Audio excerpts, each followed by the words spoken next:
Welcome again to hearing 22, the rezoning branch of hearings.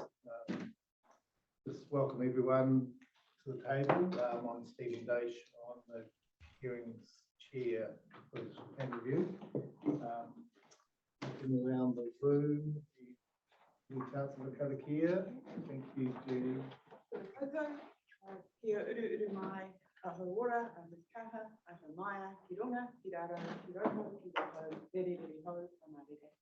Thank you very much. And some health and safety. Yes. Do that. So it's round to your left, cafeteria upstairs and to your right. If an alarm goes, then we're out the front door and down the footpath towards Kura Park, gathering outside the Spark building but keeping the footpath clear. If it's an earthquake, drop the call as best you can. Wait further instructions. And in terms of masks, welcome to have your masks off in this room, but if you're out in the public area, put masks back on. And we're under a pretty slick routine now with these hearings. I'll just do a brief introduction. Little John, Commissioner Little John, David Mark, Commissioner McMahon.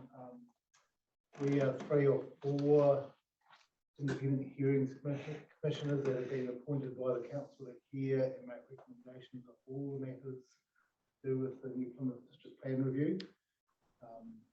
We have a series of different experiences in New Plymouth, and we have both working on as commissioners and also other projects. So we have a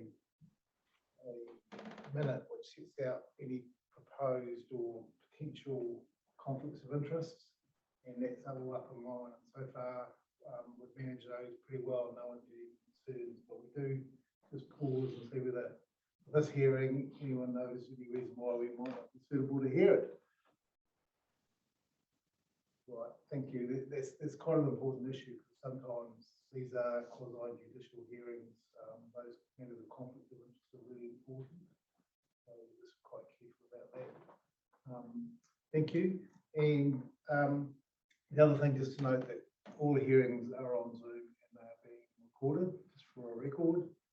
And so far, I think most of the people on Zoom have been able to hear reasonably well. But we have had a bit of feedback that particularly when people are sitting at the submitted table, we need to just speak out loud and clear because some of the people on Zoom are just struggling to capture everything. So just use your big kid voice. I think we used to say to our kids. But well, I'll try and do the same as well. I'm reasonably quiet, but it's just a note for that. And we always start each day with a series of introductions. So just introduce yourself, Kit. I've already done it. But, Good morning, everyone. How are you? David? Good. Yeah. Good morning. Yeah, and we've heard from Julie. We know who Julie is. Everyone knows who Julie is. So just over to the planners. Kia ora, everyone. Campbell. I'm the reporting officer on the residential rezonings. Kia ora, everyone. I'm Dermot Friendly. I'm another one of the reporting officers for the residential report. Kia ora, Catherine Hooper from Edinburgh, here today with the Taranaki Cathedral. Good Welcome. morning, Commissioners. Yes. Good morning, Senators. My name is Sarah Edwards and I'm the District Yeah.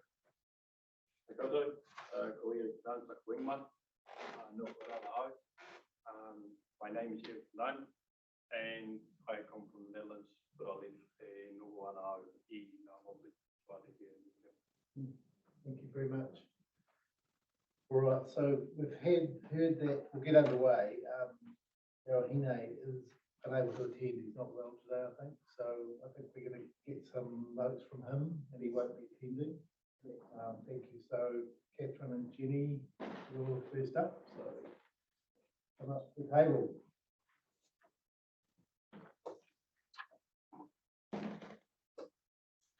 Excellent. So Jenny's going to kick us off and tell us a little bit about the Taranaki Cathedral project and bring us all up to speed on where it's at. and then hand over to me and I can talk about planning stuff or take questions. Thank you, Catherine. It's a beautiful, beautiful cathedral. We had a good look around a couple of weeks ago. It was raining actually, but really wet because everyone was in a coat except me. But we spent a bit of time there just because it felt such a neat place that we have a look at some of the developments obviously going on there. So thank you, Jenny, for coming in and talking to us.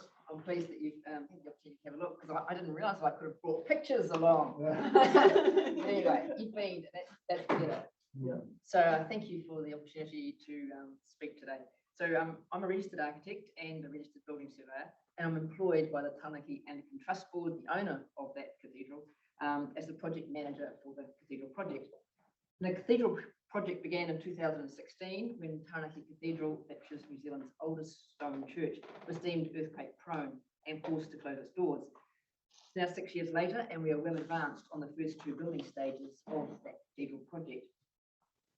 Internationally, I'm sure you realise that cathedrals are understood to be community facilities, places for people of all faiths and none, places where communities gather in the best of times and also in the worst of times. And I'm taking this opportunity to speak with you today to make the point that we have a once in a 20-year opportunity to ensure that the zoning of this land allows that established custom to flourish. This land and its buildings are a backdrop to many stories from Taranaki's past. It was part of his past site of Pukaka, a place where Ngāti Tuwiti grew food. In the 1840s, William Wakefield of the New Zealand Company and Bishop George Selwyn agreed to build a church here. In 1855, the British Army garrisoned the church and grounds in the Battle of Puketapu. That reputation as St Mary's being the garrison church was further cemented during the New Zealand land wars in the 1860s. Now, I hope you look around the graveyard because I'm sure you saw some fairly disturbing epitaphs in there. In the westernmost corner of the site, a vicar with very torn allegiances provided a Christian burial in the dead of night for 4 Māori warriors as far from the burial plots of his European parish as possible. 160 years later, the hurt of what happened here is as real as ever amongst tangata whenua, as is the shame of the church community. So when the cathedral was found to be earthquake prone and had to close in 2016, that shame became the catalyst for a very bold and dramatic site redevelopment. It was seen by the parish as a time for change, a time to face up to the wrongs of the past and partner with Ngāti Tuwiti to model a new relationship with Māori, the right relationship. It's time for that reset. So what is our site-wide development? You had a quick look, but we're establishing a destination of national significance that provides a permanent showcase of the stories relating to the cathedral site regarding colonial settlement. A story that is mirrored across the country, but seen here with an unparalleled vengeance and consequence. We're currently building Te Wari Honanga, and it is this building that will primarily host and showcase the experience. That's the one in the white bag. Its architecture is a gesture to the weaving of a basket that holds precious treasure, in this case, stories. It's a modern box of the building. It is the complete antithesis of the Gothic church and colonial vicarage behind it. It will beam out a message of change and inclusiveness. Inside Te Wari, an interactive exhibition funded by the Crown will help visitors understand the role that the site played in establishing colonial settlement in the region, the impact on Māori in the region in the process, how the relationship between Māori and non-Māori is influenced today as a result of that early and subsequent engagement. Like the cathedral, Te Wari will be open daily to visitors. This will be a place for learning about New Zealand history, warts and all, a place for you and I to think about our own prejudices, a place for students of all ages, but also an influential background for gatherings, workshop, and koiro. The experience and a site-wide audio guide is being created by Story Inc., New Zealand's premier exhibition developer. Additionally, the original residence of the vicar has been moved forward on the site to allow a clustering of the buildings and an on-site car park behind. That vicarage is being renovated with the lower floor opened up to meet our hospitality needs. The stuff cathedrals do and have always done, like weddings, funeral receptions, church and community social groups. The upper floor will become the Sir Paul Reeves Centre, named after the great Māori leader, Governor General and Peace Envoy, and a very special friend of this place. The Sir Paul Reeves Centre will support the learning activities of Te Wari Honanga, delivering the New Zealand school history curriculum in spades We see it as shaping and making leaders comfortable in the knowledge and ramifications of the Treaty of Waitangi. The final part of the development is the strengthening of the cathedral, New Zealand's oldest stone church. In the process, the building will be lightly modified with new heating, lighting and seating to make a more comfortable space for contemporary worship, music and performance. Additionally, its 175 years of gathered artifacts will be arranged for optimal exhibition and education. All up, it's a $20 million project, supported by community donations, local philanthropic trusts, and a $5 million grant from government. The initiative is part of the Tapuairoa Economic Roadmap for Taranaki, providing a tourism and education drawcard for a region that does need to up its offering. This is nationally significant and marks a sea change in attitude and action from the church community, and we're sure it will become a model development for improving race relations in this country. Along with all the traditional activities, this is the future of Taranaki Cathedral and the whenua it rests upon. I want you to know that absolutely nothing has been easy about this development. We're building in a time of inflation, COVID disruption, and we've had to defend the resource consent granted by this council, allowing build in 2 court hearings. The biggest belief that we are now fighting our council to be sure that this community facility and site is zoned so that it can operate with ease. Thank you, Jenny. We've heard lots of amazing evidence and stories during our year or so sitting in this hearing, and it filled out for me anyway. I'm sure the other commissioners, just a real gap in our sort of knowledge. We understood it more than on past. I read all the books about both wars. Right. Very keen story. So this time, this place into the past and the future, like was fantastic. So thank you for that. Thank you. I'll just see whether Commissioner Littlejohn has any questions. No, I don't. Thank you very much. Thanks, Jenny. Obviously, a very complex resource consent process in the last few years that Ms. Hooper's assisted on, I know. What can you tell us about the ongoing vicarage relocation development? What stages are that currently? Well, at the moment, well, the vicarage got moved forward on the site, which would basically freed up space behind. That happened just before our first court challenge came. So that building sat up on, it came at the moment that the building had been moved. So that building, there was a delay there. So the vicarage got moved and then it sat for quite a while. And then we started on building Te Wari in August last year. And that then also involves the refit of the vicarage at the same time. So both of those things happening now. So the white bag has Te Wari in it, and it will stay in there until it's just about finished. And the refit is completely internal? In the vicarage? Yes. No, we spent around about 100 and, a lot of money on rebuilding chimneys, which was required from the resource consent. Those would be the most expensive chimneys in Taranaki. I have to tell you, it is a very difficult, complex thing to rebuild a chimney up top without a chimney in the bottom, because you've moved a big house like that. You've taken down 2 huge double chimneys.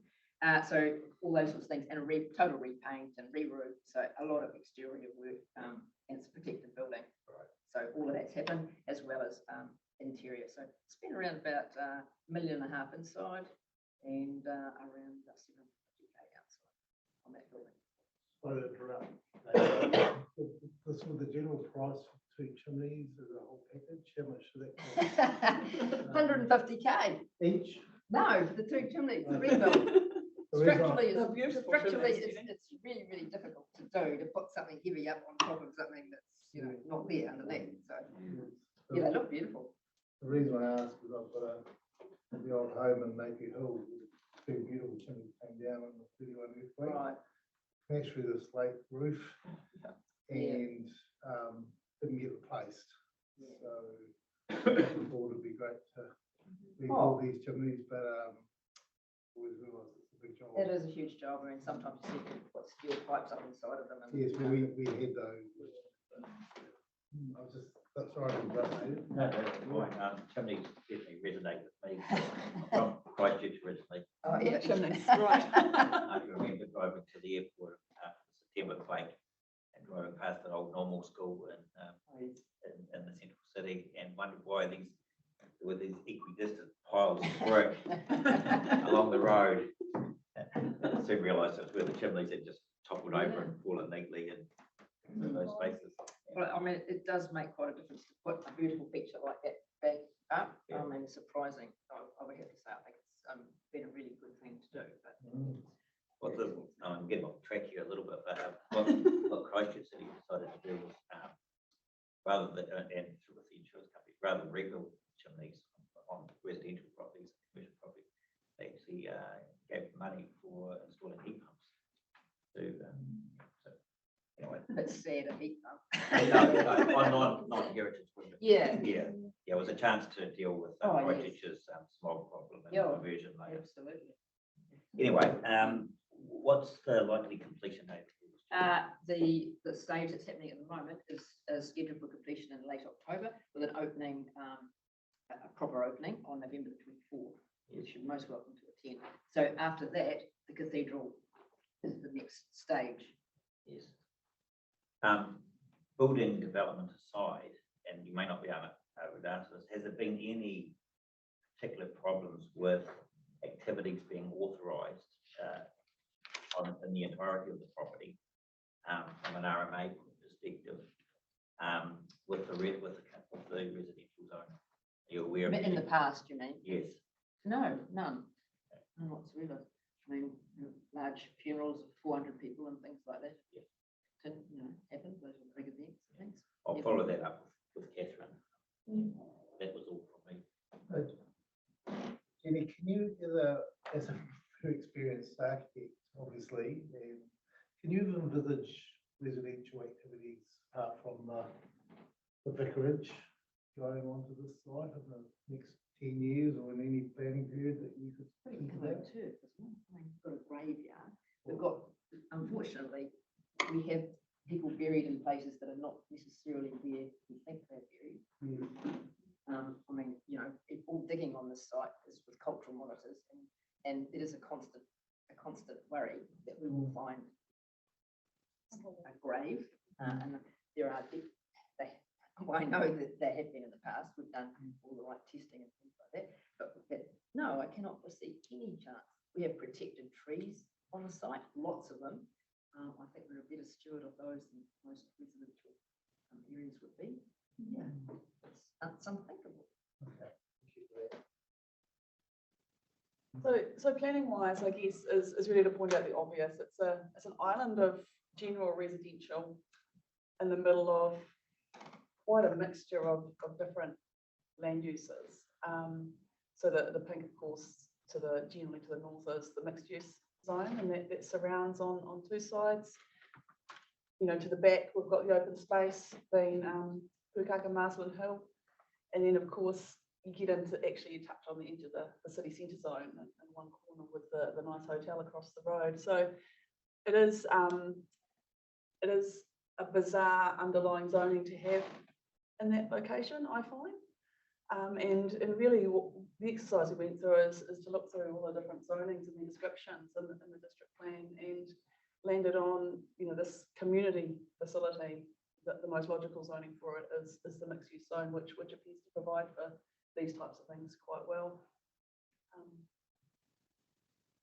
And that's really where we landed. Like you say, residential is never going to happen there. I think a residential zoning probably sends an incorrect signal to people that the site is potentially going to go residential one day when it never will. And I guess to reflect, under the old plan, the operative plan, the effects based plan, that the residential zoning really didn't have much of an effect on what was going on there. Except I would say in the dying moments of the operative district plan, the consent application and local community, member of the local community pulled out judicial review on the decision, and there was a degree of reliance on that underlying residential zoning in that objection to the planning decision. So it did start to creep in to the planning considerations, I guess, when that consent application was made. So yeah, it's a very, very interesting parcel of land, and I imagine thinking about the zoning, it was quite a challenging one for council officers in terms of what do we do with it? But I don't think general residential is the correct zoning anymore. Thank you, Catherine. We've had a good video. Yeah, just a few things I'd like to have a chat about. We've been faced with quite a few scenarios where what's happening on the land doesn't match with the zoning. In fact, the most vocal of those have been people on the peri-urban fringe who can't farm their large parcels of rural productive land and then consider that's a valid reason why it should become rural lifestyle land.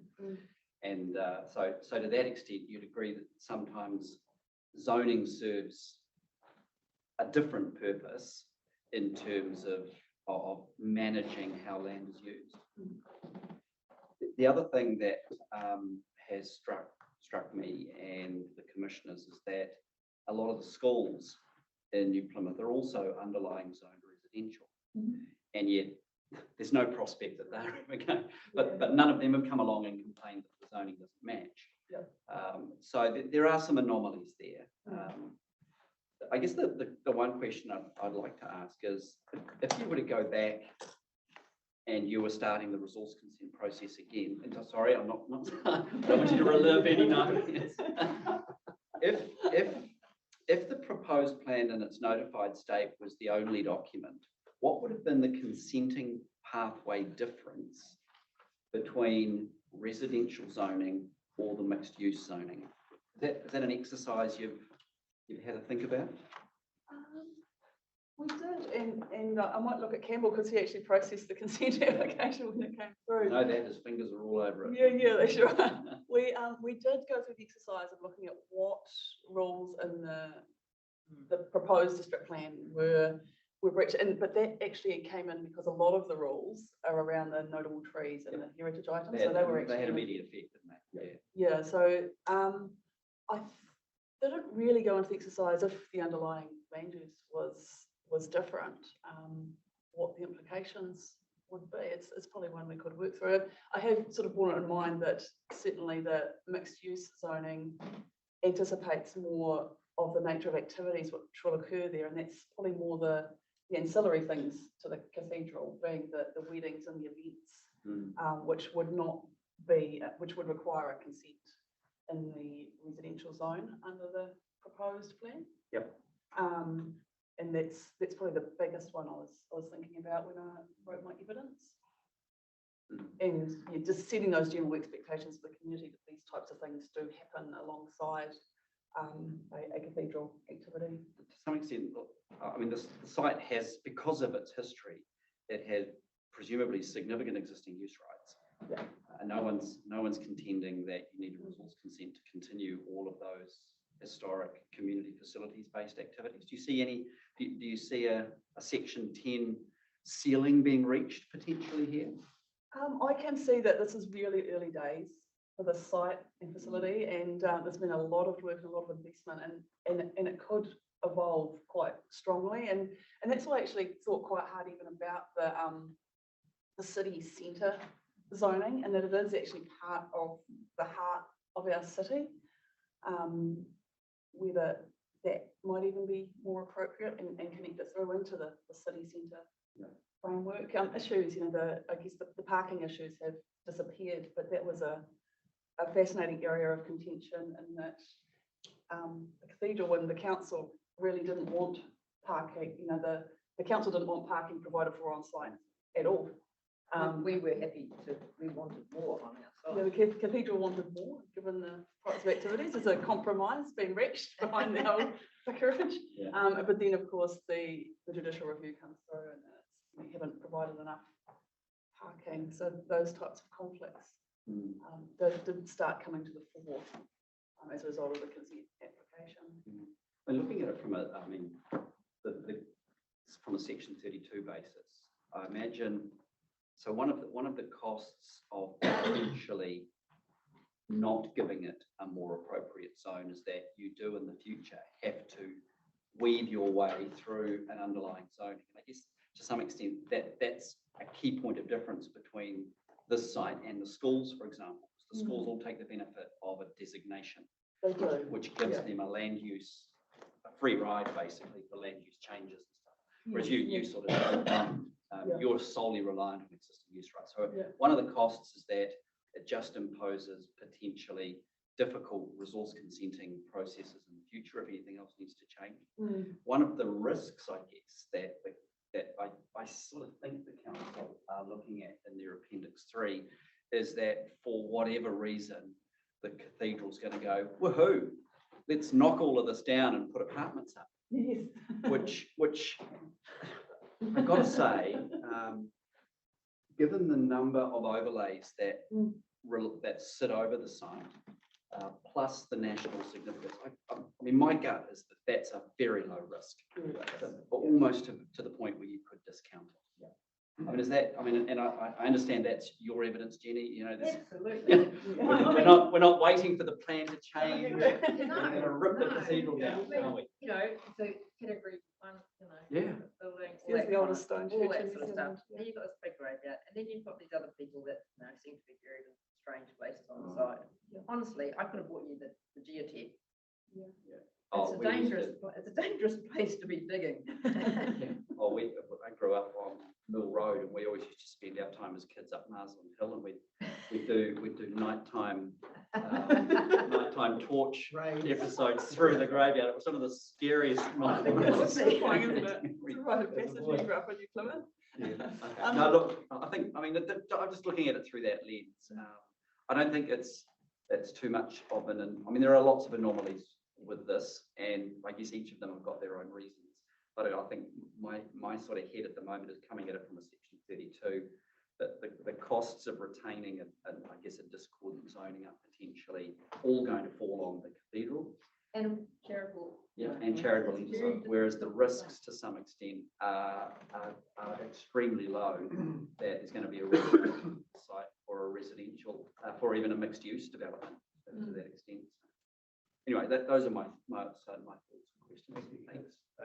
Yeah, similar sort of thing for me, Catherine, but maybe from the reverse angle. And we talk about an underlying zoning, but in fact it's a zoning. It's only underlying in terms of the overlays. Not designated. But you talk about community facilities being compatible with land uses at a possible policy level, the mixed use zone, and under the general residential rules, community facilities, I think. I got down to potentially. Yes, compatible. and there's a change in activity status accordingly from restricted discretionary and residential to permitted, you say, in mixed use. But the permitted standard in mixed use will be subject to compliance with standards too, wouldn't it?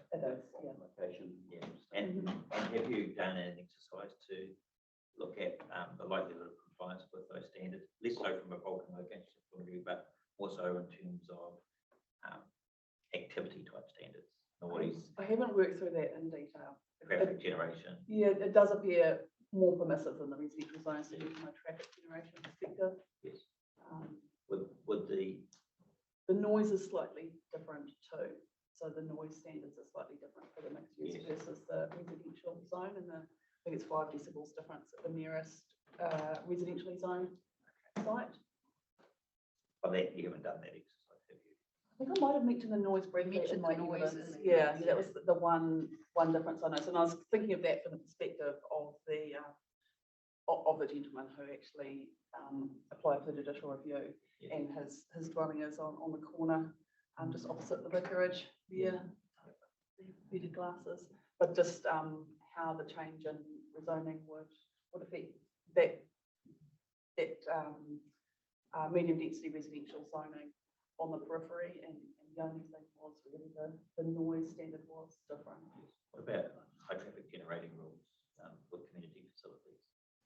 We looked at the threshold for triggering consents of a discretionary nature. I have recent, I can't remember the exact rules, but I'm happy to. Oh, wade that's through okay. that. Yeah. Can you work that to the staff know that, or perhaps check back for us on that? I know there's a- All the existing restaurants. He's got the existing roof right, but there's more parking now, so. I'm Yeah. thinking about any new community facility that may or may not be covered by section 10, it might trigger a threshold in the high traffic unit here. Not in terms of effect on the roading network, etc. Maybe you can come back to us on the right reply, just on that. I can't remember the numbers of whether, I know it's the 200 movements applies as the high generating activity, but I'm not quite sure how they apply the mixed use versus. Yeah, that's a sort of default provision for any activity that's not listed at that table. I guess what I'm trying to understand, Catherine, is that it's possible that even under a mixed use zone, the activity might still require some form of consent, isn't it? It is possible, yes, yeah, it is. Yeah, and in fact, it's possible that really the zoning becomes relevant because the key planning instrument on the site is the heritage listing and overlay. So with the notable trees and the buildings, isn't it? That will trigger consent for just about any activity from a site and building. Only for a building. Yeah, I don't think we're building anything else. In terms of people coming and going and what they do there, I don't think those heritage rules would affect that. It's if only if you started fiddling with the buildings or doing earthworks anywhere on the site, of course, does trigger quite a process. And yeah, any works on the cathedral, the vicarage was only a Schedule B heritage building, so it wasn't caught by historic places. There is a separate resource consent for the alterations, the earthquake strengthening. Yes. To the cathedral, and the separate resource consent. That was great. Brilliant. But in terms of people coming and going, where they park, where they stop, traffic generation in and out, those rules wouldn't capture those. My final question just relates to alternatives other than mixed use. Obviously, you've looked at the mixed use because it's adjoining.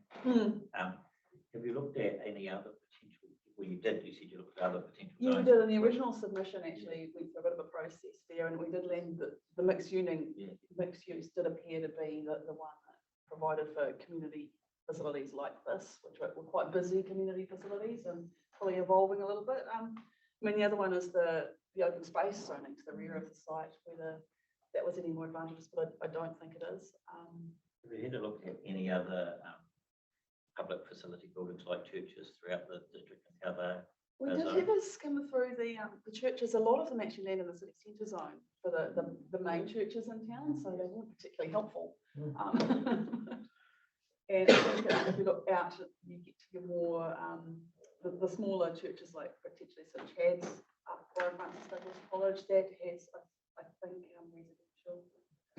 Are there any other churches in the mixed use zone that you're aware of? I couldn't say. I could do that exercise. I thought it was helpful. No, it's okay. Just thought you might have. Yeah, Joe. Okay. Thank you, Catherine. And I'll take one question for you, and just a couple of Jenny.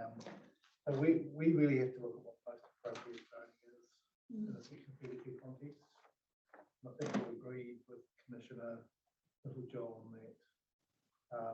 Costs might be higher for the church with the residential zoning. And They would be. Certainly, they started pushing through the current consent. What's provided for under the current consent issued under the old plan. So. And in your own planning view, the risks are low to causing more offence to the site through a mixed use zoning. They would be low, yes. Very low. Yeah. Low or very low. Low or very low. I would put them at very low for those same reasons we discussed, that actually the structure of the site is locked in. It is hallowed ground, as Debbie says.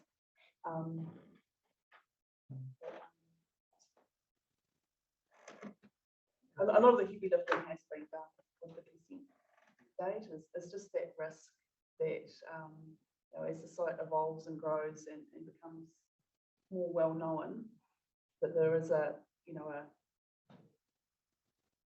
a use that's related to the site activities, which is beneficial to the community and the church and Ngāti Te Wiri, that hasn't been foreseen at this time and needs to be provided for, and that would push things into a variation and no doubt a lot of work and costs for the cathedral project. Okay, thank you for that. I think it's important to get that on the record.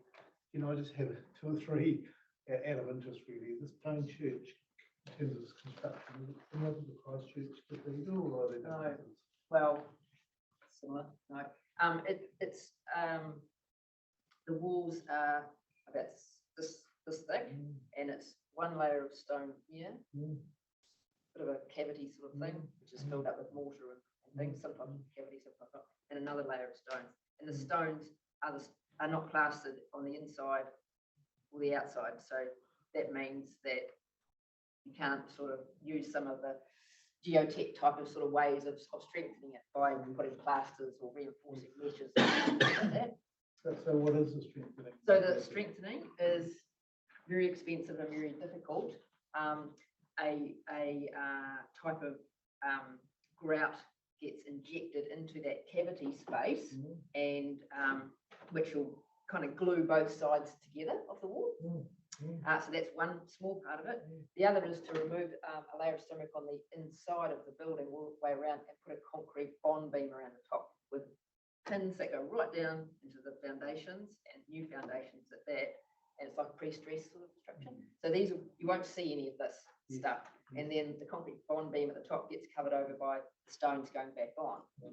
All the roof comes off, a whole lot of bracing goes on top, and a new roof of the slates will go back on.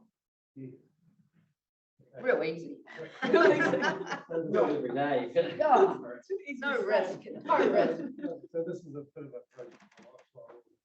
Oh, it's a huge, you know, it's a huge problem to happen. Yeah. So. And tell me, the stone is quarried. The stone is Taranaki andesite, so this has come from the Karoa Reef. Yes. Yeah. Okay. So there's been some work going on. The building that's attached to the cathedral is the Hatherley Hall, and that's a more modern building. And that some of that stonework has just been some new stones have just been put on that as part of this work. And yeah, they're similarly from that same. And the slate comes from The slate will be coming from Wales. Wales. Yeah, there's a lot of different slates around in the world now, Spanish and things like that, but it will actually be Welsh. And look, so Paul Reeves, is he from Taranaki? Yeah, Okata, he was at the Yes. at Okata. He was a vicar. Yes, Tato. and he wasn't born here, though, was he? wasn't born here, but he had some of his family were here. Yes. And so when he got to Okata, he kind of rediscovered his kind of heritage, right? And yeah, so he's actually been a real friend of the cathedral. So that's the connection with So the Reeves family are very connected to this place. Well, good luck with the project. Thank I'm you. sure it's going to be beautiful, and we'll definitely come have a look when it's finished. See you on November the 24th. Please send me an invitation. All right. You're on invitation, so. Change the zoning. Deal. Well, I got a deal for you. Turn the recording off, Julie. Thank you very much. Thank you.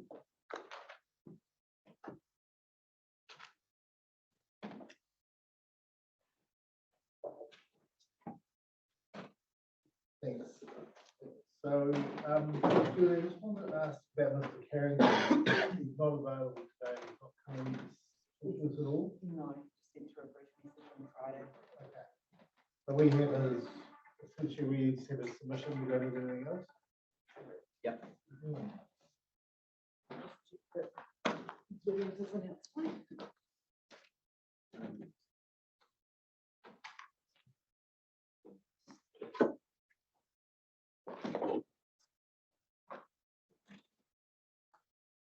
next submitters doesn't appear to be in the building.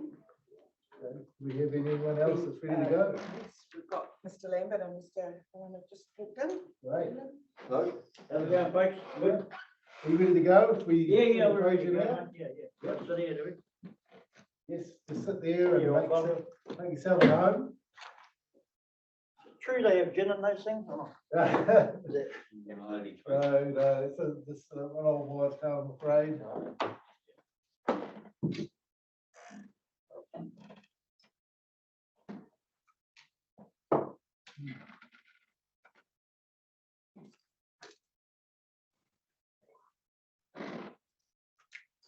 Do you want to go first? Is there an order, Dave? Yeah. I don't want to get rezoned.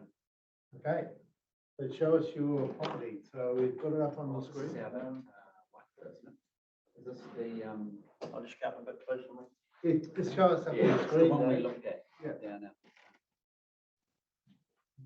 9 Armstrong. Zebra stripes around it. This is all mine here, Yes. down to here, here, up there. There's a little piece out of it, Yes. there for a house and another house out of it there. And there's a school there. That's a school over there. Yeah. And, berries is over here. Okay. This here is all the nursery. I've got a nursery that's there. So you own that block there as well, Yeah, this here, yeah. and the one in the zebra stripe. Yeah, well, this one's in 6.5 acres. Yes. This is 10 acres, this is 20 acres. Okay. We're proposing to come down the street here, you know, for the nursery expanding. Okay. You know, there's 14 people we employ there. So Dave, this is They quite come and a, upset me every couple of years, about yeah. rezoning it. I don't know, all the council are interested in is money. So this is quite an unusual request for us. Normally people come wanting their land to be upzoned. As you're saying, you want to stay as you are, is a rural production zone. Well, what do I do? Subdivide, what am I doing with the money? Hmm. That's just like, I don't know if anyone else has told you what's going on. Well, you tell us. Yeah, what it sound is. like, Yeah, you tell us.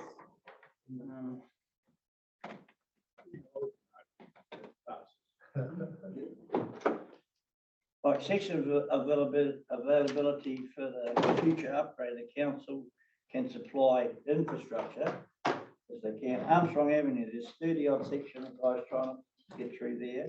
Aratapu Street, call for 100 or more. Bailey Street, the Maori block there, they've got 80 sections in there. Park Lane, he's just putting 14 sections into there. Raleigh Street, 100 plus sections are going to go in there. Brown Street, Hume Street, there's 14 acres there that they've just been given for housing. And Dave Shaw wants to develop his 50 acres on the edge of town on King Street. I mean, that's 324 ready to go and plus 64 acres that people want. You know, that's, you know, so, and the 9 acres that was subdivided in Armstrong, and it was 56 sections, so if you take 64 acres and put that into sections, it's a lot of sections. And I don't know why they want to come and upset me every couple of years ago, you know. I told them, when I die, it could be next week or whatever, they can do what they like, but until such time, I want to run my nursery. And, yeah. Otherwise, the council, they say, third to develop, third to buy, third to develop, and a third profit. They give me 15 million, I'm out of there tomorrow.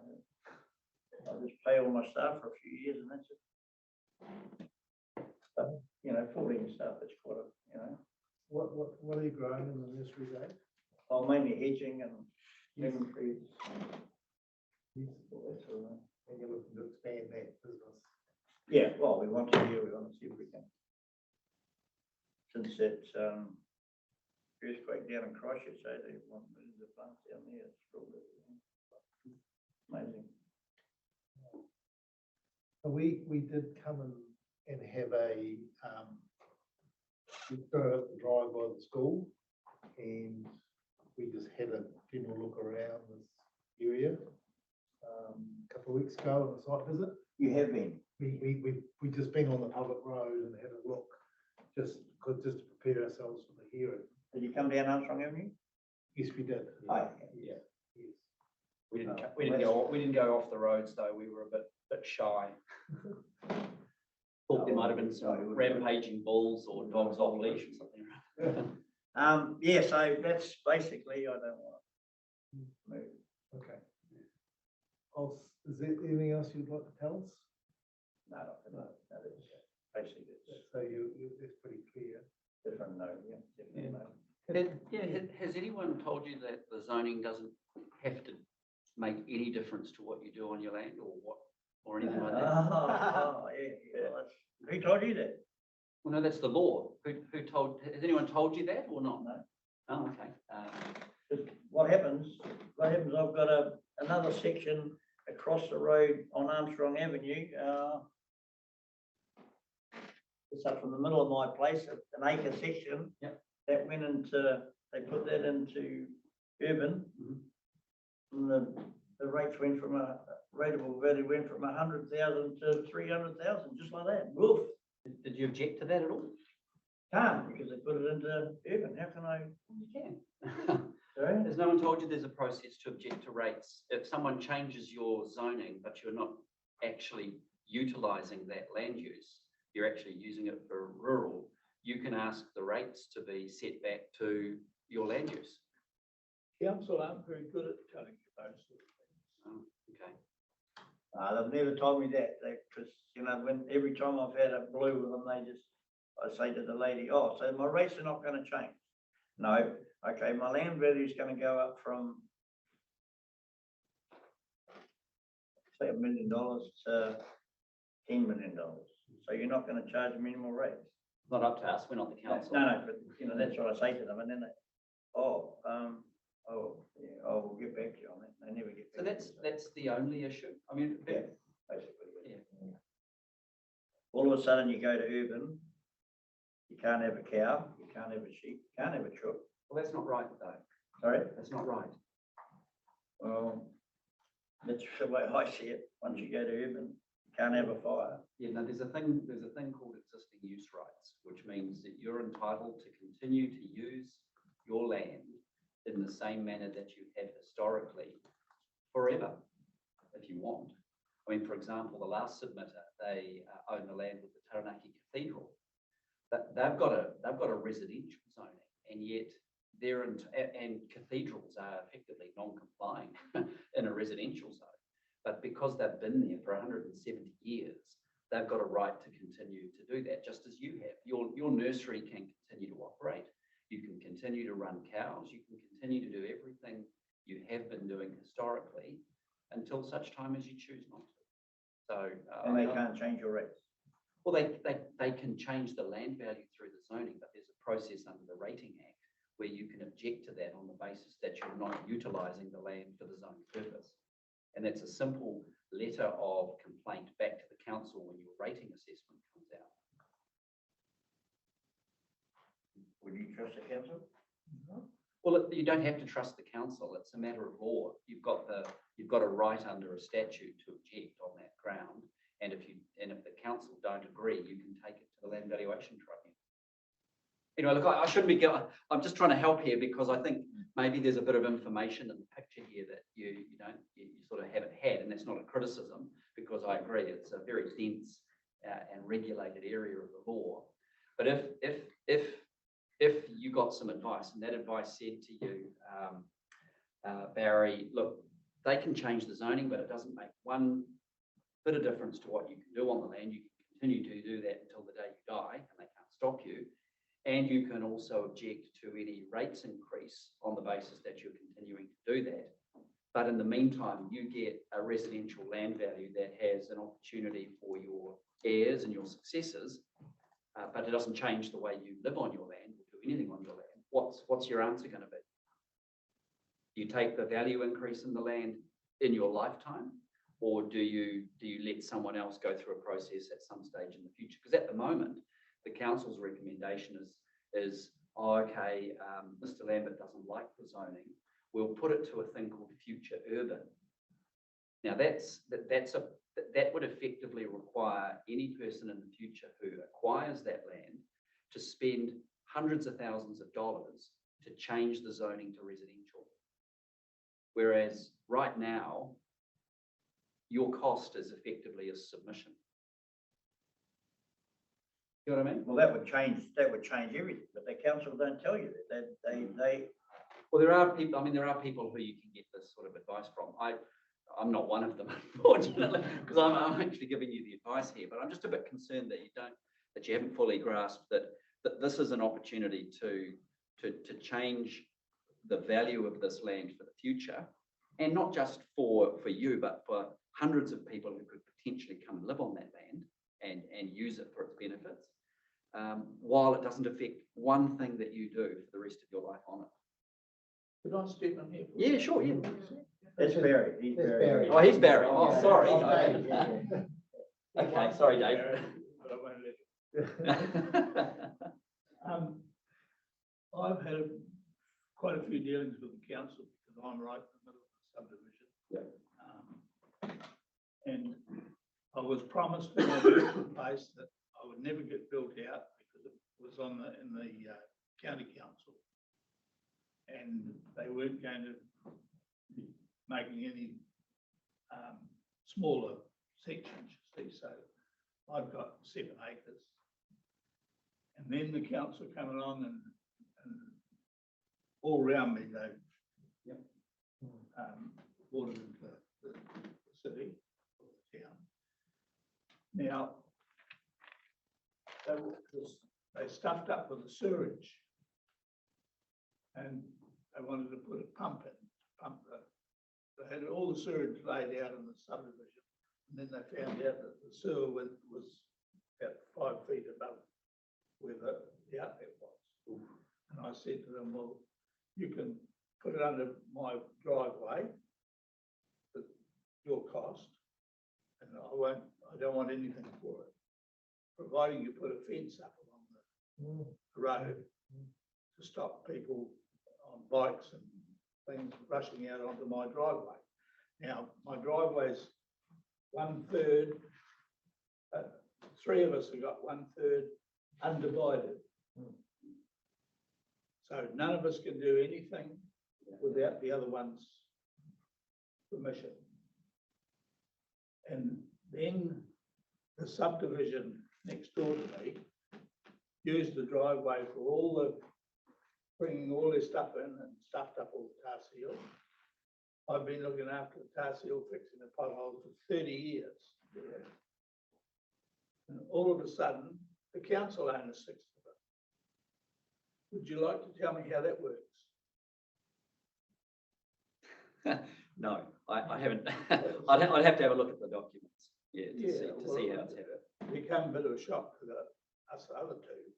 Presumably because they got a right of way to convey the pipelines under the driveway, they would have needed it. Oh. Okay. All right. Well, I'm just guessing. Anyway. The pipeline went under my driveway, nothing to do with the entrance. Oh, I see. Okay. Nothing to do with it. And then the lady that obviously gave the council her 1/6 or 1/6 of her part had a shed. And the fence went across in front of her shed, so she pulled it down and took it home. And the council didn't do anything about it. It's their fence. So they got away with that. Well, I mean, these are not issues. I mean, great An issue to me. Pardon? It was an issue to me. Oh, I'm not saying it wasn't, but it's not an issue we can do anything about. That's all. But we're here solely looking at what the future zoning might be. And for whatever reason, you 2 gentlemen have ended up owning some very desirable land within a rapidly urbanising area.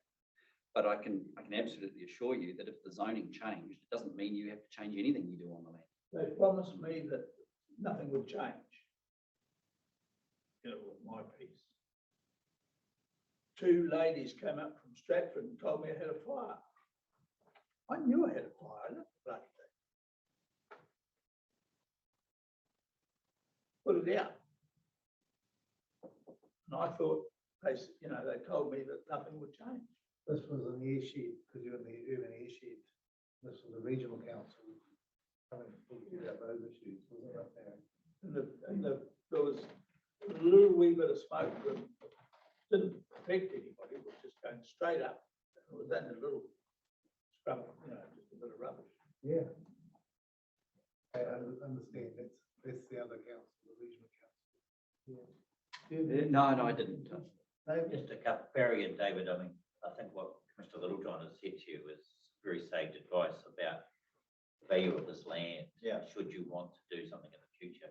And, Important thing you need to remember is that the zoning doesn't require you to change your activity residential. You can do that at your leisure if you ever want to, or whether your children or whatever family wish to do it in the future. We've had submitters here seeking the reverse relief that you're asking for. They're wanting their rural land to go to residential desperately and spending a lot of money arguing that in a sense you've got a windfall gain here, courtesy of the council. Certainly be an potential increase in rates, but as Mr. Littlejohn indicated, that there's a remedy for you to go to the council and seek a rate relief on that. I guess the only question I've got to both of you is, I just want to understand, when you first purchased your properties and started operating your rural activities, when did you first start? straight away, I got, What year? I remember 10 years? 20, I've been going over there, 17 years I've been on the land, roughly.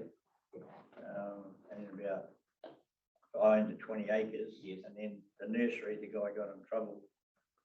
And then the receivership side bought that. Sure. And that. And obviously the business is going well. Sounds stupid, but he's now running the place. So. The business is going well. You've got huge demand. Yeah. Places like Christchurch. So what I'm saying though, like I'm trying to protect it for my building and stuff. If you put them off tomorrow, where are they going to go? Well, no one's going to put them off. Yeah. That's Yeah. in your control.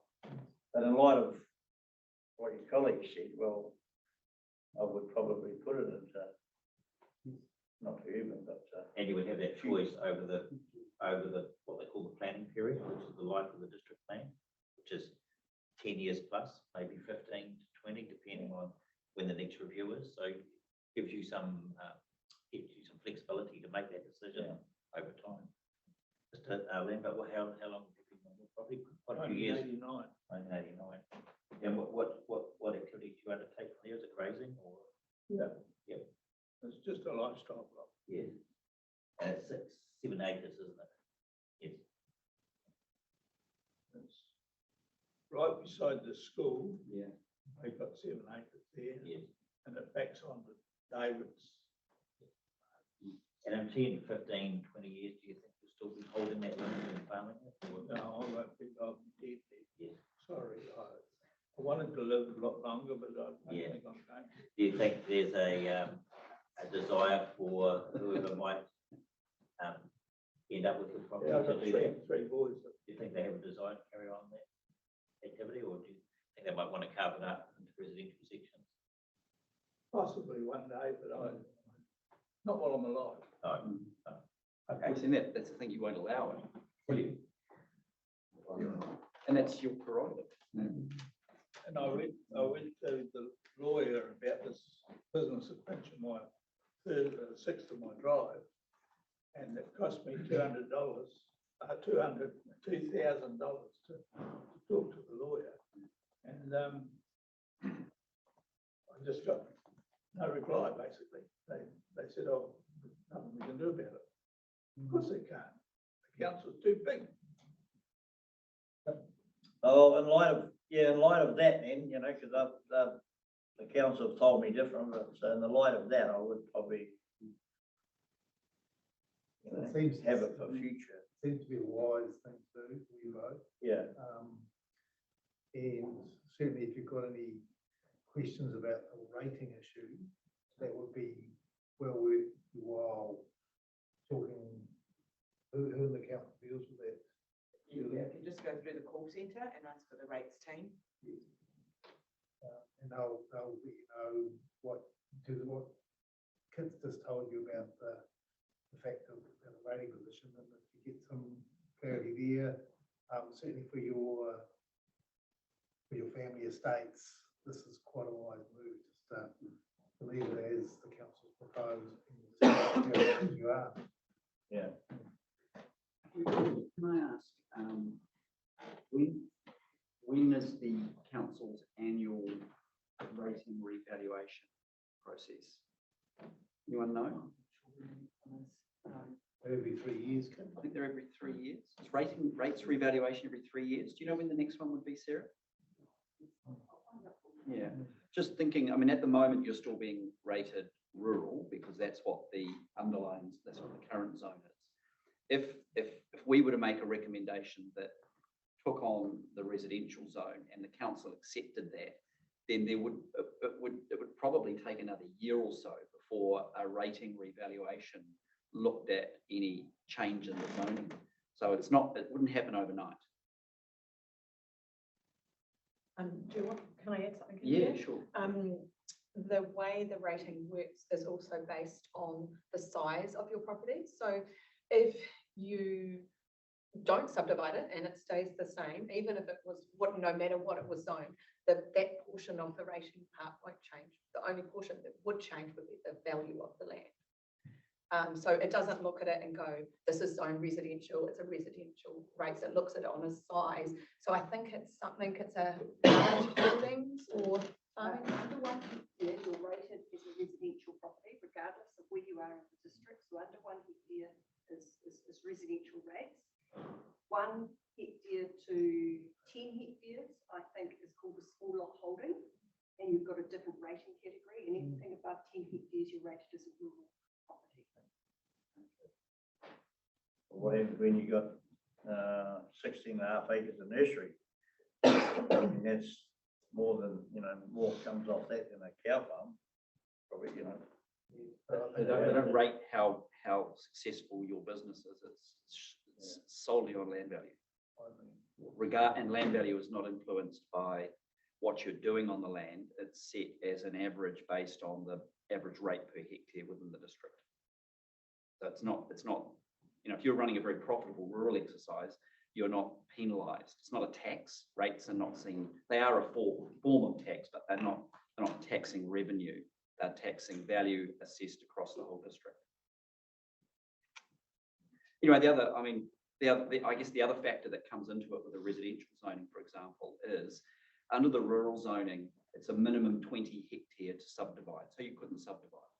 But potentially, if you wanted to, if the nursery business was not as profitable in 5 years' time, or the grazing business was not as profitable, you could potentially subdivide off a block of land and sell it for cash to a developer right on the edge, continue your large lot holding, but divest yourself of a small parcel for revenue. And then that could then, under the residential zoning, be subdivided further and sold and houses built on it. So it gives you another opportunity, because under the residential zone, the minimum lot size for subdivision is much, much smaller. how would I be penalised because it's in 6.5 acre block and it's in a 10 acre block, the nursery part? Two titles, you can. They're next to each other. The two blocks are beside. They connect. They connect the front block. Yeah. I think, look, in terms of any, as Kit has said, he's a lawyer, but he's not giving you legal advice. He's just setting out the law. If you've got any questions, go and have a chat to your own lawyers. But I think, I hope we've sort of cleared up some of those issues. Yeah.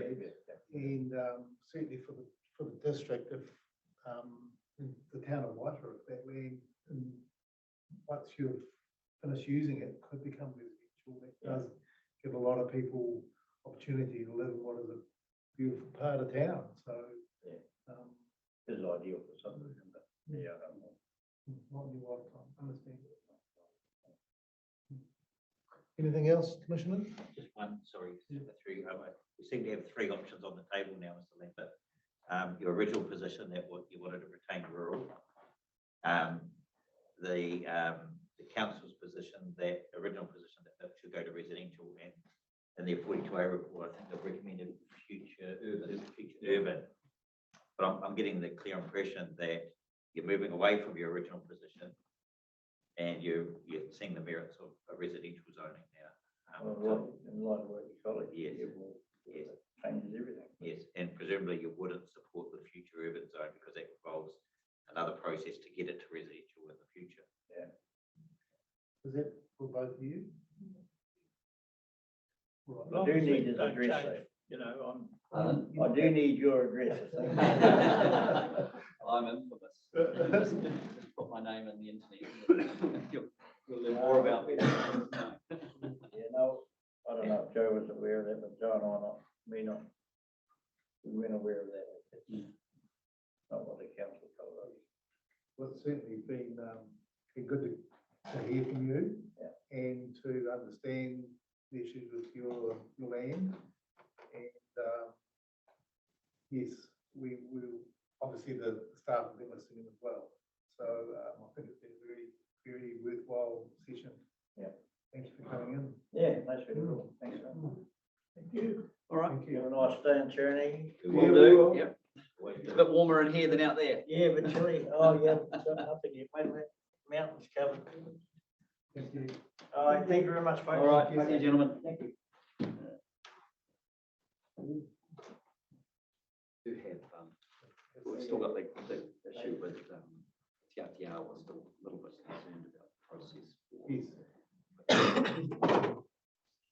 That's So we hear something, from that tomorrow. yeah, potentially we've got the machinery for that already before in the residential zone chapter.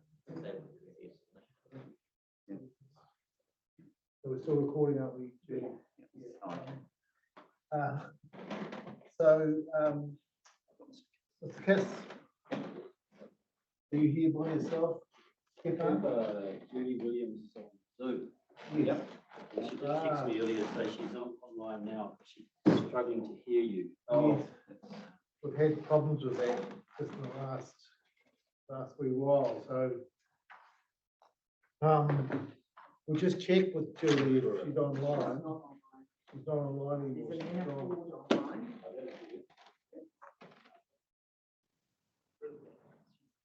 So, Anna, sorry, Julie, are you online and can you hear us? Just turn your microphone on.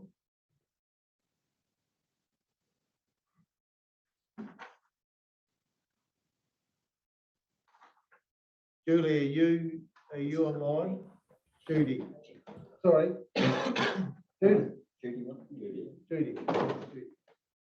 Judy, yes, I'm here. Hello, Judy. Can you hear us okay?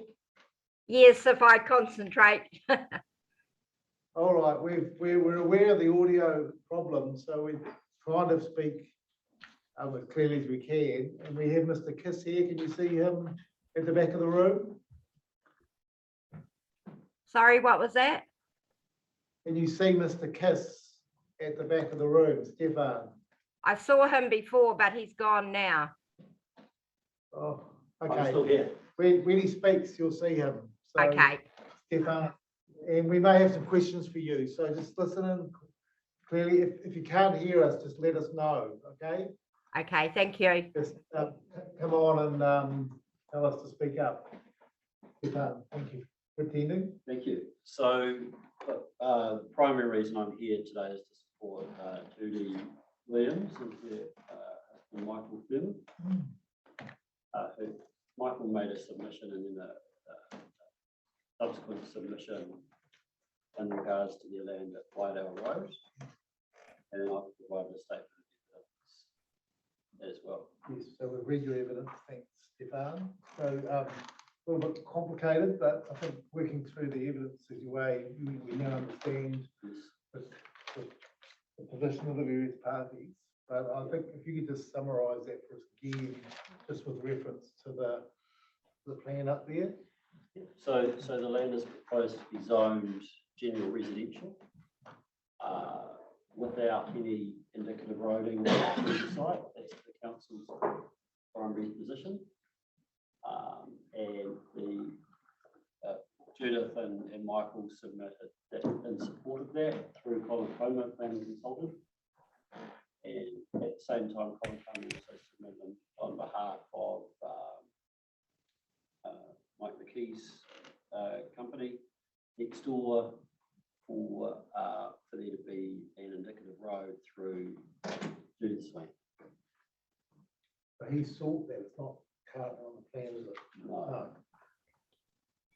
So Mr. Comus will be on behalf of Mr. McKee. Yes, and as part of that submission, sort of a generic development plan was submitted as part of Mr. Comer's submission. It shows a road through Judith's land. Yes. And without a road link to the state highway. Yes. So in conversation with Judith and Michael, it's very clear that they don't support having a road, an indicative road through their land. And so that's my primary submission here. I've been engaged by Firmin Williams to reinforce that they don't support the road coming through. And just made the point in my submission that it would be a significant burden to them to have the road, indicative road, and also that there's not a strategic need for this road because of the options to come through from State Highway 45 and significant uncertainty about timing and staging for when the southern area of the Plaza area would become available for development. And that bringing that all into the mix is the reasons why. Okay.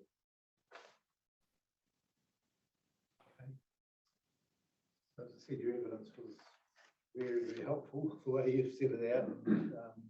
Cross-reference back to the submissions, included those in the photographs of State Highway again. Focus. So you've got a question from this, you've got any other statement?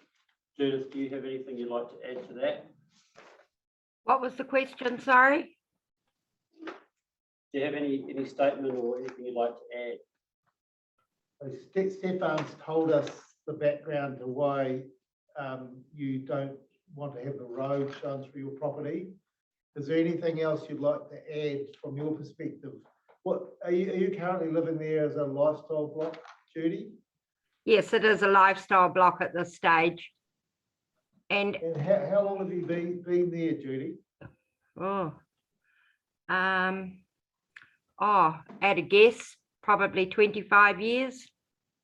Okay, it's a good long time. And you're happy with the residential zoning, but just not the road through your property. That's your position, isn't it? Yes, well, we were part of the Tui Grove subdivision that used to be our land, and a cul-de-sac went in through there to service all of those sections. And then when we kept the other block up where we are now, we just can't see the need for a road to go to nowhere going through our property. Yes, and Mr. Kiss has told us about the gully and the stream that any road would have to go down and across and up again on the other side. That's right, isn't it? Yes, that's right. That would service Mike Mackay's dairy farm over behind us. Yes. And that's quite steep, Stefan. With quite an incised stream bed. So you need a bridge it, do you think, or you culvert it, or? You could probably culvert it, but it would require substantial earthworks. Yes. Right. So, Kit, do you have any question? Yeah, just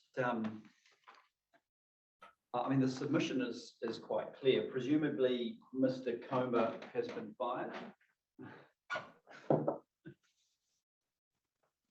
No response there.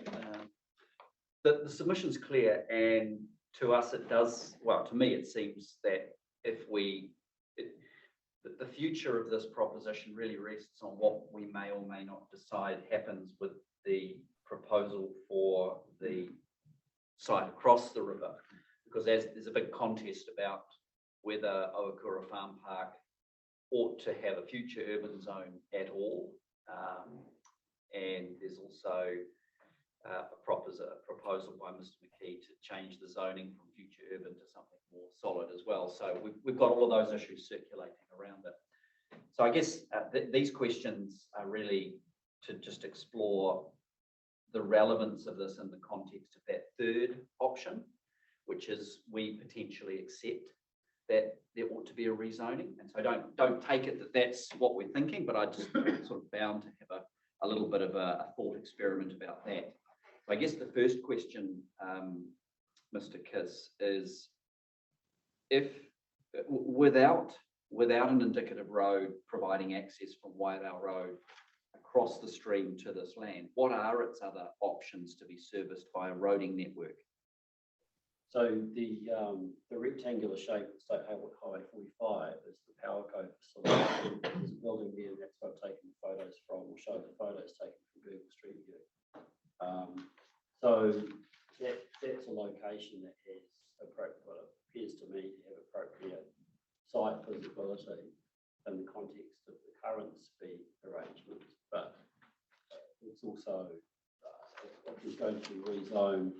And there's roads coming up from the fuzz on the northern side of the highway, then potentially there's an opportunity for transit documentation with the speed limit at that area as well.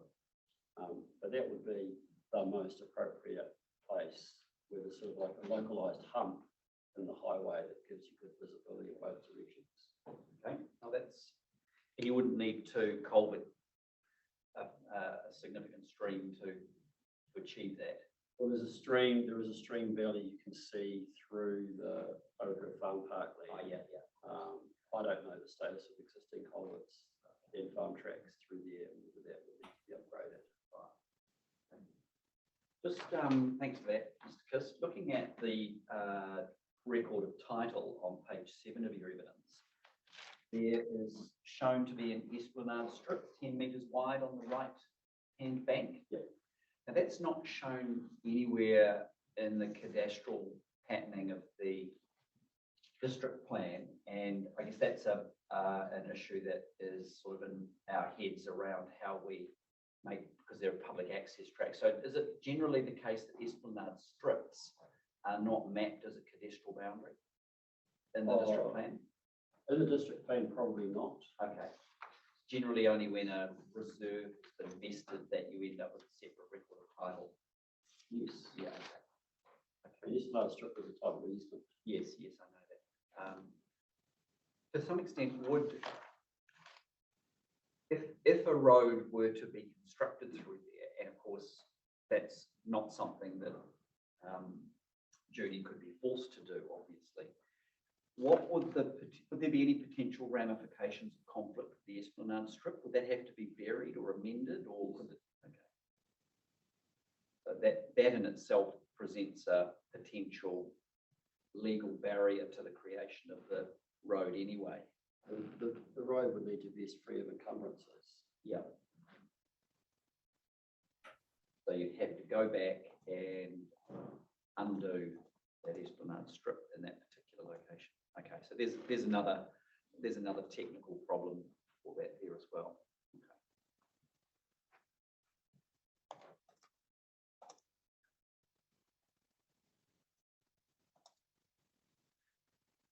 Okay. Judy, have you had a look at Mr. McKee's?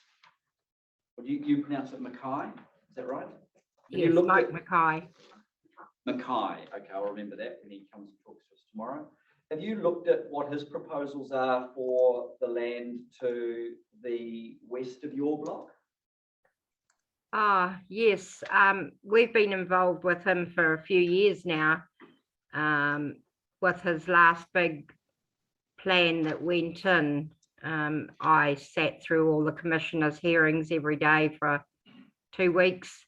And our feeling is that we've just been held up doing what we choose to do on our land because of what he's been trying to do.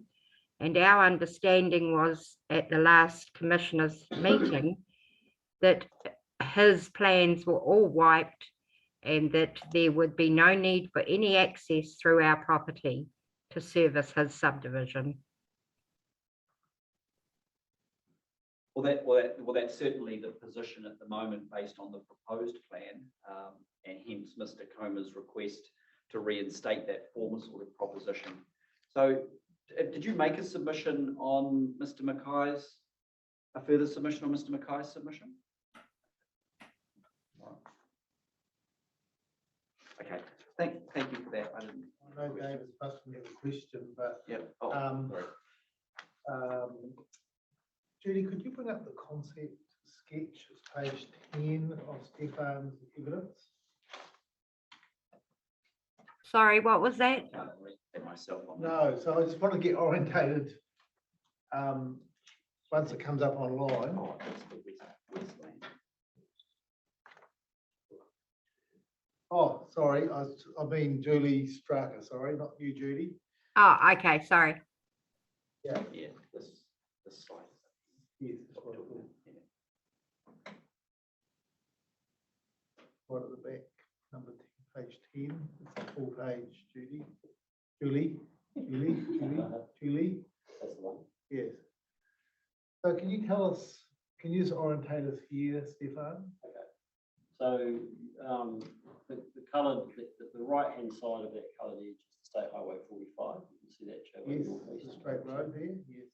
Okay, and so the pink coloured area is a proposal for residential subdivision. It loosely follows the Fuzz North area.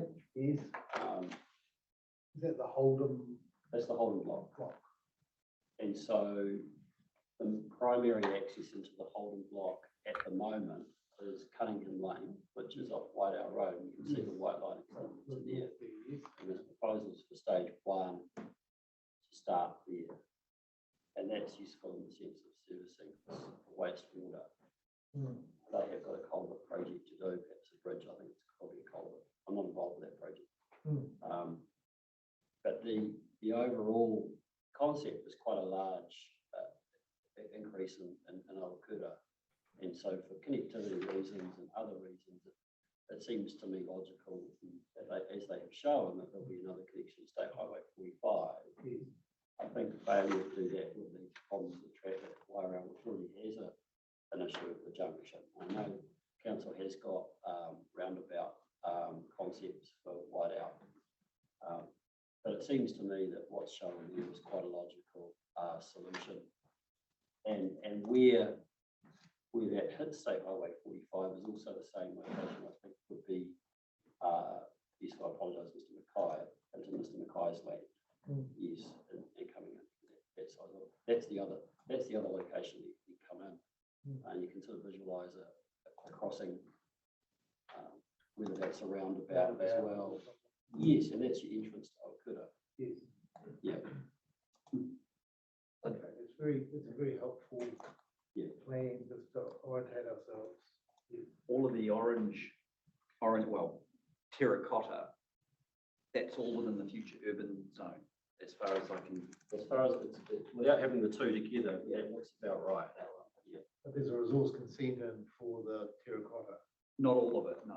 Not all the terracotta? No, just a small portion up of Cunningham Lane. Okay. So that's all future urban. Julie, are we hearing from the Holden?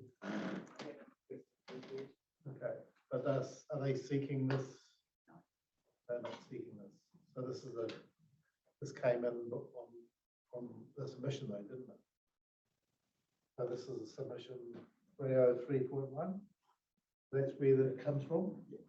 So why, if they're not seeking it, have they shown, do you know, the different colours? I would have to have that submission in front of me. I don't recall what they were seeking with that submission. They sought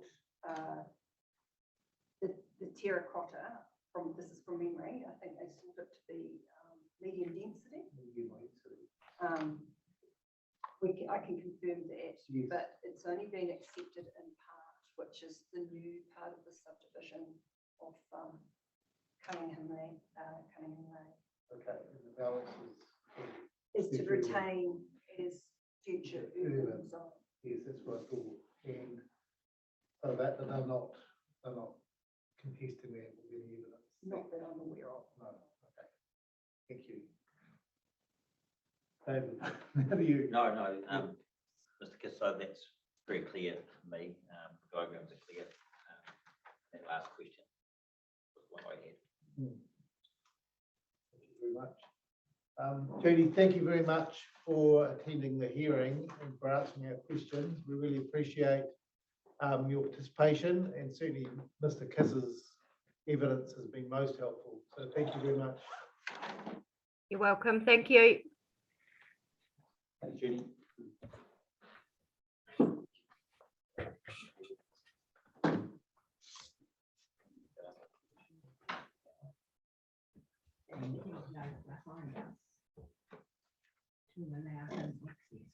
I was thinking it's a cup of tea time. Are you okay? Yeah, I was hoping that you would say that. It's just my delight. Maybe we haven't disappointed you. No. It's actually very interesting. Actually, I thought especially the cathedral one was quite interesting, and actually beyond also to hear someone from Waitara and the way you actually dealt with that sort of, call it misinformation, but someone actually very genuinely believing and actually sort of being a way to not convince is not the right word, but at least put the picture a little bit more straighter. I thought it was very interesting to see. All right, let's break until 1:45, and we'll return to reconvene then. Thank you. 1:45.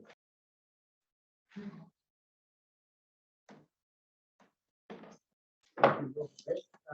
Garrett, the floor is yours. Good morning. Before I start, there's a couple of pictures that I've got in my submission that Julie will actually, I will ask her to present, and of course, by any time if you want to see something that I'll refer to, please do stop me. I'm Eric van Duin, and my partner of 14 years is Gillian Osman. Unfortunately, my partner cannot be here, so I'll be speaking on our behalf. First of all, I would actually like to acknowledge all the people of the New Plymouth District Council that have done an extremely amount of work to define the changes required to the operational district plan in these, in my opinion, very trying and probably everyone's opinion, trying circumstances. I also like to acknowledge the hearing committee for their time and effort for similar reasons. And I'd like to very much acknowledge the effort that both Christine Bromwell and Julia Striker have done of the NPDC. For the organisation and keeping us informed. I've received many emails of lots and lots of things, and even though I'm a very small part of the total picture, it's just incredible. Both we oppose the submissions by Josh Parker on behalf of Daryl Hine, submission 11, and Miranda Williams, submission 59, that support the rezoning from rural to residential of the eastern side of Carrington Street and Carrington Road, i.e. for the sections 477 Carrington Street and 479B Carrington Road respectively. So if we look on the picture at the moment, that's the section that's highlighted there is 479B Carrington Road. Mr. Hines' section is the one that's just a little bit further north of that. And our driveway is in between. Our house is to the right of 479B, and then our house is exactly there. So those two sections have been earmarked to be zoned residential. We will demonstrate that the proposed changes, which seem on the surface in line with the intent and the objectives of the changes in the operational district plan, but are in fact, in our opinion, contrary to these. As of note, I'm currently a technical manager of Partner Platform Consultants. And I've got the civil department, and you will hear why that might be of importance, reporting to me. We're an engineering consultant. We design basically also, amongst others, pipelines that need to run maybe through very difficult terrains and have got a reasonable understanding of what slopes and what things could be of a problem.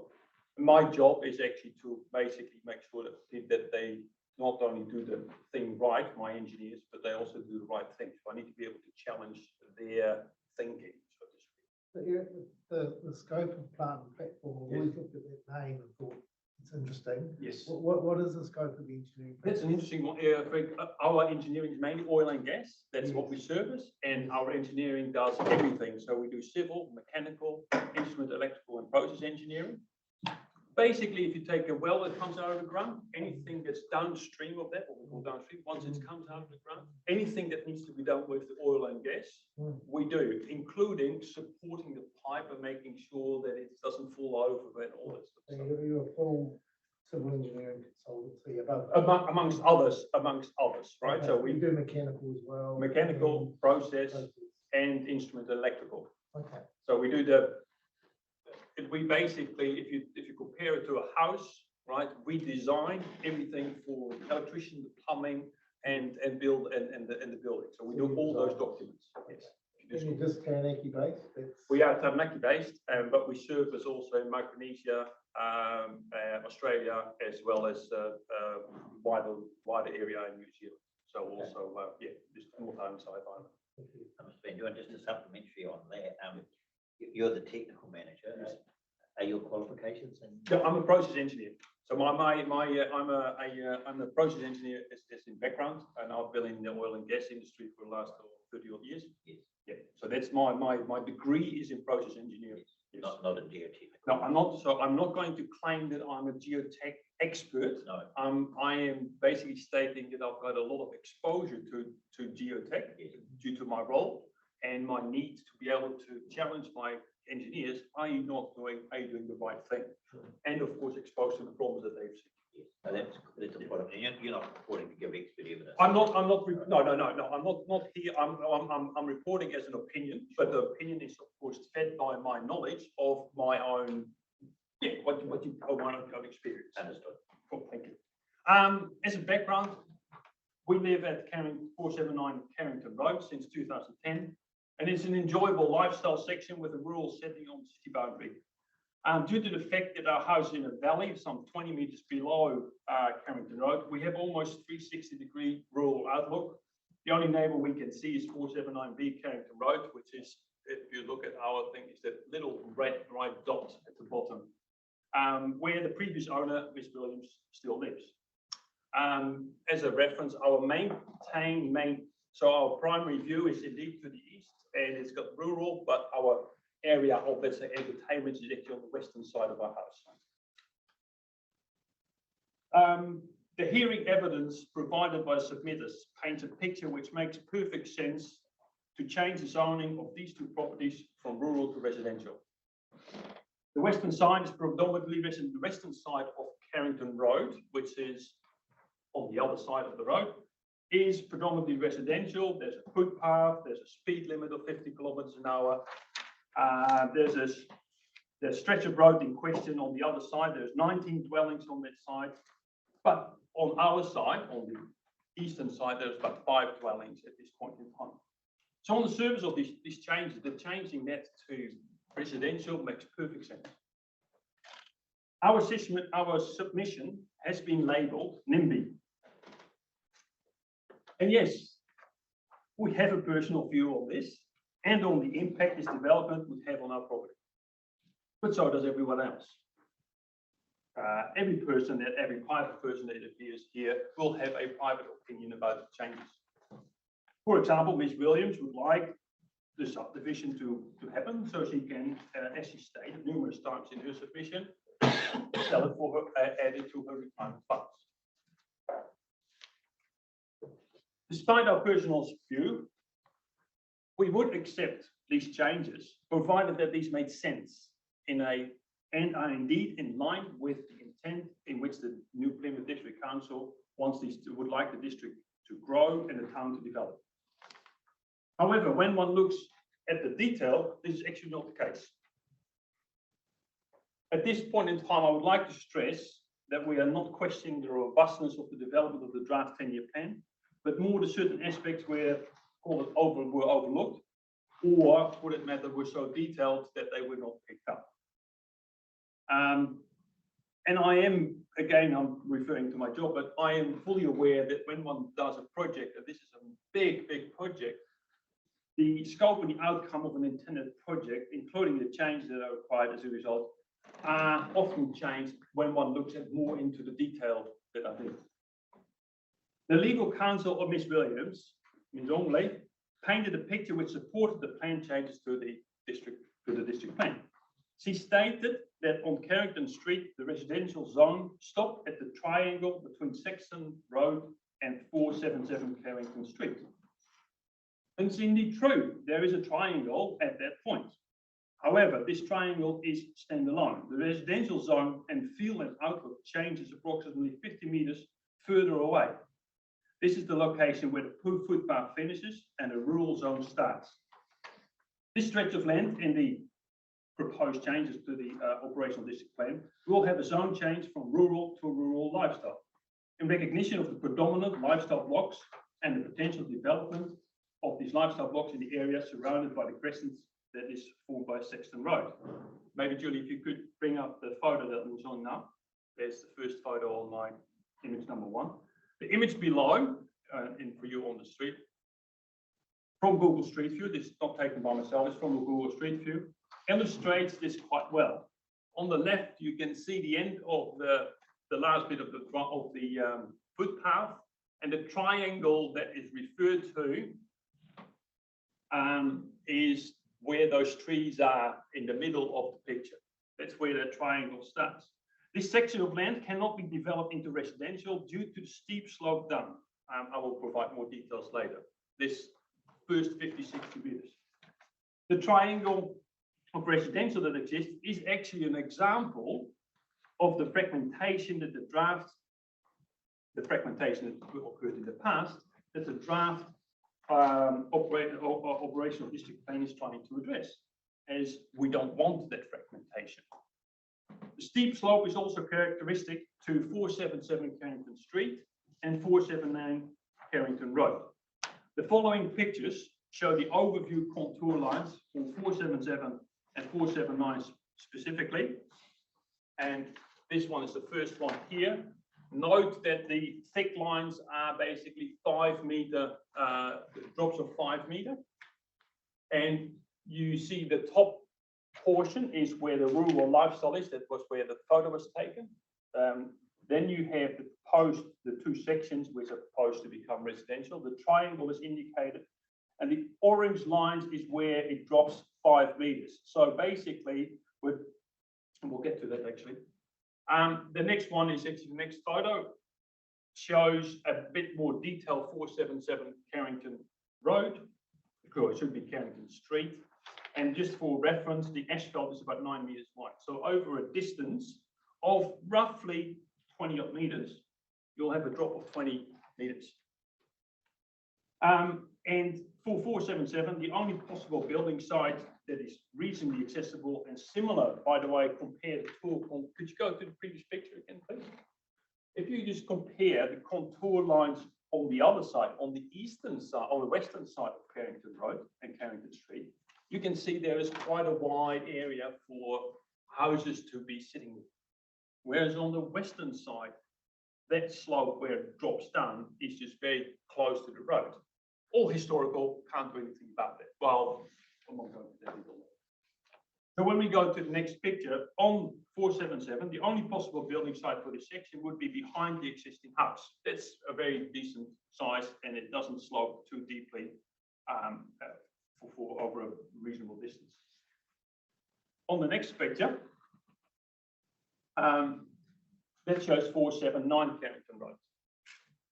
And as you can see, there's both sections slope downwards approximately 15 meters over a 15 to 20 meter distance. To put that in perspective, that is as steep as a normal staircase, or even steeper than a normal staircase is. It is steep. You know, you certainly know, if you're walking up there, you know that you've done it. This slope on 479B, that makes it, so for these 2 sections distinctive, this makes it these two sections distinctly different in potential for development compared to the ones across the street on the western side. For the past submission of 479 in the past, this is the one that was done in 2016, Mr. Twigley of BTW Company, who has been referenced before, had identified one suitable building site for 479B. He noted extensive low load bearing of the soil and the slope as requiring more work. I've attached the letter that was with the previous submission, the previous request. I don't know what the word is, the exact definition, but that was done in 2016. That is an attachment there, and the photo below shows the actual building site as he had indicated. Limitations identified by Mr. Twigley were the slope of the land, the low load-bearing capacity of the land, and partly the existing offsets for the rural settled environment. Of course, it's likely that the reduction of offset requirements for a route to a residential zone are different, and that one or two more buildings could be identified, mainly to the north, next to our driveway. So that's actually on the picture, is where that orange is on the right-hand side. That's where our drive is. It's likely that there's, I mean, and I must admit, there's not, one or two probably likely, but then it stops very quickly done. The submitters argued that because a residential exists across the road, their section should also be residential, without taking into account, in our opinion, the development limitations both sections actually have. The Section 32 report listed criteria for which rezoning could be considered. Is the property already developed for residential? And if so, is it unlikely to change in the long term? No, the properties are not developed for residential and not likely to change in long term as a result of the slope of the land. Surrounding context, does the site naturally blend into the residential area? No. If you walk along there, it's actually rural area. Completeness. Is the site part of a wider residential block? Well, that's the debate. So that's debatable in my opinion. Urban design. Would the rezoning provide opportunity to create better urban design outcomes, especially on street linkages and connections? No. Again, to the due of the slope, but not only that, you'll get fragmentation there, and the look will be like rural. It will feel like rural compared to the other side. You won't have the density of housing. It's not possible, given the costs involved and the slope.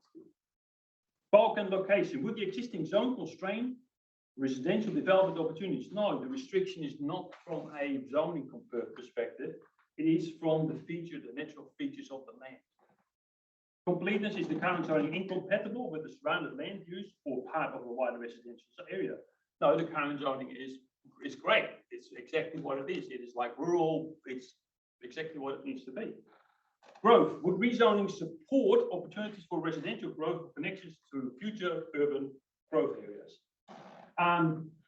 That depends on the definition that one actually calls. But at the moment, I would, in my opinion, agree, 4 houses maximum in that area. For a stretch that has on the other side more than 19 dwellings, 20 dwellings at this point in time. As mentioned earlier, we are not advocating that the process undertaken was not robust, but more that this, what I would call oversight, is due to the vast amount of information that needs to be digested and the detail one needs to go into to realize the actual situation at hand.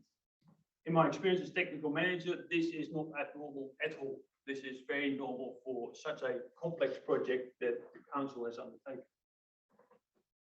So in conclusion, the proposed changes to these 2 properties in the draft plan would result in fragmentation, which is contrary to the intent of the suggested change to the plan. Traveling south from Carrington Street, the zoning would be as follows: residential, that's at the just before. Then you get the rural lifestyle, which is just before Sexton Road. Then we would get residential. Then there would be rural again, which is our driveway. And then it would be residential. The proposed changes do not provide a material increase in residential housing stock. The only reason that remains standing for the submitters is that as residential zone exists across the street, it should also apply to their sections. This would set quite a precedent for any other areas where the zoning boundary is actually defined by a road or a street rather than a natural feature like a stream or a river. In our opinion, as mentioned in our submission, a rezoning to a rural lifestyle, which might or might not be able to extend all the way to the Te Henui, would be far more in line with the plan and provide for the identified need for lifestyle block demand. Or there's two more remarks which I will make here, in which I haven't written down, but I thought of. One was actually the remark that Mr. Little John made earlier on about the zoning and the purpose. The zoning purpose needs to also look not just saying it's residential, but also how it will be used. So in this case, my advocation would be you cannot build housing to the density that is actually required, that you can do within residential in this area. It will look like rural, it will remain like rural. Or in other words, if it looks like a duck, it swims like a duck, and it quacks like a duck, it is a duck no matter what you call it. Thank you. Thank you very much, Eric. Yes.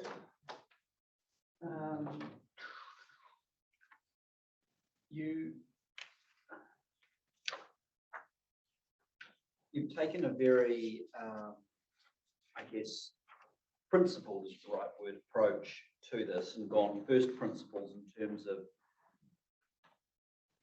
criteria to consider around whether it ought to be zoned residential or not. You haven't mentioned any particular effects on you or your use of your existing property as a reason for the zoning to remain as rural. Is that because you don't perceive that there will be any effects on you in that sense? The reason why I'm sitting here, of course, as I said, there's a personal reason as well, right? And as I stated before, if it had all made sense to us, right, as in it is sensible, then the effect would have still been for me. But I would have said, okay, I need to live with this. I need to live with this because, let's say for argument's sake, say, it was 20 meters wide, or 30 meters wide at the top, and yes, it does impact us, right? And therefore I'm sitting here as well. That's definitely another reason. But I know that my personal view, from past experience, personal view is lovely, it's great, and that sort of thing, but they carry very little weight unless they are substantiated by anything else. Of course, our side we have on there, and that's why we put in the submission last time to the development that was proposed in 2016, to which the council at that time actually agreed that it was not in line with the plan, not just from a rural perspective, but for the fragmentation and those sorts of elements. And yes, if there's two houses being built there, they will actually, because of the slope difference, they will actually look right where we live, where our entertainment area is, right where my sauna is, where my spa pool is, where my swimming pool is. And there is, because of the height, you're talking about 20 meters height, if I were to put trees next to our house that high, I'll have no sun at all. And so, yeah, you're always going to have a conundrum there in terms of the view. The other thing is that we know out of experience from ourselves is that developments up high, we used to live in Whangarei, where we had a similar development, not similar, but a development up high, caused quite some grief in terms of stormwater and stormwater management. And it's not for the faint-hearted to actually make sure that the development does not yield in a lot of slope instability. It's pretty hard. So yes, but you're right, I take a principled view because of the fact that I know or feel that I might feel this way, you might feel different, but it's my feeling, and my feelings don't count here. They just don't, Nor do ours if it's any consolation. Yeah, and the reason. Can I just pause you there and let me ask you some questions. So your assessment in your table at 39 is that a maximum of 4 houses could be built. Is that based on your understanding of the topography of the land and the issues it's got? Yes. Okay. Yeah. And is that both of these sections? No, so basically I'm looking at, so if you look at this 4799B. I've got this. So in terms of 477. 477, yes. What do you think you could, what could potentially, based on your knowledge of that land and the contours, what do you think it could potentially So there's two sources of information for me there. One is in 2000, which I haven't mentioned here because I thought it would be too far in the past and too much of the detail. In 2008, Mr. Hine tried to subdivide the section, and it yielded actually two different sections. One was actually the one further north, which is 465 Carrington Road, and number 65 Sexton Road. They were subdivided off. At that time, engineer's report was done, and that basically stated that anything north of the house you cannot build, because it would basically have a major impact on the stability of the slope and therefore of the house and on the road. Okay. So the only section that you've got left is actually between his house and our driveway. Yeah. And then depending on how you look at it, you can probably go to one, maybe if you bench it properly, I would say 2 properties you can fit in. The one that's next to the road, maybe if you look at the slope down, and then the other one, if you bench it, because you can do that, you can probably put in 2. But not down further to the north. Well, unless you start benching all the way from Sexton Road, but then you're starting to look at, hang on a second, It is for only 1 or 2 building platforms. I mean, if this were in England, we would have terraced houses there. Yep. Right? But we don't do terraced houses. We don't. It's not on the edge of our cities anyway. No. Okay, so you suggest maybe 1 or 2 maximum on 477. Yes. And then your table where you say 4, potentially that would be another 479. 2. And I mean, I could admit that if you sort of really squeeze it, you could probably put another. Well, because the problem with 479B is that in actual fact, if you want to be honest, is that the slope extends onto 479, our property. Yep. So if you want to stabilize that slope, you have to start at the bottom. Oh, you yeah. can't stabilize the slope halfway up the slope. Yeah. Or you bench it very much 10 meters in, but then you're on the road. So you'd accept though that zoning doesn't gazump reality, does it? I don't advocate that it gazumps reality at all. No. So if all of those constraints added up, yes, and no houses could be built there, then essentially what's the issue? Well, but therein lies. There's 2 things there. One is actually so there's 2 elements. One, of course, my personal thing, right? Because there will still be 2 houses built above on us, which we don't want. I mean, I'll be blunt and honest about that. You know, there's the one part. The other one is, and this is where I come from an own principle point of view, and I'm Dutch, as you know, or as you might have guessed. And well, Terreo was very, very good at the outset. I was very impressed. Thank you. Thank you. When someone says this is the plan, this is our intent, this is our objective, this is what we want to achieve. And if you then from onset, in my opinion, are not in line with that intent and those objectives, so say, hang on a second, this is basically saying, and this is for the wider community in a sense, which I'm part of. We just, we do all these things, but then we already introduce here, in my opinion, the argument, if it's on that side of the road, I can have it on this side of the road.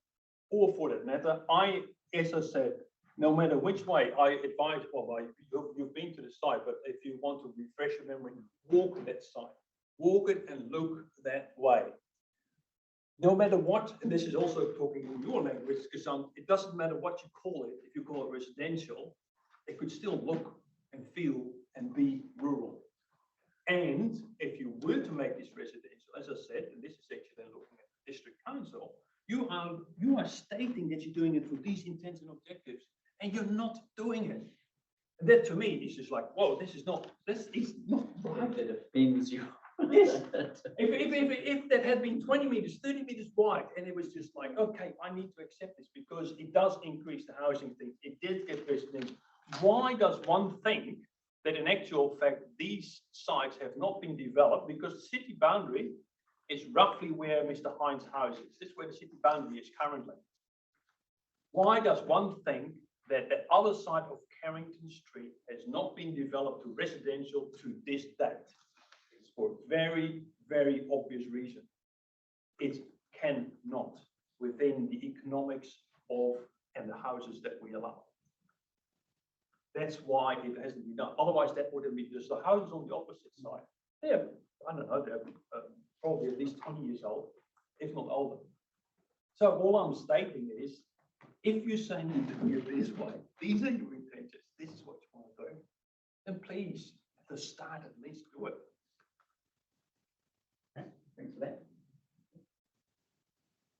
Anything else? Ken? No. David? No.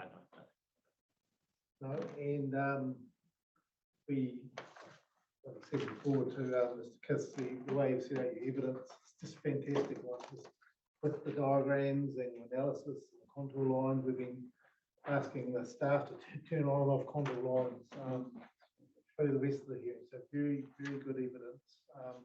We'll certainly consider it in the round with the other evidence, and thank you very much for your attendance. Thank you very much for your time. Thank you. Thank you. Yes.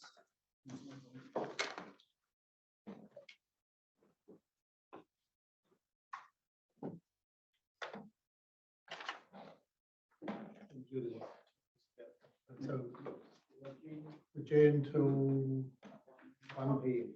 You could be waiting. Well, hello again. Hope you all had a good lunch, and we've just got Commissioner Littlejohn and myself hearing the airport matters. That's our responsibility, and we do have some new people online. So just perhaps turn your mics and your photos on, and we'll just say hello.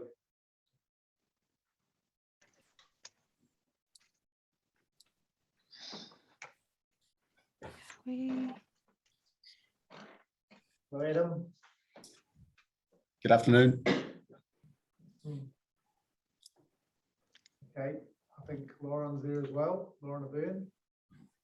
Hello, how you doing? How you doing, Lauren? Sorry, Mike? I can't get my camera on. Ah, that's all right. Mike?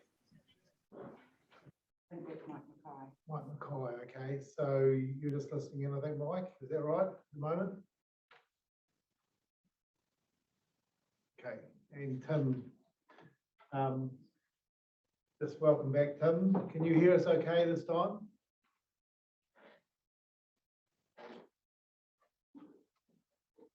Might not be listening in. Okay, we're very mindful that Tim couldn't hear some of that hearing when Kaingaroa were here. We're trying to keep our voices up. It seems particularly when at the submitted chair. So for everyone just online, because we've got people listening in and doing it by Zoom, that we do try and keep our voices up as much as we can. And just Todd, good to see you in person. You're going to do the section 42A, and welcome Louise. And just in the room, Sarah, everyone knows Sarah. Yes, Aaron, nice to see you. Yes, we did meet you on site. Good, and Howell. Howell, Yeah, yes. we are for the airport. Yes, thank you very much. Right. Commissioner, Mrs. Edwards was just going to address you about. Oh, yes, of course, yes. Come up now, Sarah, when. I won't sit because it's very quick. I just wanted to clarify this morning, when we were talking about rating of properties, I gave you slightly incorrect information. What I wanted to say was that if you're a 1 hectare lot, you are in a rural zoning, you're zoned as you're rated as a residential property. So Yes. anything under 1 hectare is rated as residential. The next threshold is a small lot holding, and that's from 1 to 4 hectares. This morning I said it was 1 to 10 hectares. It's actually 1 to 4 hectares.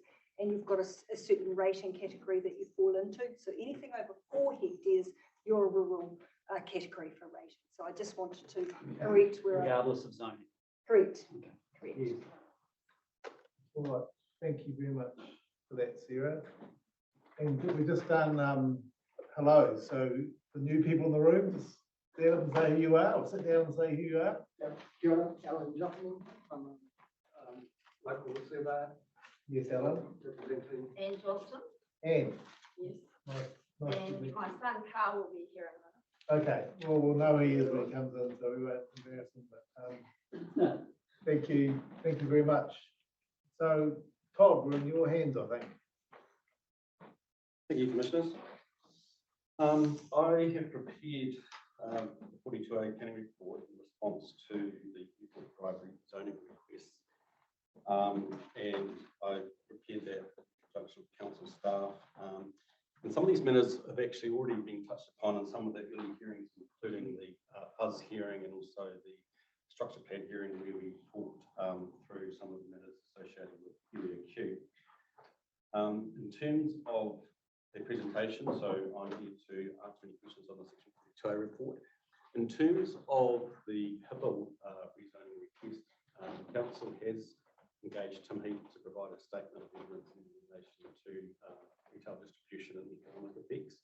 And we also have a statement from Megan Taylor on transportation issues. Megan's not available this afternoon, but if you do have any questions in relation to transportation, I may be able to answer them, and if not, then Megan said that she should be able to be available on Wednesday, or we could take some written questions. I think I haven't kept up with the printing because I can't. I've been around about the country. So those would have come in. So the statements from Tim and from Megan were issued with the 42A report. Okay. And they, again, well, in terms of the transportation minutes, they could follow on. Yes, no, so they're on the back. All right, thank you. We'll just go on to the first slide. So essentially, this hearing in the 42A report is in relation to the rezoning requests, and there's multiple requests in terms of the zoning for Area R, and then there's two, I'll call them landowner requests in terms of two separate properties within Area Q. So that's at 47 Airport Drive and 115 Airport Drive. I just wanted to note also, and it's something that we have mentioned, the plan provisions around the airport are quite complex in the sense that there's multiple layers and multiple plan provisions. So I just wanted to mention that in terms of other matters which would have been addressed through other hearings, including the designations hearing. So we now have a decision on the amended roundabout for State Highway 3. There's been evidence produced as part of the noise hearing, obviously through the future urban zone hearing, the structure plan hearing, and the airport zone hearing. So there is actually quite a complex set of plan provisions in and around the airport. And I think that's quite typical for district plans. In Christchurch, we had from Christchurch district plan review, we had about 18 days of hearing around airport issues. Well, yeah, they're very complex because also obviously the obstacle limitation services and the noise controls for the airport extended out very important catchments. Just note up there in key issues, Area R, we've got, I say, rezoning requests for that, which I'll talk to more specifically in terms of the actual submissions. We need to consider in terms of those submissions, the location and the purpose of the future urban zone, which I think there's been quite a lot of evidence to that in terms of the early hearings, land supply and demand, and also the linkage to the Bower Area Q structure plan development area, and you will see evidence in terms of the linkage rules between Area Q and Area R. And for the Bower Area Q structure plan, the submissions for rezoning there, we need to consider the consistency with the structure plan provisions, again, land supply and demand, access onto Airport Drive. So that's one issue which come up specifically in relation to the HIPPO submission. And again, the relationship with the urbanisation for Area and the timing of that as well. Airport Drive, rural land, similar issues, although with that particular request, and this is the Johnson family request, I think one of the key issues there is its spatial location. I just want to, I have actually included in the slides these maps which you would have seen previously, but may help just to reference back to these. So that's Area Q, sorry, Area R. Under the proposed district plan provision, that is the future urban zone. As we've heard, that's basically a placeholder, so that there's no further urbanisation of that area until a full plan change and structure plan process has been undertaken. So again, that's just to locate yourselves in terms of Area R. Yep. The next slide, again, is something that you've seen probably multiple times now. That's the structure plan for area Q. And that basically sets out the key infrastructure linkages. You can see that it actually does have a schematic dotted line for that amended airport drive intersection with State Highway 3. And as I said, that's actually now been, decision has been made on that through this hearings process and review of the district plan. Just to double check on that, we've made a decision. Have we actually had a response back from the Quarren Authority confirming the decision yet? That's a very good question. I would need to check that. I mean, that decision was issued some time ago. Yes, So to finish the process, they need to come back to the Quarren Authority as the last say. So, I'm definitely haven't been notified of any appeals. so maybe between you and Julie, you could find out Yes. if that's been done and if the appeal period's over. That would be great. Thank you. So just on to the next slide. So the first submissions that we would, I will just present is the submissions to rezone area R. And so we have a submission from Webster who are seeking to rezone the fuzz to a local centre or mixed use zone. That's the property that they have there at 22 Airport Drive. Now the submission is a very generic submission. It expresses some frustration, I guess, in terms of the lack of certainty and lack of progress in terms of the area Q being developed and then going through into area R. There is no further technical or planning evidence in support of that submission. So as I say, it's essentially a generic submission expressing some frustration with the lack of progress. In terms of area R, we also have. Can you just go back to that plan? So those new lots, 19A, 21A, 1929, they've been recently, I've seen a for sold sign on that property with those 4 sites recently sold. So I think that must have been recently subdivided just across the road. That's my understanding too. I was out on site with one of the consent staff, and I remember there was we're having a discussion about a subdivision where there was a limited number of lots that were created, Yes. And there was provision under structure plan provisions for that to There occur. was a previous plan change to area Q that allowed this, it took the prohibited activity status off and allowed some limited development. That's right, correct. isn't it? Essentially, yes.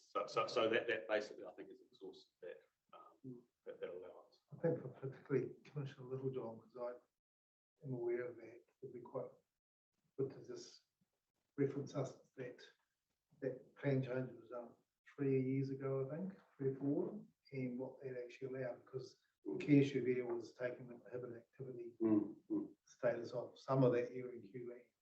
We can probably provide a copy of that subdivision decision. Well, I think it's more the plan change. The plan change, okay. Yes. You know, the one, Louise, I think. Okay, thank you.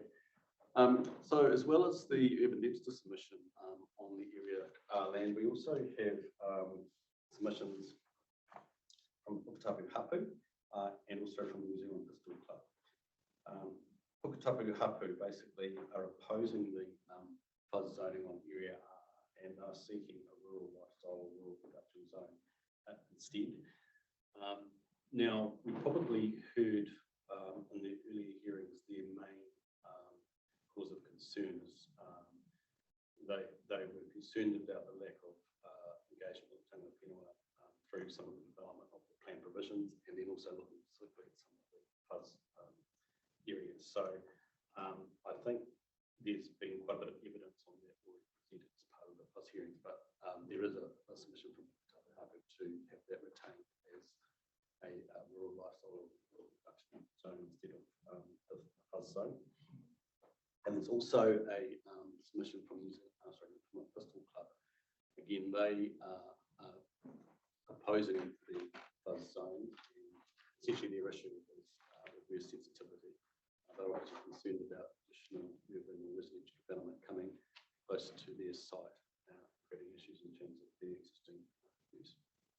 So we're not hearing from the Pistol Club There's been no evidence that's been submitted in support of this. So do you know much about that club? And I don't know much about the local club. Yeah. because we've certainly got rifle, small rifle clubs and pistol clubs also up here around. Yeah, both Napier Airport, Christchurch Airport, quite a feature. And the issue with these clubs is that they're concerned that someone might be shot from their activities. And normally they have pretty robust back guards, and if they're in a building, not sure, but I think they do have outside ranges, but it's basically there's embankments around what they're shooting into. So it's quite. I mean, I shouldn't really talk too much. you don't know. No. But I've all I've done is I've been to their website and read through the type of activities that they have on the site, and there's various pictures of people shooting outdoors with the embankments in the back. So getting my knowledge. Thank you. And is that designation shown? Is that the actual confirmed designation alignment? You know, Todd? That looks fairly close to it, but with the designation, there was the actual formalised boundary. So, and I do remember that they had that road going into that area as well. So we can provide a copy of that. Yeah, just for our records, to see whether that is, that's actually that plan actually shows the final designation line. Yes, we can provide that.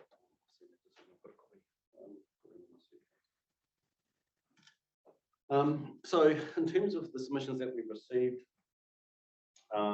it's my recommendation that we retain the existing fuzz zone. I believe that's the appropriate zoning for the property in terms of establishing a area which is earmarked for future urbanisation, but there's no urbanisation within that area until such time as there is a future plan change and structure plan process. The fuzz zone does retain essentially the existing rural land use and activities, so it doesn't provide any further subdivision or additional urban activities until such time as the plan change and structure plan process has been undertaken. And also in terms of, for example, the matters raised by the Bristol Club, any issues of reverse sensitivity would need to be fully canvassed and assessed at that time. In my view, it may not be, part of this area has also been considered for employment land, so there may be, for a future plan change process, zonings which are proposing noise sensitive activities such as residential close to Bristol Club, and obviously there'd be the issue with the noise with State Highway corridor as well. So it wouldn't make sense in my opinion to be looking at residential site. So as I say, I mean the recommendation is to retain the fuzz. I believe it is the appropriate zone, and there's no issues arising in terms of the matters raised by the club. In terms of the Puketapu submission, again, we've heard quite a lot of evidence on the concerns that they have raised. And we're still working with Te Areawa and Puketapu in terms of the provisions for the park and some of those policies and things that we're working through in terms of the process. So I think that is a response in terms of addressing some of those concerns. And the further submissions at the bottom. Well, those were further submissions from Kaingaora, who made a lot of submissions to and against submissions, but it was only to the extent that they either supported the original submission. So, I mean, they seem to go both ways sometimes. Do they support this fuzz area in the original submission? Is that? I think they support the submissions to dezone it to rural because their general position is that there's too much fuzz.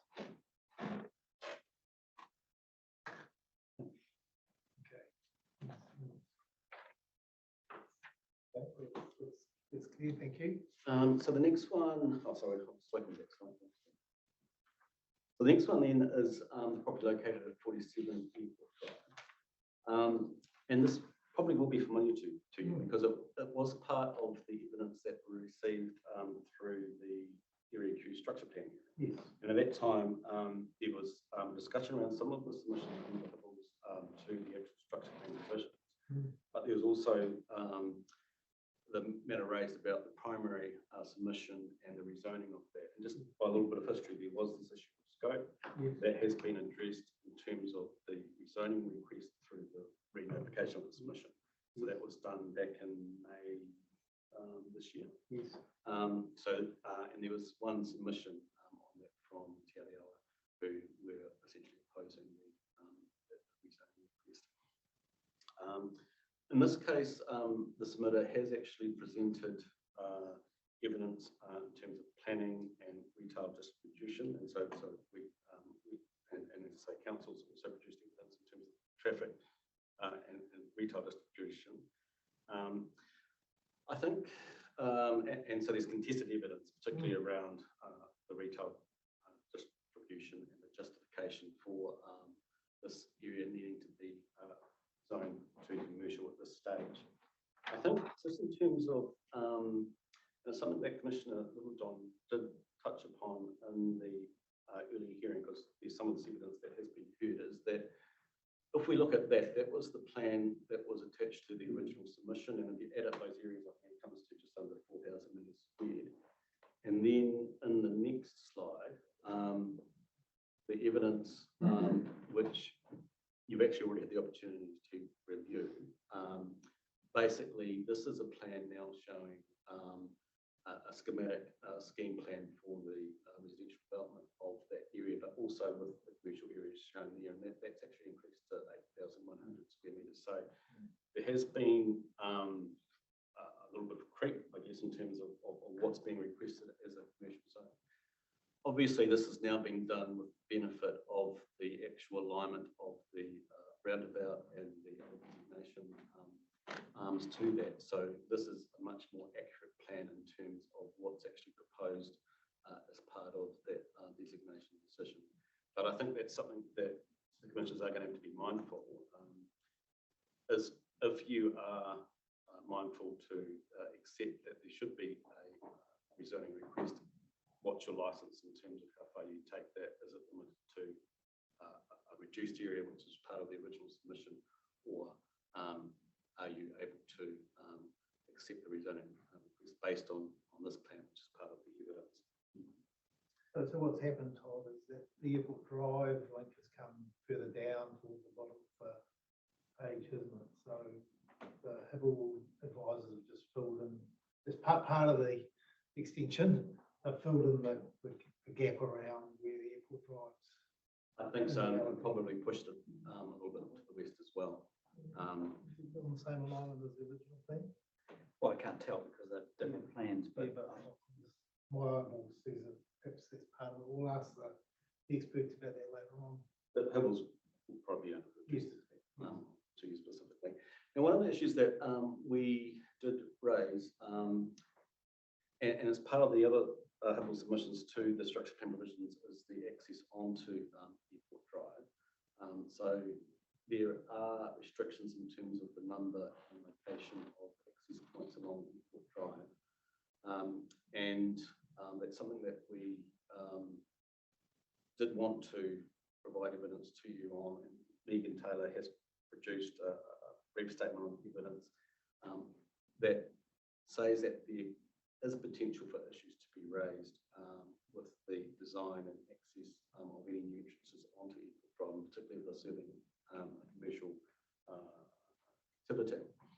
Now, some of those matters will be able to be addressed through a consenting process, but in this case, we also have provisions which actually are at the district plan level because they're part of the structure plan requirements. So, in my view, we do need to turn our minds to that particular issue through this process.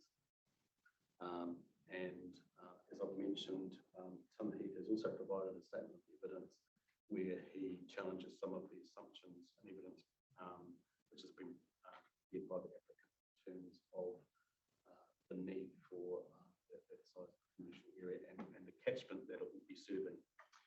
So I think be hearing from the applicant on that, and they also have some questions for I think one of the issues is that commercial area to serve a local residential catchment?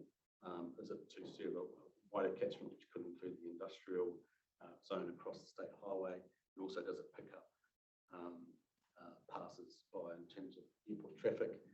I think a lot of those questions do need to be examined quite carefully, but I also think any provision of a commercial zone here needs to be assessed in conjunction with whatever happens with Area R. And if Area R provides a commercial precinct and it does provide for that kind of catchment model, then it seems a little bit unnecessary to have another commercial area just down the road on the other side of the road. So in my view, I don't believe it's appropriate or necessary to look at commercial zoning on this property now, and it should actually be done essentially in conjunction with Area R.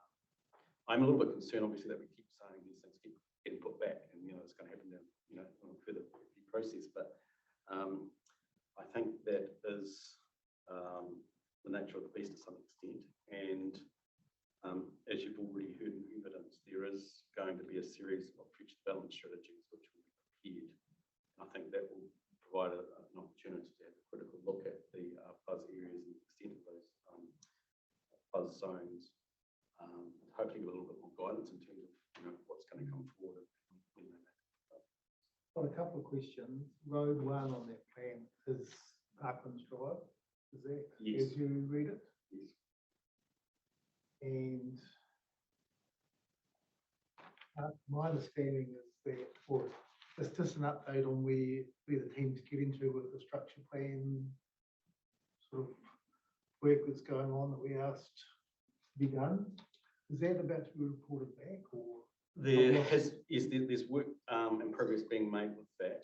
I'd have to say it has actually been quite heavily impacted, just in terms of planning staff and also the availability in terms of the work that they're already doing with other hearings. And there also has been some kind of sickness too, which has impacted on those timeframes. But yes, we will be bringing back a new set of provisions and recommendations. Because I recall at that hearing that we gave the staff the opportunity to tell us what time they needed. Yes. And yeah, and if there's, would certainly be, if there is struggle to bring that together, we'd like to hear sooner rather than later, because if there's more time needed, we may be able to provide that. So that was one where we asked for a proposal from the staff team.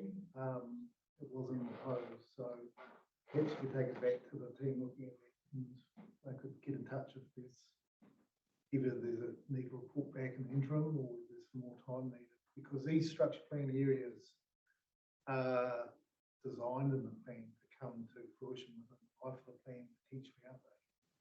Essentially, yes. Yes. I mean, those are the go-to greenfield areas. And within that structure planning, is there any more progress about actually getting that Parklands Drive link in place, which seems to be the key to unlock that whole area queue? Yes, there is some progress there. In fact, council has asked me to process an application for subdivision, which is the first part of that link from Wills Road. However, it stops at the Waitaha stream. So there's still some question marks as to what's it going to take to get it over the stream and then from that link through. But the council hasn't designated that key link, has it? No, that's being done essentially through the rule mechanisms associated with the structure plan. Yes, but it could designate it if the whole future queue can't be organised amongst the landowners. That's my understanding. That would be an option, yes, for council to use designation. I think there's more movement now in terms of landowners working together and wanting to try and provide some progress of that structure plan area. So, but it is coming from the west to the east. So. Yes, so it could potentially start being formed from the other end.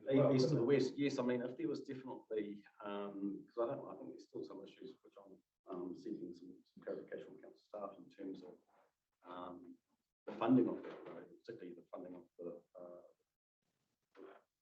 bridge bridge over the Waitara stream, because that's actually going to be quite a significant cost, and how that's going to be funded and who's going to be responsible. So I'm actually currently working through some of the issues. We're certainly most interested in how the structure plans can actually be implemented. And a part of the solution in the structure plan for area Q would be to say, look, we don't think within the life of the plan we're going to get there with Parklands Drive. Perhaps maybe we look at another process. Those are sort of the planning questions we need to get answered for these 6 areas that are looking to be the next off the rank. Okay, well, I think we can perhaps report back to you maybe as part of our right. Yes, Wednesday, where that's up to. Yeah. Yeah, great, thanks, Todd. Do you have any questions on the way through? No, I would say thank you. So I've basically spoken to that slide without actually having the slide up, but so again, issues around the demand modelling, transportation effects, and the relationship area are. So then the next submission and request for rezoning is for the property at 115 Drive. They're essentially seeking rezoning of land which is rural to residential. I think also said rural lifestyle. A little bit unusual in terms of where area Q has been developed. It's clipped the bottom end of the Johnson property, and that's partly been just for a road alignment, but also there is some residential zone on that. I think the next slide will show that. And also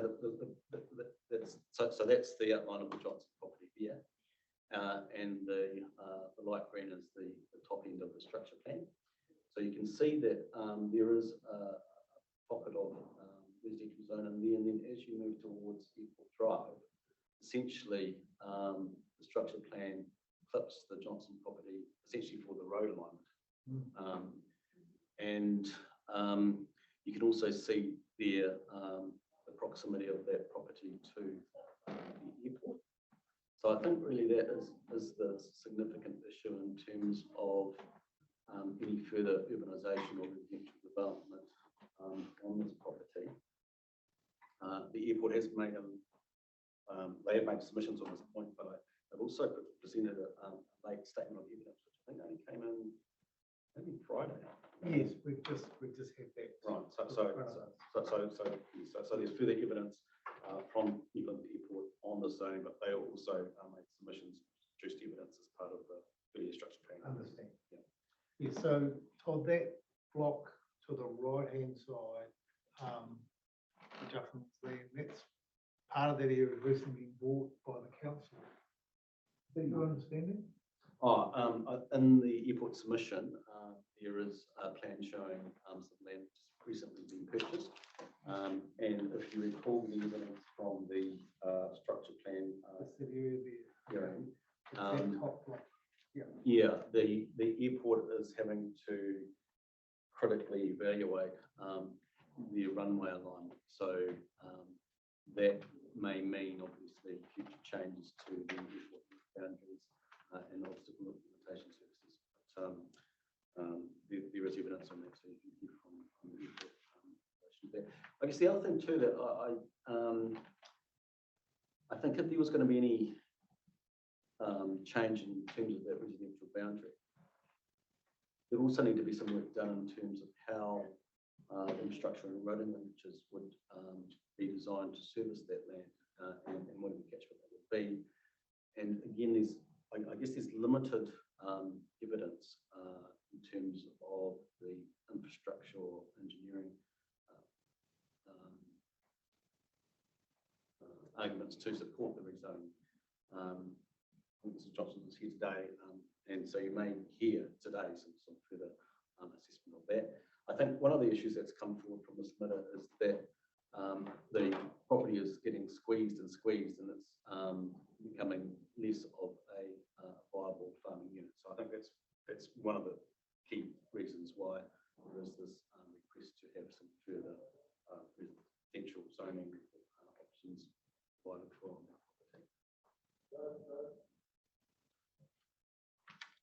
In terms of my recommendation, that's just a little bit of a detailed blow up of the property there. So you can see again the black and white hatching is the property boundary, and there's that lineal part of the structure plan, which essentially just provides for the roading connection to Airport Drive, which clips the bottom end of the Johnson land. The recommendation that I've put forward to you, Commissioners, is that we retain the existing rural zone, and I think the primary issue again is the Facebook plan. So that's the overview and presentation. I think we still have Tim Heath. Yes, Tim Heath is online. If you've got any questions to Tim, and if you've got any questions in terms of traffic, then we'll be able to pass those on to Megan. We'll have her come in to speak to you. Thank you. Before we go to Mr. Heath, we'll see if Kat has any questions. Well, they're probably questions to all of you, really, because you've all sort of combined your thinking together. So, how are you, Mr. Heath? Good to see you again. Yeah, you too, Commissioners. I really want to focus on the Hibble submission around the commercial proposition for that corner of land there. The other two are quite straightforward, and I've got I'm sort of waiting to hear what the submitters say, but are sort of less contested in terms of expert evidence. I just want to have a bit more of a focus on that. So,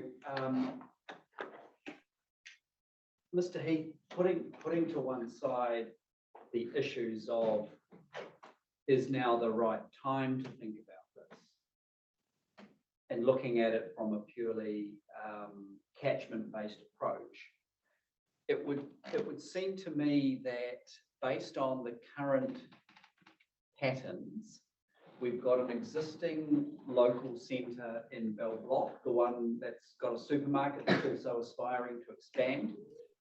Correct. And then we've got the area Q structure plan, which seems to propose two, and I think they've got pink dots, possible local centres.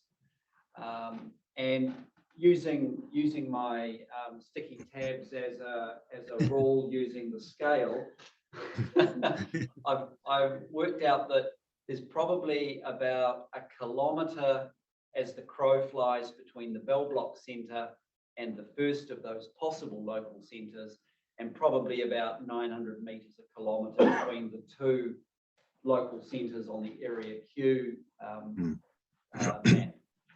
So as a general proposition, is that sort of kilometre spacing for potential local centres, is that appropriate? Is that too much, too little, realistic? I mean, what would you be advising us in terms of providing services for a catchment, the sort of radius of accessibility? Yeah. And that might be something Mr. Whittaker has to view on as well. Yeah. I would say that from a retail perspective, they're quite close. And it does depend on the size of the market you're servicing and the size of the actual centre itself. So for the Parklands Ave Centre, it's got a supermarket, so its catchment would be slightly broader. It's still a convenience centre, but it's slightly broader than a convenience centre without a supermarket. So that supermarket, which I think, as you've identified, is looking to expand a bit more, would certainly consider this land as part of its core catchment to service. And so and as you said, the way the crow flies, we're talking 2 to 3 minutes, sort of, once the roading pattern's in play to that market. So that is convenience in my books. You certainly couldn't say that this centre is inconvenienced by not having a convenience centre. Okay. My next question then is about size. You commented on the submitter's latest plan, which shows potentially 8,000 square metres of commercially viable land. If we took the view that, in fact, the submitter was limited by its submission to only 4,000 square metres. Does that sort of change your thinking about what could potentially, develop here and whether it would end up having any sort of economic competition with any of the other centres? Yeah, I'd be against that as well, for the simple reason that that smaller land area you identified was the one I think Mr. Thompson had assessed, and that there was identification there of around 20 to 25 convenience stores that could be provided on that land holding, that smaller land holding. So that simply could not be sustained by that market. It would have to draw from the Parklands Ave and further afield to be sustainable. It seems out of kilter with the size of the local catchment. The last comment that it would have to draw from other catchments, of course, we've been told that taking into account the effects of trade competition is a no-no. So you're not suggesting that we ought to be taking that into account, are you? Not in terms of whether Parklands will fall over in entirety, but in terms of a certain drop in productivity and amenity at Parklands as a result of lost spend to the potential centre here. I think that is something that could be considered. Okay.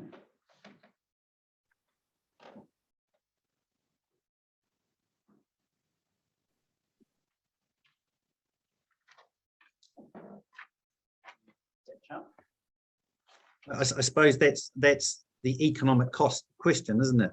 Is what is the opportunity cost of providing that activity here, and that cost is drawing spend away from an existing convenience centre down the road. Yeah, I'm still not convinced that that's an effect that we're allowed to take into account, though, under the trade competition prohibitions. I don't think you would use that reasoning by itself as justification for declining. Well, I'm suggesting we can't use that reasoning at all. I think it's part of the consideration in terms of understanding the potential effects of what they're proposing from an economic perspective.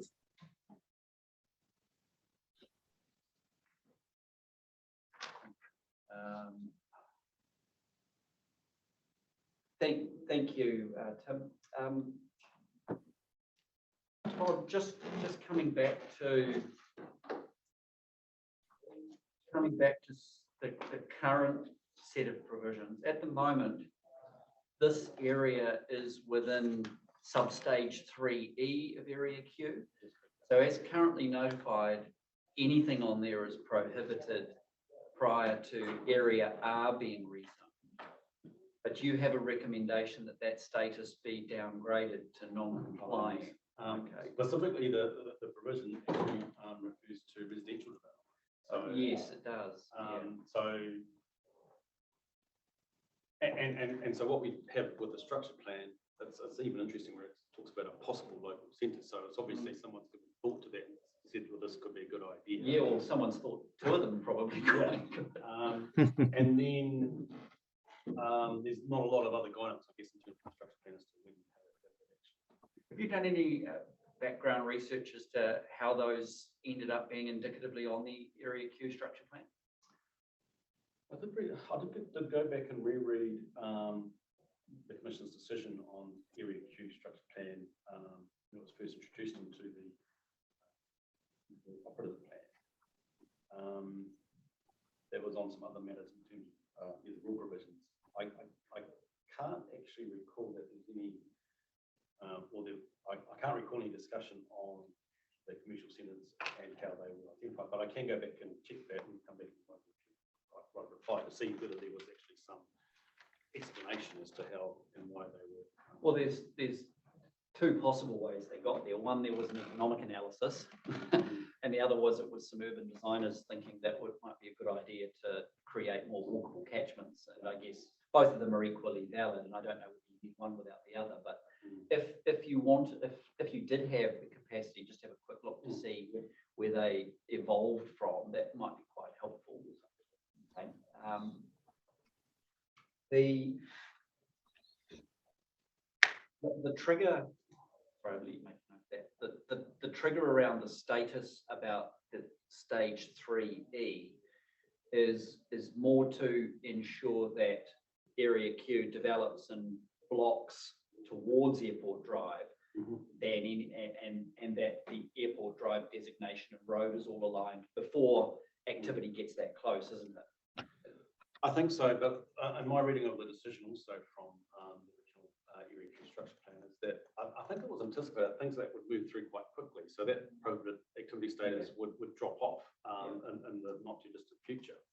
And I think what's happened now is obviously things have evolved and we haven't perhaps seen the development across the queue that we first anticipated.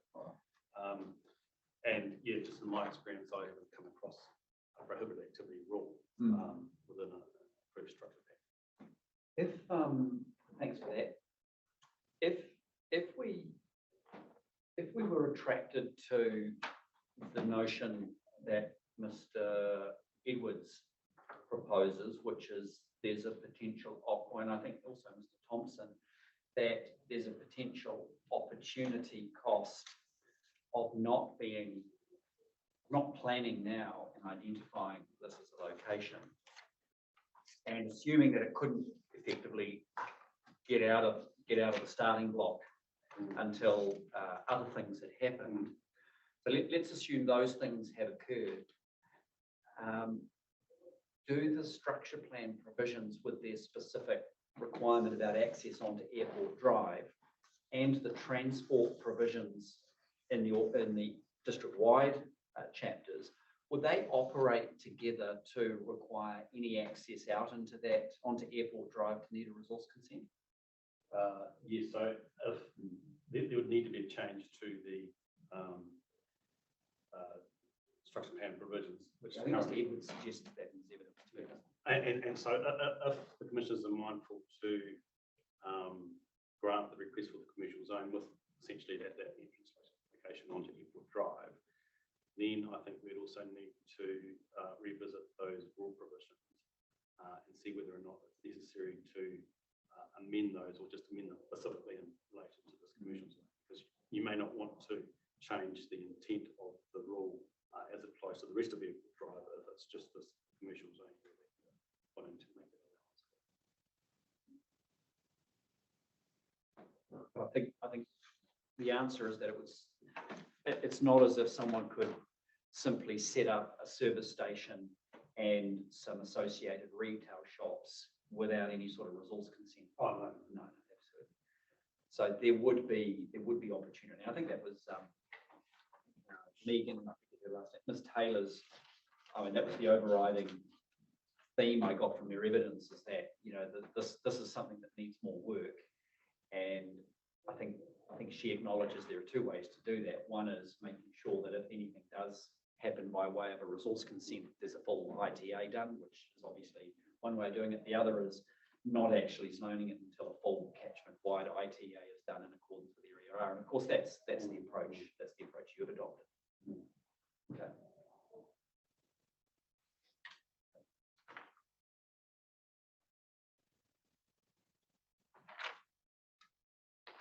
I think that was. Do I have any specific questions?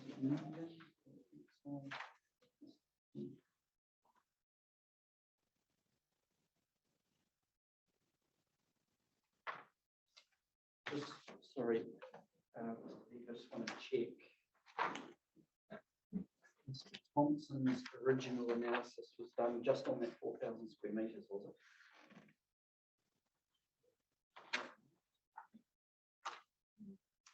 People nodding, and we'll hear from.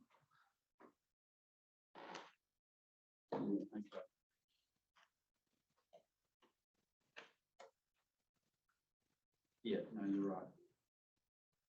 Okay, that's good.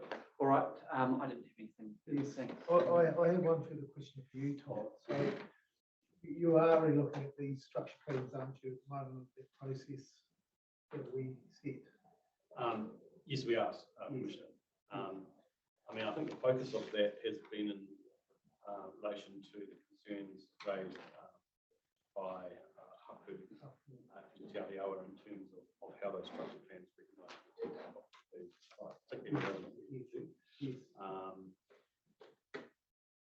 I don't think we're currently looking specifically at the question of whether or not a designation process. Yes, that's just something separate, but I suppose, you know, my question still stands that if this is the area that the council wants to see growth in the life of the plan, might need to do some of the heavy lifting to get underway through its processes for that key part of Stride link, which seems to me is the, you know, from an infrastructure point of view, I know the wastewater is now being solved. That is the last, and that really needs to be done to actually release this land for residential. That's your understanding? Yes, well, actually, I'm hopefully maybe able to catch up with some of the consents team this afternoon. And again, perhaps we can reply, come back and give you a little bit of an overview in terms of the different avenues that council is to progress. But as I say, we now actually have a subdivision application in now for the first part of that. Okay, but you're not looking at the moment to take those two little pink commercial areas off the plan? Oh, no discussion or no submissions to take them away. No, and we have a submission actually from Hills to actually implement one of those. Yes, that's correct. Yeah. In the life of the plan. Yes, they're essentially wanting the commercial zone now, so it gives them the certainty that part of area Q is actually a commercial zone. Yes, but back to my question, this is a zone, structure plan area that is intended to be operationalised in the life of this plan. Yes. Including servicing for commercial, whatever you call them, convenience. Yeah, well, and yes, I accept that and agree with that, because I mean the structure plan there is, you know, there are two pink dots showing possible commercial centres. So I mean, obviously the structure plan is was intended that there be provision for some form of local shops and centres. And you'd be interested to see what you'll find in your research to why they were put there, but you know, this might have been urban design, it's about walkable, livable, 500 square metre radius to walk the baby down to the shops. You get a cup of coffee and those sort of things. That might have been the urban design thinking behind this. Well, I'll go back to the decision. I'll be able to report back to you. So, yes. Okay, that'll be good. Thank you. I will have to talk to Mr. Thompson because I'm a bit confused by his evidence, but that's fine. I mean, economists write evidence so that they just confuse lawyers. I think it's in their training. Either that or lawyers are untrained. I want to talk about. I guess this is a provocative question. The current proposal has 8,000 square metres. The original submission shows 4,000 square metres. Is there an area there? Is there a scale of local centre land that you consider would be acceptable, Mr. Heath? I mean, we don't have to accept the full submission. We could accept it in part potentially. And I guess my thinking here is just around the notion of convenience and serviceability for both commuters going to the airport, potentially having to fill up rental cars before they drop them back to the rental car operators, but also to provide some local convenience to what will be the edge of a residential catchment and potentially an employment centre as well. So is there an area of land there that could go to local centre that's not going to have any of the effects that you have a concern for? Yes, absolutely. And that's sort of ties back to what I said earlier on about it's not only the distance, but it's the scale of the centre. So in my view, a very small provision in the order of half a dozen shops would be suffice given the size of the market and the potential market in the future in the context of the of supply and balance of the catchment. So, yeah. So we've got, if we use the lines on the submitter's submission, we've got lot 2, which is just under 2,000 square meters. We've then got lot 3, which is 1,200 square meters, and then we've got lot 6 at 800 square meters. Well, I guess if you were going to get your red pen out and cross off those that you think make the centre too big, which ones would you be crossing off? Lot 6 and lot 3, and I'd probably just have lot 2, which is I think just over 1,000, 1,000 to 1,000. 2,000 square meters. Yep. Sorry, my appendix 1, I think it's got 1,032 square meters. It's quite hard to see. Oh, it's 1932 on mine. Yep. Oh, 1932. Sorry. Looks like a 0 here. Well, then that would be more than sufficient to provide a. What's the average service station take up for a footprint? It depends if they have car wash facilities and the number of pumps. So today probably they have quite a few pumps given the price of petrol.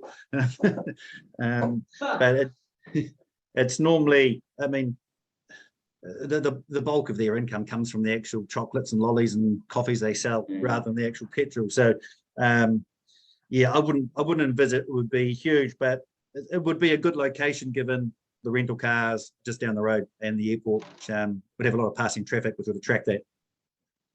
Yeah, I mean we did hear within the airport zone hearing a request for an acknowledgement of the potential development of a service station within some parts of the airport zone, albeit I think as a discretionary activity. Yeah. In terms of location, assuming there was going to be some additional shops available to it, would it being located where this current proposal is down on Airport Drive on the edge between those two urban catchments potentially be a better location for convenience for locals than being up at the airport itself? Based on the zoning pattern with rear residential, I'd probably say yes. So I mean, a petrol station at the airport would be better for the airport users, but it's not really that much of a level of inefficiency by having to travel, a couple of hundred meters down the road to access a petrol station on Airport Drive. You really would be splitting hairs there. But in terms of the local market, I mean, I would certainly suggest the corner site on the area proposed would make sense.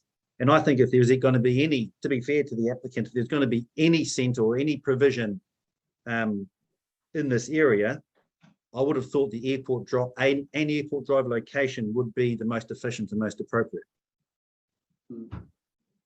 rather than an internalised site.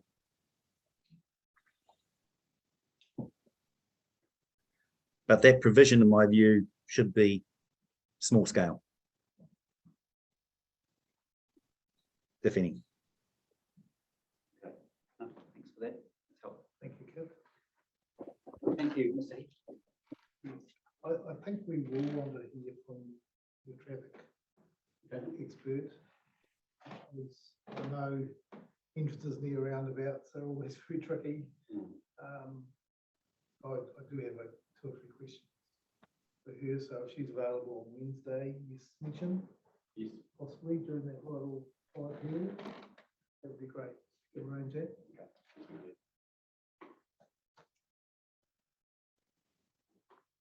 Right, so that's, I think,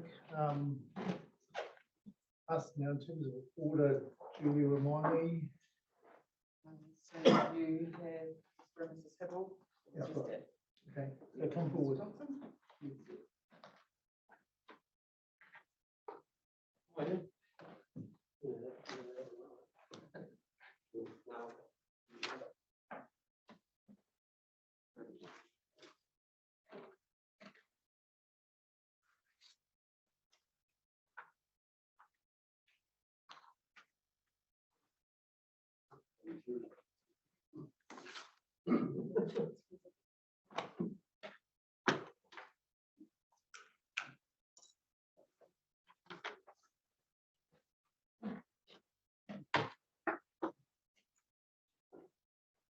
we'll start with you, Aaron. Welcome back. And thank you for your evidence, which we have read, but just maybe pick up the main thrust and embellish where you need to. Yes. Yes, from my perspective today, providing expert planning evidence and also got evidence available to answer queries as they arise. Summary from my perspective and perspective. That'd be great. Yeah, so shall we do that? So you summarise your perspective. Yep. Adam, if you could then just give us a summary and we'll ask questions together like we did previously, if that suits you. And maybe just turn your, yeah, that's great, Adam. Yep. Thank you. Quite conveniently, we have Alan Juffman, who actually produced the original subdivision plan. That's the turn of events. Very good. Essentially, the Hippos are committed to holding development here and commercial development in accordance with the structure plan.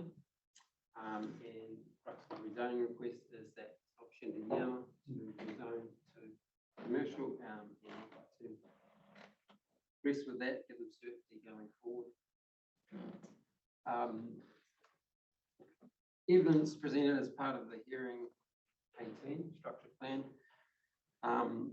We provided the economic assessment, which council's now gone away and considered, and that's positive. That was our intent to get that moving and get some assessment and eyes on that. So it's our position to discuss that assessment. And Mr. Thompson and Mr. Heath are here accordingly.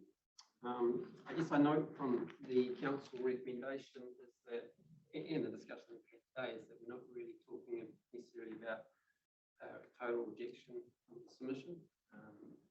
We're hearing more that the council could to delay the decision. And I guess our position is that there's an opportunity now, and that there's potential that in the interim it was to be residential, that the Hibbles may look to commit to residential, and there's that opportunity potentially lost.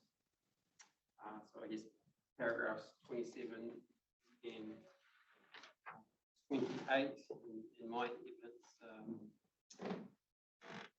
summarise that opportunity. Also included just some commentary around timing of Area R. Found that TRC recent decision quite useful. We see there's some fairly robust discussions out of that process, and I certainly won't pertain to have in-depth knowledge around that, but that was an interesting decision.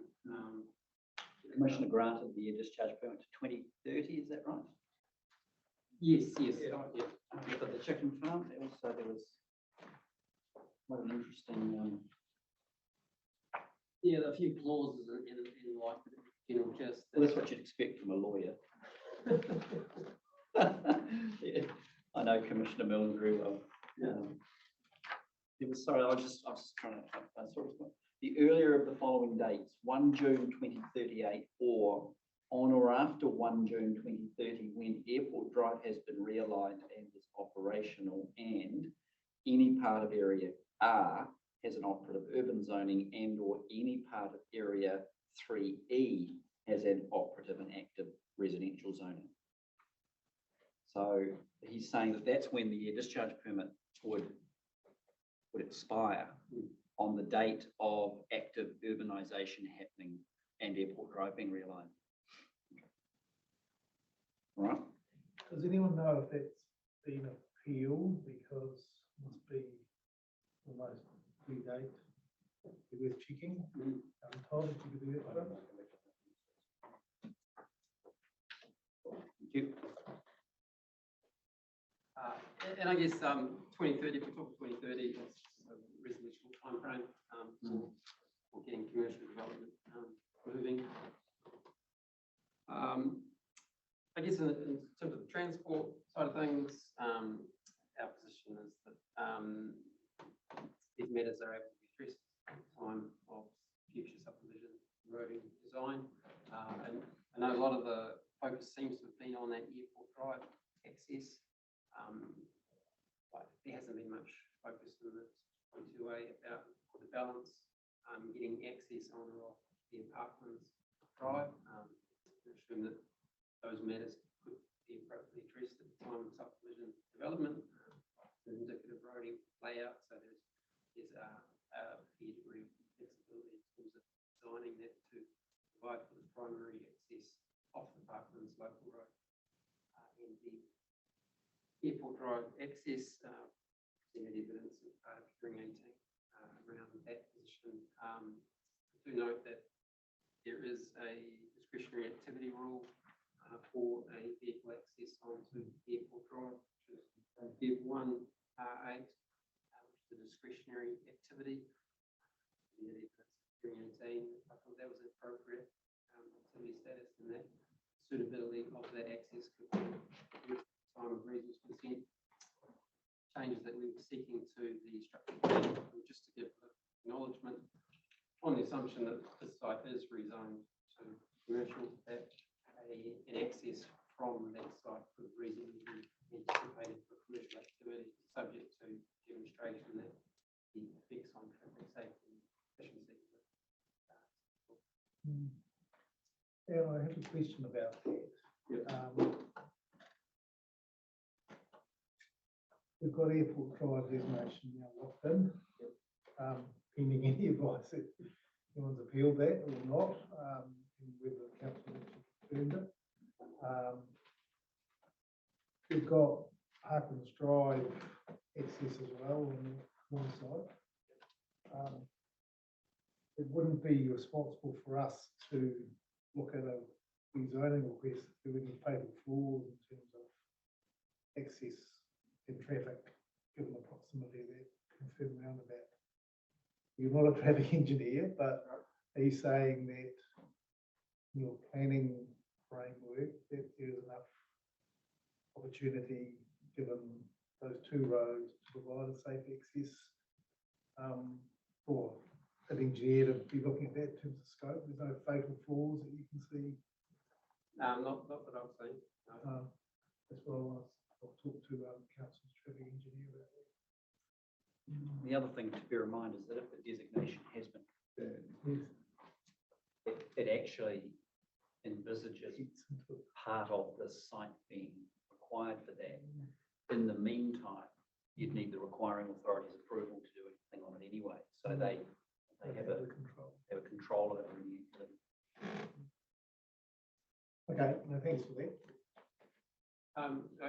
In looking at the accesses, have some guidance from the transport chapter, right slide amendments, just noting that setback requirements for an access from an intersection.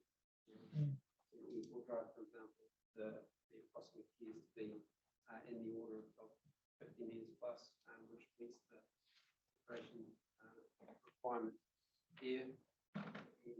Is that what the setback is? 50 metres? From what part of the roundabout is that measured from? Well, that is the slightly grey. There's a, it's not clear on exactly where that line would be, and I'll probably default to the traffic engineers to make a call on that. That's basically me getting out my scale ruler. Swerve scale. Yeah. Very helpful. Yeah. I do as well, just kindred spirit. So I'm not going to make any statements that it's 100%, but we have had had some regard to that. And I guess what the structure plan wording, what we're offering up is a left in, left out, all that to be stitched into the structure plan guidance. That's ultimately the intent is to capture the airport traffic left in, left out, by no means at a right movement back and across the site. You think that can be captured in the structure plan? That's what we've the wording that I've proposed.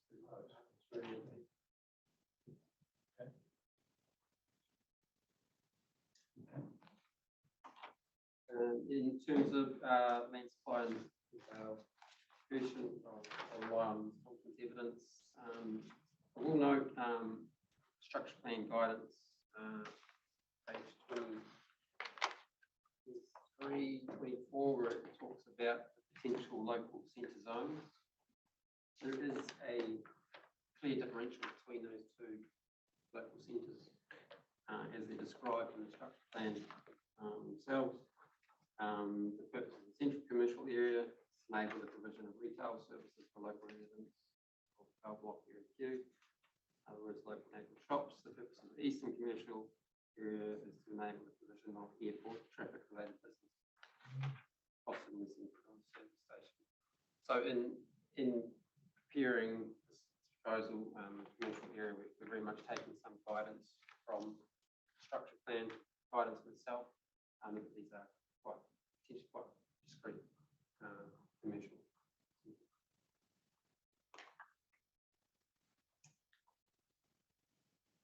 So that's essentially the crux of my planning evidence. Taking questions. Following up with that, Can someone help us with all the reasons why the submission area of 4,000 square meters is different to the concept plan of 8,000 square meters? What's the history and background there? Hearing 18 evidence went into a fair bit of detail around that. Essentially, that scheme plan, the original submission, was prepared by the Hills as lay persons, and that scheme plan was 2010, very early on, and it wasn't specifically prepared for district plan purposes as such. It was to give the an understanding of potential development opportunities on the basis of the discussions that they were having with the council at the time around land acquisition process. BHW has been engaged by the post what's one of the original submission, and further considered development opportunities for that site. And so, as you mentioned, actually, the right of way, the roundabout, sorry, has been moved further south. So that roundabout alignment was not known at the time in that original scheme plan was prepared. The current scheme plan is, shows the designated corridor now for the roundabout. That's not all the development size caused by that. No. The other is the extension west. And that is to extend to the other indicative road on the structure plan.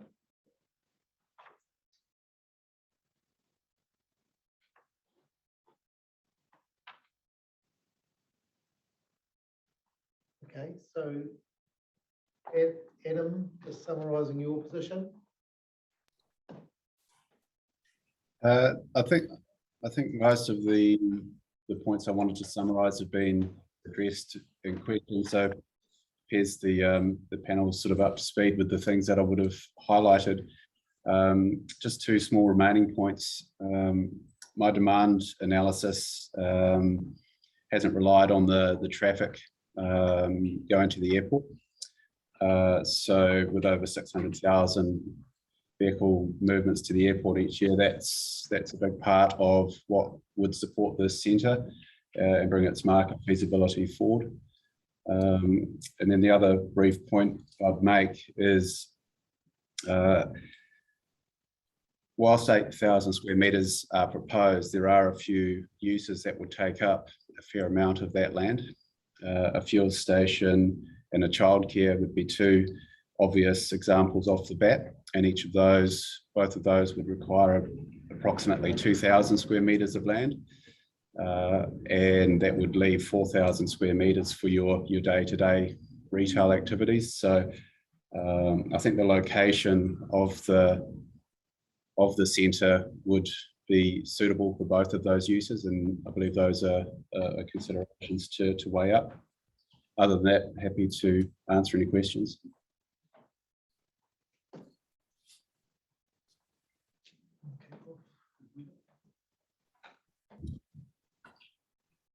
Okay, thanks, Adam.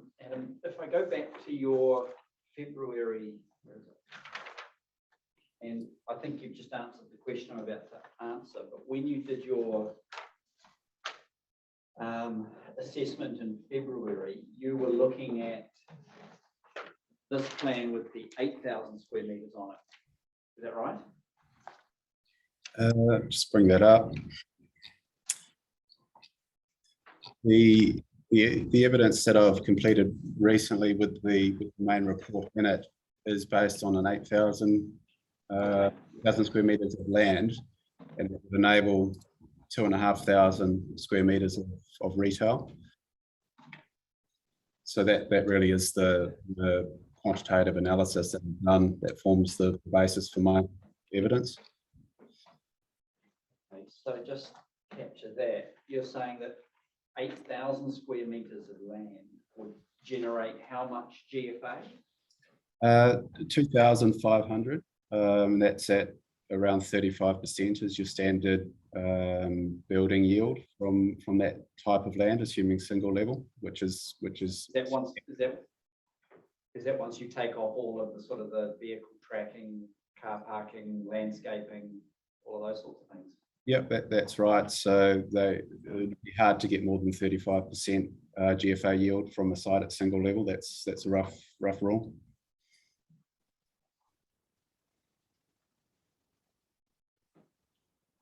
You just said that service station and the childcare each would require 2,000 square meters GFA or 2,000 square meters of land on which they would then develop 35% of that as GFA. In terms of that's in terms of land. Some childcares would work at 1,000 square meters, and some fuel stations may work at 1,000 to 1,500. But generally, the newer versions of childcares and fuel stations are around 2,000 square meters of land.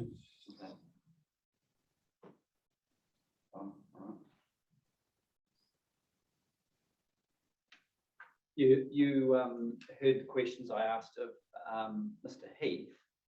I guess a couple of things I'll get you to comment on. In terms of the most efficient location for a service station where you've got the airport itself versus this, do you agree with him that this is a potentially more efficient location for that sort of activity than the airport? I think anywhere along that road would be equally efficient in terms of the airport traffic. I think if you do have a local centre servicing this immediate residential and employment area, it's best to double up so you have both the airport traffic and the local residential market able to use this centre. And I think that's one of the more relevant market demand aspects of this proposal. Is it could have a fuel station, but it could also have a range of other store types that are useful for people that are travelling. Cafe and restaurant, for example. Okay, you heard Mr. Heath say that, and I mean, he virtually said this in his evidence, that for him it's potentially a question of scale, and that if it was only around about 2,000 square meters of land, then that might make him sleep better at night. But from what I'm hearing you say, 2,000 square meters with a 35% yield is only going to yield 700 square meters of GFA. And are you saying that that's really just not worth it in terms of making provision for a local centre?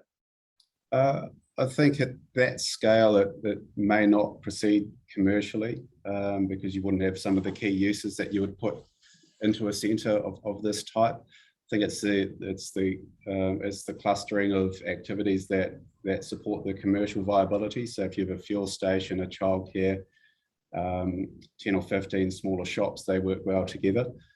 So that's one consideration. The other thing that I think worth noting is new residential developments tend to have quite good local centres to provide amenity for residents. And I've done a lot of assessments for big residential developments in terms of the local centres that they require. I would have done approximately 10 in the last few years.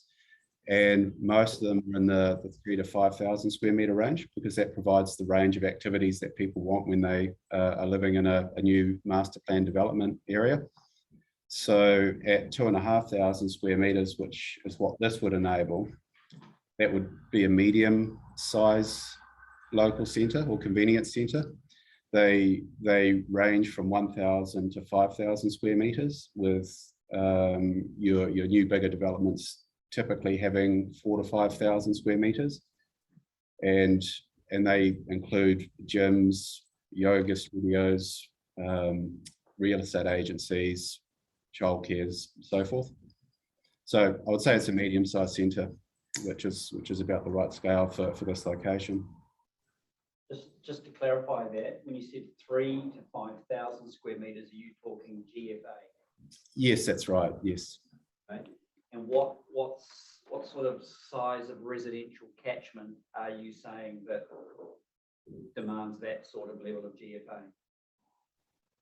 It would tend to be 2,000 to 3,000 houses, just as a ballpark, but it does depend on the nature of the roading systems, the roading network, and the catchments that you're accounting for, and the extent to which that centre is just available for that development versus whether it has the opportunity to pull in customers that are coming from elsewhere.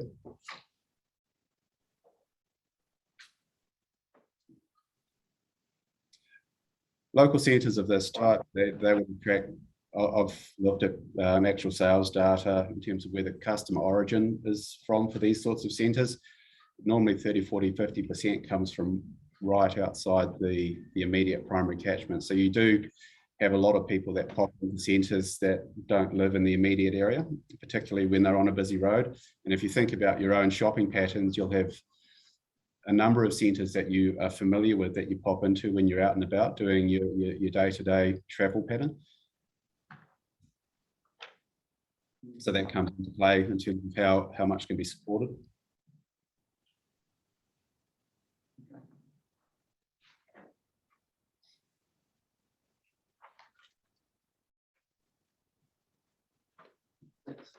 Yeah, thank you, Kit. Adam, I just wanted one clarification. At the start, I wrote down that your demand analysis did not rely on the traffic to the airport, which was 600,000 vehicles today. So, what was that? Were you just being conservative? Yeah, well, it's hard to pin down what sort of market you'll get from it, but you want to rely on your primary catchment when you're doing any retail centre. That's your primary market. So you wouldn't do a new retail centre if you didn't have a good primary market, but it would certainly be something that a retail centre developer or owner would be conscious of, that they do have that potential market. And for me, that is a material consideration in terms of how much land is zoned in this location.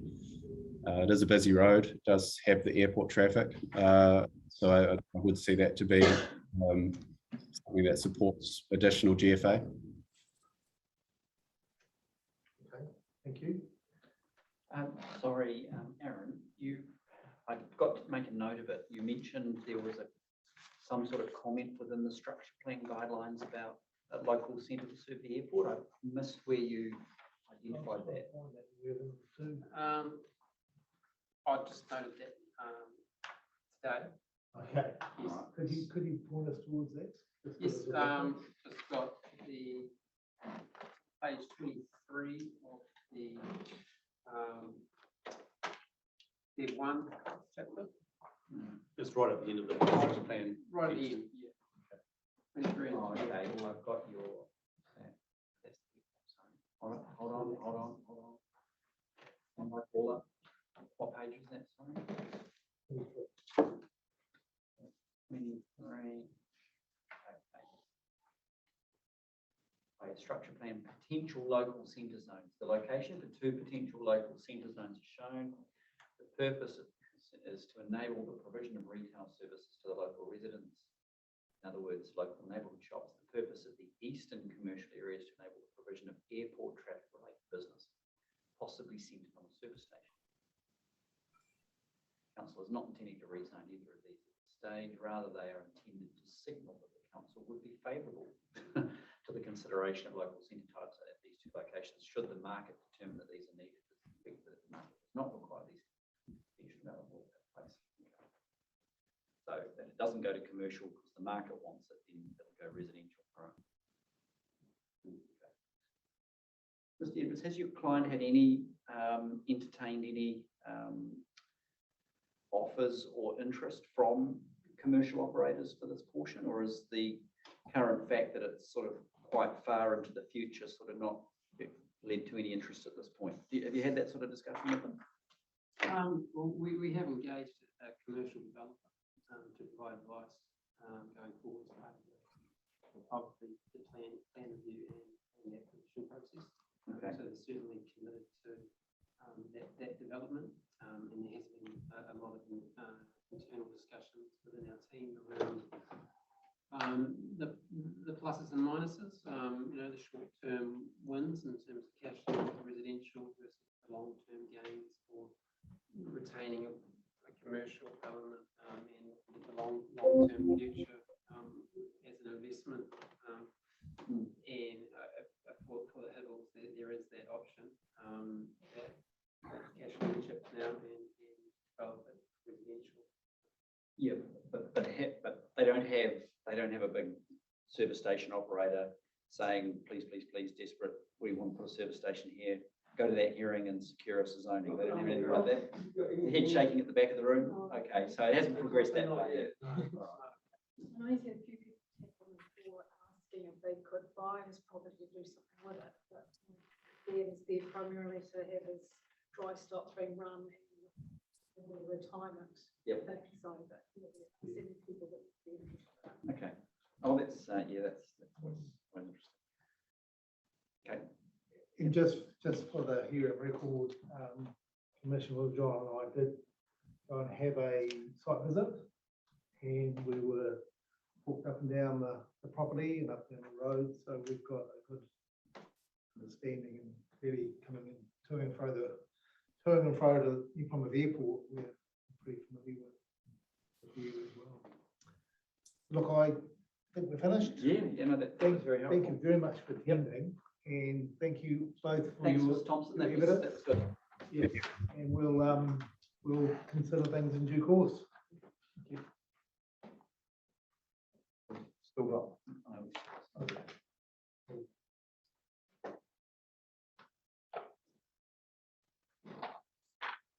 Right, Helen. Commissioner, just before Mr. Edwards starts, there was a comment before about his evidence arriving late. I confirm it arrived on time. Any delay in making it available was an administrative delay. I'm sure. It's all right. We'll just clear the record. Very good.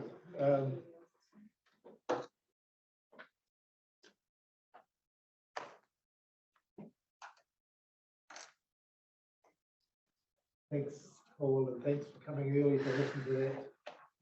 Listen to that because it's all part of the same big jigsaw as we heard from Todd. Yeah.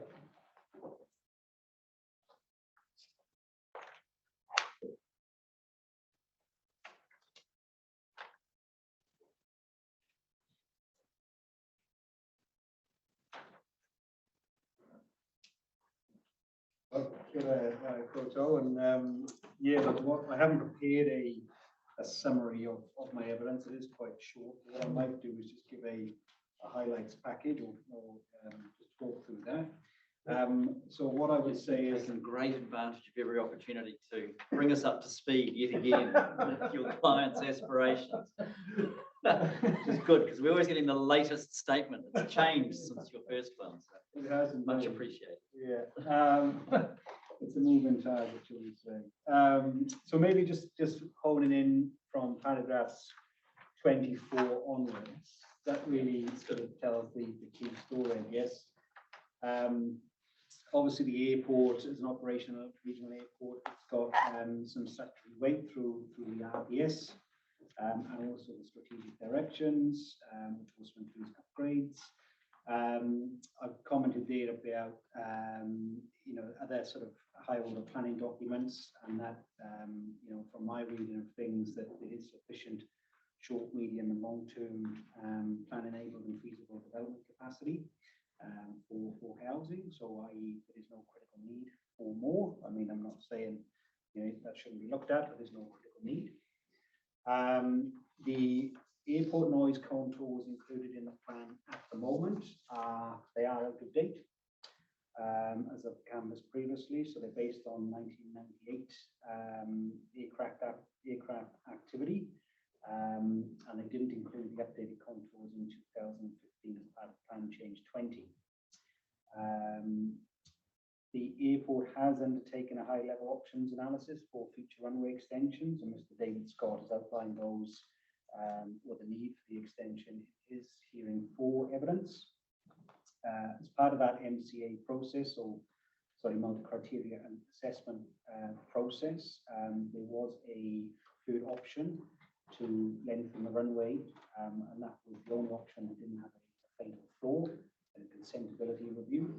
And that option did include, or was rather, the realignment of that runway as opposed to an extension over length, primarily because of cultural constraints, but also topographical constraints.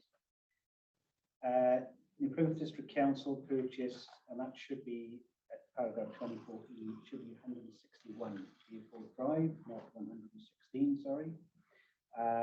Which obviously, while it's not included in the plan as we have before us at the moment, it clearly signals a real intent to future-proof that physical construction of a realigned runway. And indicative noise contours have been kind of, I wouldn't say generated, but overlaid on that realigned runway. So that's a key point, I think, in that they are a crude tool at the moment. So effectively taking the existing contours and rotating it to the realigned runway. So there's been no great, you know, depth of analysis in terms of those contours. It's just a rotation of the existing ones. And when I say existing, they remove the ones in 2015. So moving on to paragraph 26, I've talked there about the evidence from Mr. Pickle. And maybe, sorry, before going into that, I mean, I have included some attachments to my evidence. I might just talk through those very briefly. So attachment 1 shows, and hopefully you can see it. It's not the greatest plan, unfortunately, and I apologize.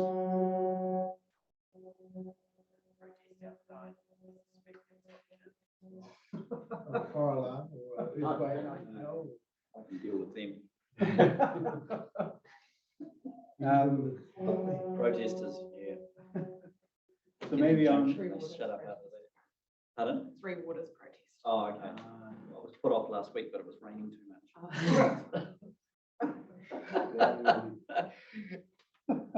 Just wait. Hal will.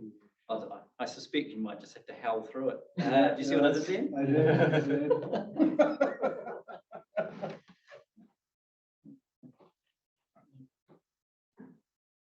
I'll give it a crack, eh? There you go. Yeah, we'll go for it. So yeah, attachment 1 there, we've got the 1998 operative plan contours. They are the sort of hashed line, and then the solid lines are the 2015 updated contours. So when you say look at that 55 dB line with the outer control boundary, you've got quite a difference in the operative plan and the 2015 contours. So we've canvassed those issues, but that's just an illustration of the nature of those changes. I think that's printed up on the screen. Oh, we've got much better ones of these in other previous briefs. Yeah. Has there been any, is the second one a new? The second one, again, that was presented in evidence mainly through hearing screen 4. Okay. But what I've tried to do, or what I have done, is overlaid obviously the submitter's property. Yeah. Yes, okay. So that's the only change from the one that we've seen? Correct, yes. Okay, thank you. So what that shows is with a realigned runway, obviously those noise contours really cut through the heart of that site. And that's all, you can see the majority of that is within the 55 dB contour. And that easternmost portion of it is outside it. But referring back to Mr. Pico's evidence, I mean, it's that 55 dB in his view is not a kind of a finite demarcation of noise effects, and it still needs to be considered on a case-by-case basis. So that's really, summarizes the key points, really. I mean, I think part of the issue here is that, while it is a realigned runway, there's no, and there's a clear intent to, and signal in terms of the purchase of that 161 Airport Drive to future-proof that. We haven't got actual scheme yet. And the one thing to consider, I think, as well is we previously talked about the need for a separate RMA process to enable that alteration, i.e. an alteration to the designation. I think it's through 168 or 168A of the RMA, and part of that is considering the proposed plan provisions as well. And my view would be that if you have got residential land, in that area, then it becomes a more difficult task, should we say, or a more complicated task. Yeah, that's probably it in terms of the summary.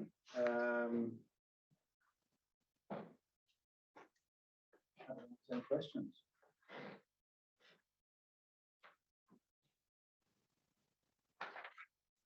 I didn't have any particular questions. Yeah, the airport's position is going to be wound up in deliberations that'll follow a bit of a hierarchy of decision making, really, because to some extent, if we accept the scope for introducing the new contours, then a lot of the other forms of relief that have been proposed sort of sit a lot more comfortably under that. So, so I don't have any particular questions on this point of opposition to this request for this zoning, but acknowledge we've got a little bit of thinking to do about what's the best way to make provision for the airport. Yeah, thanks. I only have one question of clarification. When you referred to your blow up of the plan, your paragraph 25, this is a blow up of figure attachment 2, isn't it? Yes. Yes.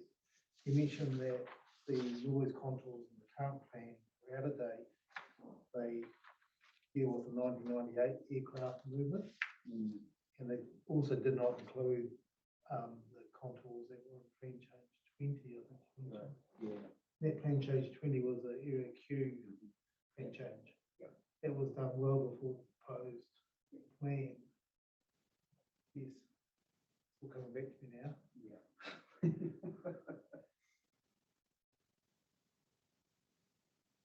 Okay, that's good. And I don't have any further questions either. So thank you very much for your attendance. Cheers. Appreciate it.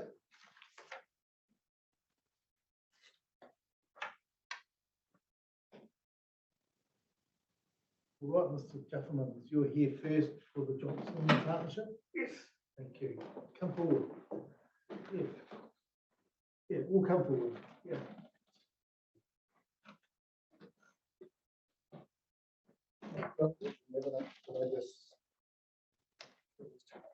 Yes.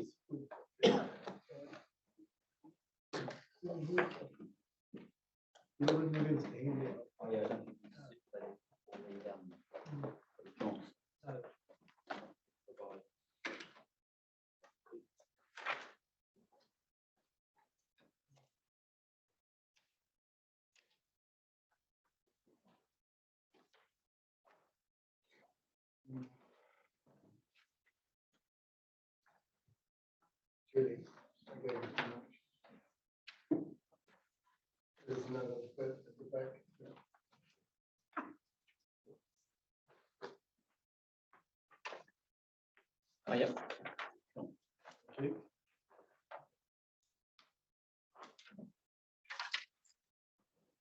You're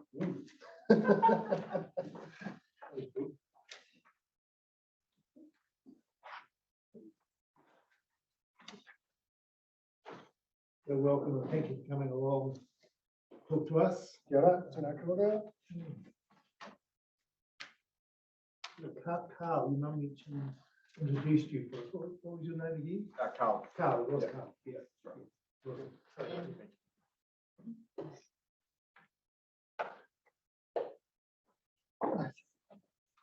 So of course I can only present to the evidence that has been supplied to us through the plan change.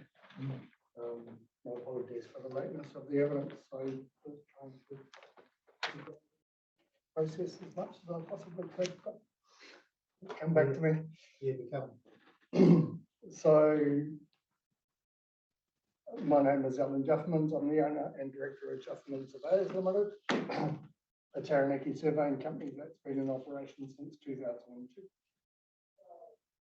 I also own Traffic Management Solutions, a traffic management company established around 2012. I have a bachelor's degree in surveying from Otago, 1997. I'm a licensed cadastral surveyor, member of NZIS, TSNZ, Institute of Cadastral Surveyors and the Resource Management Law Association. I have 20 years experience in land development. Over that time, I've done numerous subdivisions in the Taranaki district, including a large area of land between Manatee and Lynch Road. We've just completed stage 6, the top of Lynch Road. In 2014, I represented a large number of owners of the area when council finally proposed a plan change for the area. One of those owners was a Johnson partnership that wanted more land included in the plan change. I've read it, agreed to the code of conduct. But straight up, the decision I seek is that the remainder of the area between Airport Drive and Mills Road is rezoned residential. So a background to the Johnson partnership, the farmland off Airport Drive since about 1992. We continue to operate a dairy farm leasing land of adjoining owners to increase the productive area. A chunk of their land was rezoned Area Q2 and Area Q3 and is subject to a number of overlays in the district. This picture of the overlays has been brought up enough times. It shows the noise contours that have come out of the, well, supposedly now the 1999 contours. Yes. But those are the ones that are on the plan. Yes, yeah. So during the 2014 submissions, they were revised like 4 days before the hearing. And the outcome was that they weren't from memory. The Johnsons have been approached by the district council to purchase about 14 hectares of land adjacent to the Pukekohe Park to form a coastal walkway and allow a buffer of green space between the walkway and the park. Incidentally, those 2 diagrams show the area of land the council had proposed to them to purchase of them. So the first area is the concept plan of the stages of construction of the coastal walkway. Yes. First one gets to the airport, the second one the Tate Road and then on to Waitara. Yes. Is that this plan proposed public walkway? We've heard about the proposed public walkway, but we never had a line on the map. So this is something the council's put out. I believe so. Yep. Second, come from their website. It's come from the council officer, but she was comfortable for me to present it all last week. Yeah. Second diagram shows a more detailed alignment of the land through the Johnson property. Incidentally, taking that land removes the overlay of the noise control boundary. So it's pretty convenient.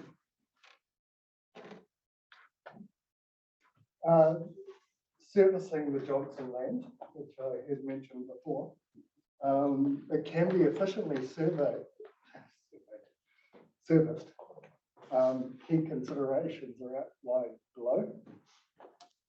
For sewerage, pump station was installed on Stuart Bliss's land at 130 Wills Road to service Area Q.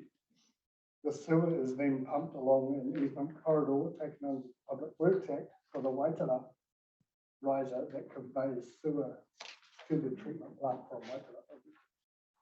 That easement contour traverses Johnson's land.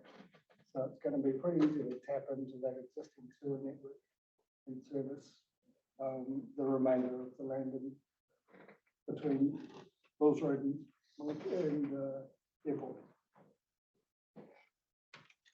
In terms of water supply having been initially forgotten, a 200mm water trunk main was consequently installed along the sewage easement alongside the Waitaha stream.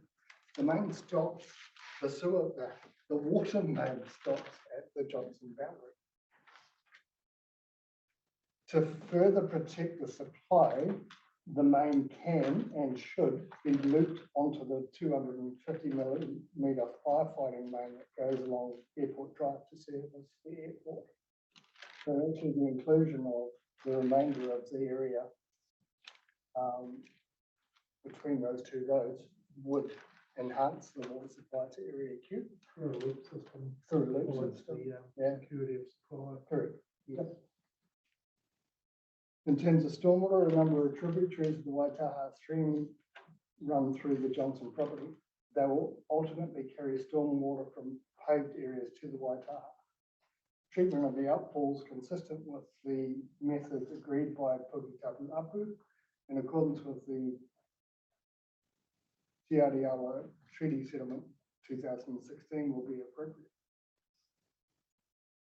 And in terms of roading, the Johnson property contains part of the proposed route of Parkland Ave, which is a collector road that will link the airport to Bow Block proper and enter onto the motorway at the overpass currently, where it's designed to join. The link through the property to, hopefully a link through Vickers land back to Wills Road will provide efficient transport links, hopefully public transport links and an alternative route between Airport Drive and Wills Road should Parklands Ave ever be closed for roadworks.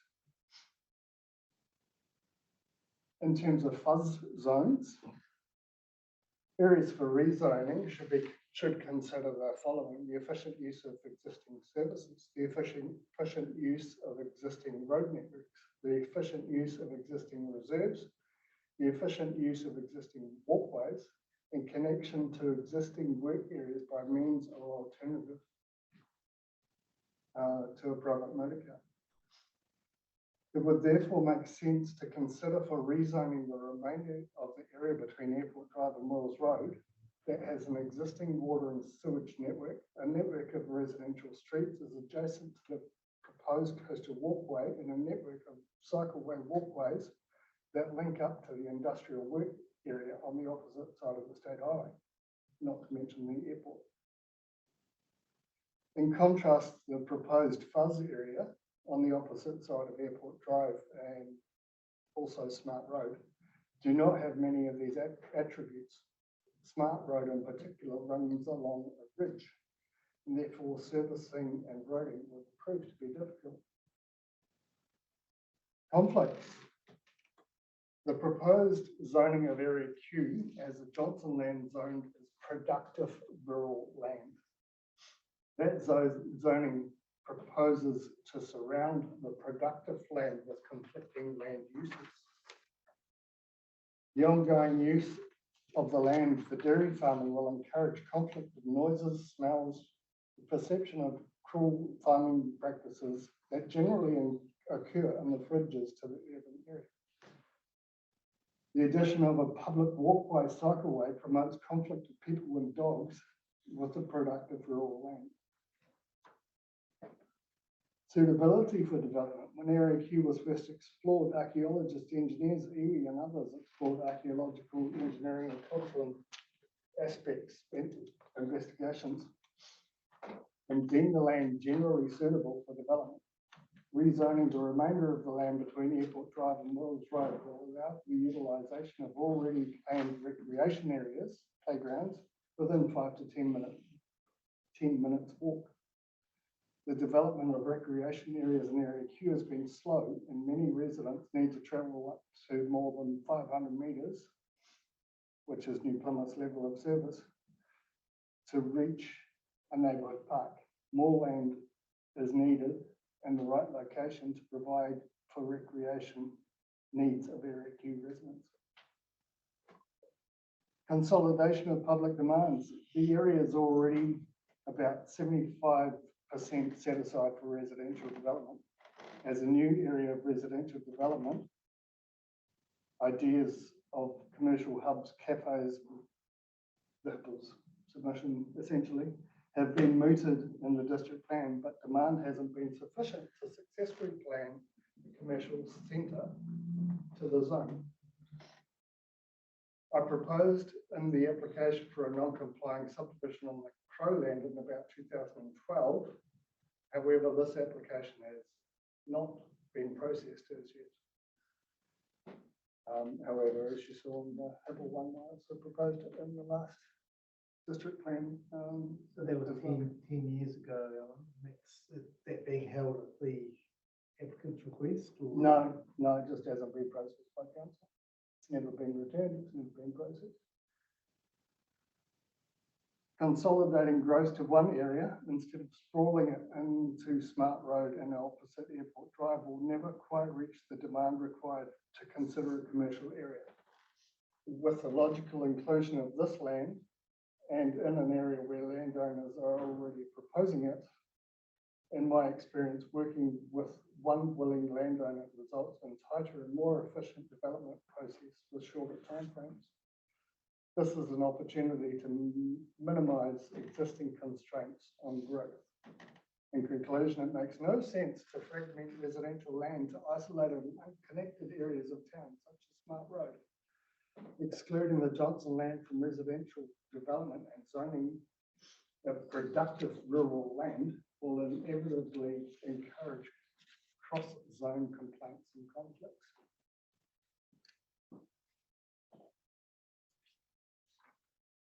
I've also got a statement here from Anne that she'd like to read.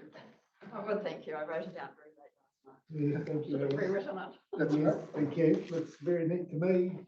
Yeah, it's envious. So, in Anne's words, the rationale for additional residential development for land outside the 60 decibel boundary for the proposed runway alignment, which is mentioned in 156, is that of a reasonable and attractive block of land is sold, is that if a reasonable and attractive block of land is sold, it would re-enable the remainder of rural productive zone that is currently a dairy farm be farmed less intensively. For instance, this may be a calf rearing or dairy heifer grazing, which will sufficiently reduce reverse sensitivity effects. However, a block of general residential land must be attractive to a developer who will need to construct a major stream crossing, plant wetlands, plus form parklands out. It will also be helpful for us to know what the plan change process for an alternative runway alignment will be made by the New Plymouth Airport. Thank you for that. Yeah. Make this job any easier.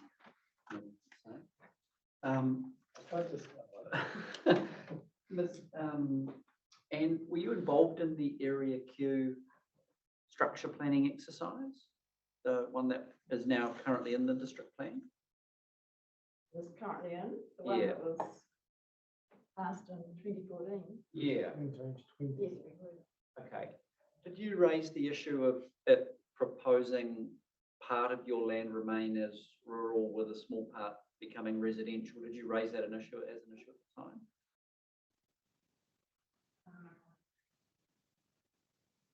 Well, we kind of did want the extension then, Okay. not complete. I put forward a number of options to council in that plan change. Is a submitter, Alan? Yes. Yes.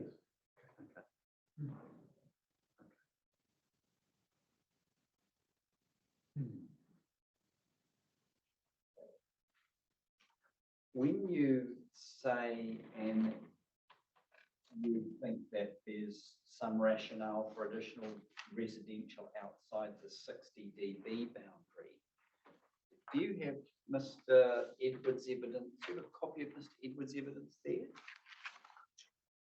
No, you don't. No, you've got a spare copy? No. Could you maybe put figure 2 to Mr. Edwards' evidence? You enlarge that. Oh, here we go. Here we go. Boom, here we go. So, I'm just looking at figure 2 of Mr. Edwards' evidence, and I understand that the 60 dB contour is the yellow one that effectively would, on a rear line runway, essentially go right through the middle of the property. Is that the same line you're talking about as a 60 dB line? Well, yes, but we would also take into account the realignment and use that 60 decibel line as a guide. Okay, so the Area Q structure plan has already indicatively mapped a 50 dB contour, as I understand it. Is that right? Up in the top corner.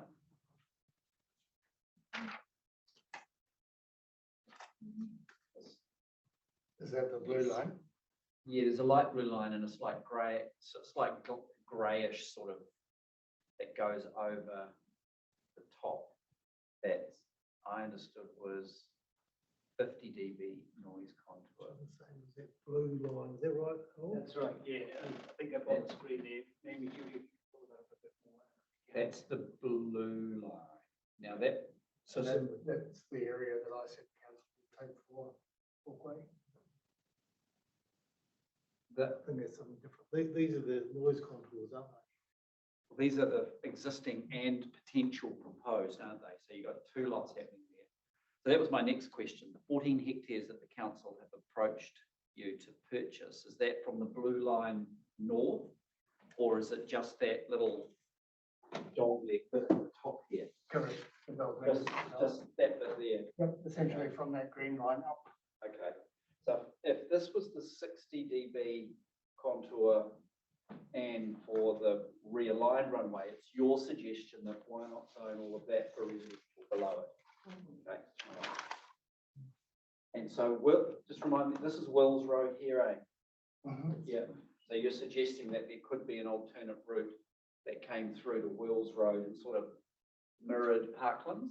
Because Parklands is presumably going to come through out to about here, isn't it? Parklands goes through the Johnson land. Well, it's not showing the bottom bit of the Johnson land here, is it? Oh, no, guess not. Yeah, so there's the Parklands comes through here. Are you suggesting that there could be another connection to Wills Road through the top there? No. Okay, all right. I just was a bit confused about that. Okay. So you're suggesting that Parkland, which goes through your land, could service your land as well? Yeah, and at the top of the area, which is already, area Q, Yeah. is Leon Vickers Place. Oh, yeah. Which is where I mentioned another road, typically up in the centre, of course, Oh, I see. would provide an alternative to Parkland, but Parkland is with it. Okay. So, right.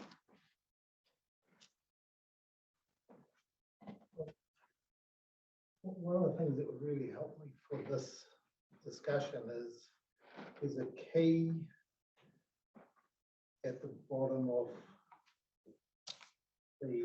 this plan here.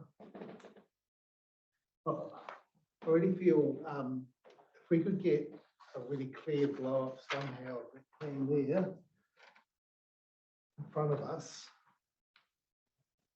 And perhaps we could maybe just adjourn the hearing at 3 o'clock now. Is there any way we could do that? That's it there, I think, Stephen. Yeah, but I can't read the. Oh, okay. I can't actually see all of the contours. I can't read the key. I can work with Julie and find it. It'll be in the evidence sets. Okay. Can we adjourn until 3:15 and we'll come back and just get really clear on this because this is important.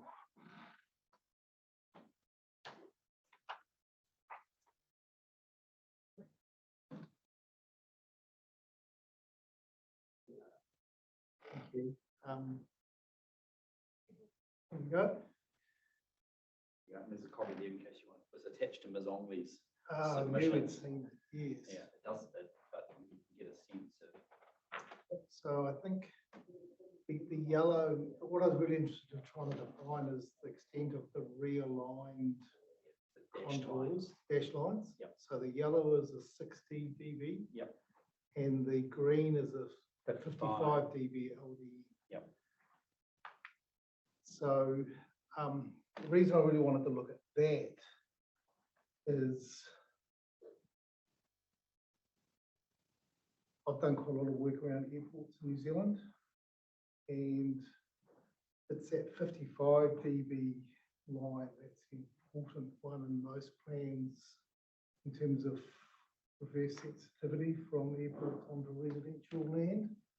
Certainly in Christchurch Airport, where I sat on the panel for that district plan, I mentioned at the start we had days and days of evidence around the 55 dB and effects on neighbours. So that is something we'll need to think about in terms of your request. And that green line comes down halfway through your property, doesn't it, Mrs. Johnson? Can you see that there? I can, yeah. The green hash line. Now, that would effectively take, would only leave this portion. Yes, right. can we run the cursor down the green hash line? No. Yeah, that one there, yes. Want to keep going? Keep going down to the end there, yes. Oh, wait on, no, that's the area Q. Yep. On your land, it only leaves this tiny bit down there. Yes. Okay, now I'm orientated. So it's that difference between the 60 and the 55. That is the planning issue. In terms of noise from airports. Well, while I've got Mr. Edwards in the room, can I ask him to clarify something? This plan here, and look, Ms. Ongley may have explained why, but that was older back in my office. Is there any reason that area Q has a 50 dB planning contour for the reverse sensitivity requirement, and yet this plan hasn't, you haven't mapped the 50 dB for the realigned runway? Yes, part of, I was involved with plan change 20 in area Q. Yeah. You know, on behalf of the airport, and as Mr. said, look, those revised noise contours at that time were produced 3 days before the hearing, so they were produced by council in terms of its sort of reporting function, and the 42A capacity as opposed to the airport. Yeah. As they submitter. Why it was done, it was really as an alert, that it took a precautionary approach, and it did actually have some triggers in there about subdivision land use,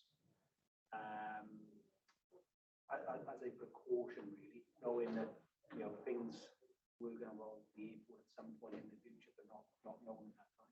Yeah, okay, all right, sorry, thanks for that. But you see that 55 line there goes for a lot of existing properties and a lot of area Q. Yeah, and if, I mean, you could assume that for the realigned runway, the The 50 realigned dB would be, because that's the difference between the 55 and the 50 for the existing alignment. Yes. So if you assume that's your 55, then effectively the 50 dB contour is going to take out the whole of area Q, isn't it? So,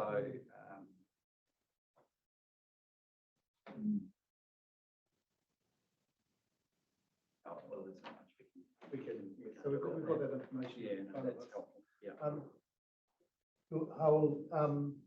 Anne also asked in her supplementary when, we don't know the answer to this, but you might, when might we see an airport designation come forward or notice of requirement? The short answer is I don't know, but all I do know is that a master plan looking at that realigned runway or renewed master plan is there to be commissioned. We've actually gone through a tendering process to get price to do that. But exactly when that planning process follows, and that will follow once they confirm the runway alignment and length. And then after that, but yeah, I'm not able to put a time frame on it. So is the airport extension, the airport runway going to be extended? The current airport runway? On the current alignment? No, the current runway. It needs to be, the evidence of Mr. David Scott, who's the chief exec, does signal that it does need to be extended to accommodate, you know, certain craft. But not on the current alignment. It can't be extended in its current alignment. It needs to shift so it can get longer. Okay. Yeah. So the airport's sort of at capacity in terms of its runway length at the moment. That's the evidence we've heard anyway. And so it needs to shift, hence why council have bought the block of land just next to yours on, I think it's numbers, get the address, it's 161, yeah. Okay. Can I ask, how big's your block there at the moment? 184 acres. Okay, can someone convert that? Survey should be able to. Pardon? Approximately 74 hectares. 74 hectares. Okay. And Carl, you lease some other land around about to make the dairy farm work? That's correct, yeah. Well, we lease the farm out at the moment, and farm always also leases another block of land. Is that the one right up along the coast? Oh, yeah, okay, the one up there. Yeah, okay. All right. To make it economically viable. Yes. So what size of, does he need about 100 hectares to make a dairy farm work? Is that, I mean, that's sort of what I've heard is the minimum sort of area you need to, is that right? Yeah. About 100? Depending on droughts and drought. Yeah, okay. Everything else. Yeah. You think, well, no one's told me there've been droughts in Taranaki, but you never know with changing weather patterns. So if you entertain the offer to take off the 14 hectares, does that make the whole unit less attractive for someone to farm it as a dairy unit, do you think? Doesn't really help. Yeah. And I suppose you could negotiate a lease back, because if the council only wanted to put the walkway through, you could potentially, I guess you could deal with that. But I'm probably thinking out of school here. Okay, so it's about 174 hectares plus leases more. Your submission said residential or sort of rural lifestyle. Do you have a sense of if there was a middle ground where the rural lifestyle outside the 60 dB makes sense, or does that just delay potentially the inevitable?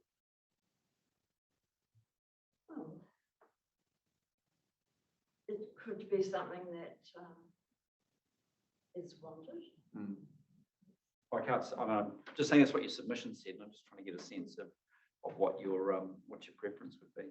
I guess a lot of what is being said is rural productive is no longer viable anymore, is it so far? Well, it seems to me that at 100 hectares, it is still viable, because you've obviously got current leasing arrangements. Those aren't coming to an end in the near future, are they? No, not at this stage. Okay. Well, I think it's, look, I'm saying that's a good thing. I think it's a good thing. It's always, Yeah. the leased land has always been in conjunction with our land.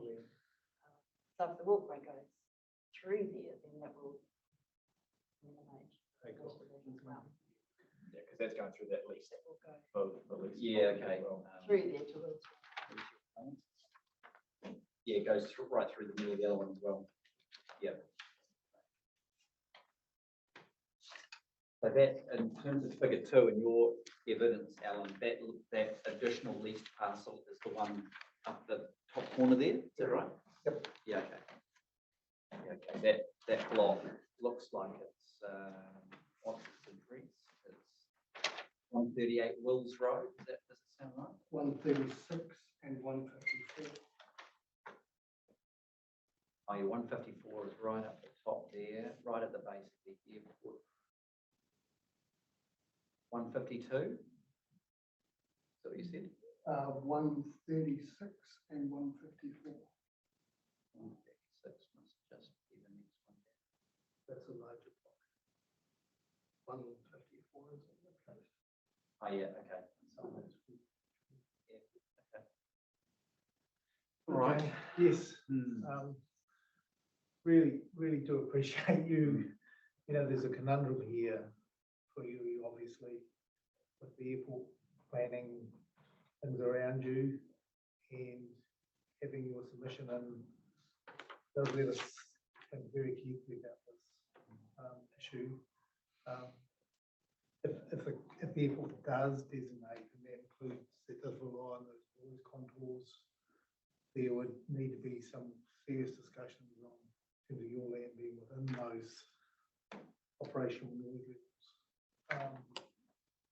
And certainly potentially run out of aircraft and things as well. So all I can suggest is we'll consider all this very carefully, but certainly keep talking to Alan and others when this, I think it's probably more when this proposed designation comes forward from the airport. We would appreciate an indication. So are they looking at options, or is it just the realignment and? Yeah, a number of options have been looked at, mainly to extend the runway on its current alignment. But for a range of reasons, we said we were fatal flaws in terms of the ability to get consent. So a lot of culturally sensitive sites either end plus some topographical constraints. And then an option to realign it was looked at, and that was the one that indicatively worked and was preferred. But work has still got to be done on that. That was quite a high level process. Carl and Anne, have you met Mr. Scott, who's a new airport manager? No, we haven't. No. We actually have been brought into the discussion. Yeah, I actually think. Richard Buttermore. Okay. Yeah. That was Richard Buttermore from the council. He's gone.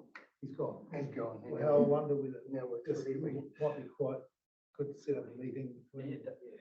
David's pretty approachable and fairly upfront about what the airport needs to do and why. That could be quite good, because they have given evidence in this hearing, but you might not have seen it because it's come through and stuff that you weren't involved in. So, yeah. But you're being squeezed by the airport, the walkway as well, in terms of their requests. So I think because the council owns the airport, there's a close association. And being squeezed by this process. The process, we have to make a decision, you're right. So at least you're in the game with your submission. So I think it's pretty important you've made your submission. and we've had the chance to talk through all these things with you. Mm. And turned up today, it's really, really important for us that we get the chance to talk to you and listen to your concerns.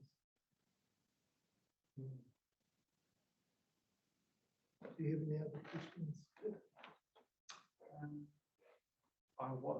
It's completely off topic, but the block of land that sits between you and 161 Airport Drive, is that operated as an orchard or a nursery? Is that? There's two avocado blocks in there. Okay. Yeah, so one of them, I live on the one that's adjoining the 161. That's 139? Yes, on 131. Yep. All right, so you live on that one? Yes, and I've got various avocado trees on it. And is there another house on the bigger block, the 115 Airport Drive? Or is that just rural land? No, No, there are two houses. Oh, nice, Two okay. houses. 113. Okay, all of that's really helpful. Yeah.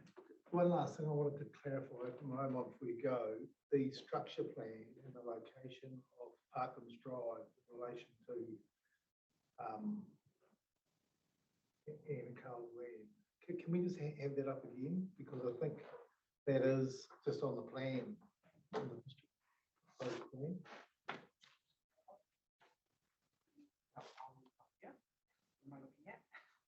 Go to DEV. Oh, I'm in the hearing 18 indices.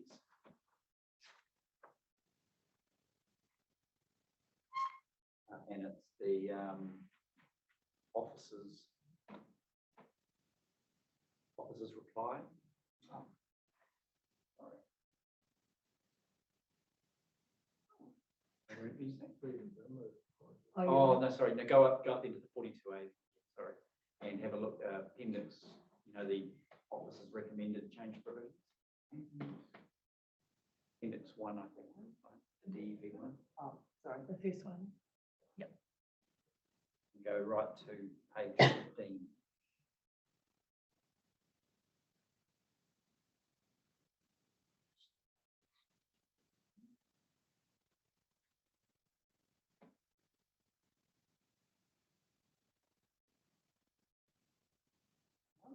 Okay, so Parklands Drive.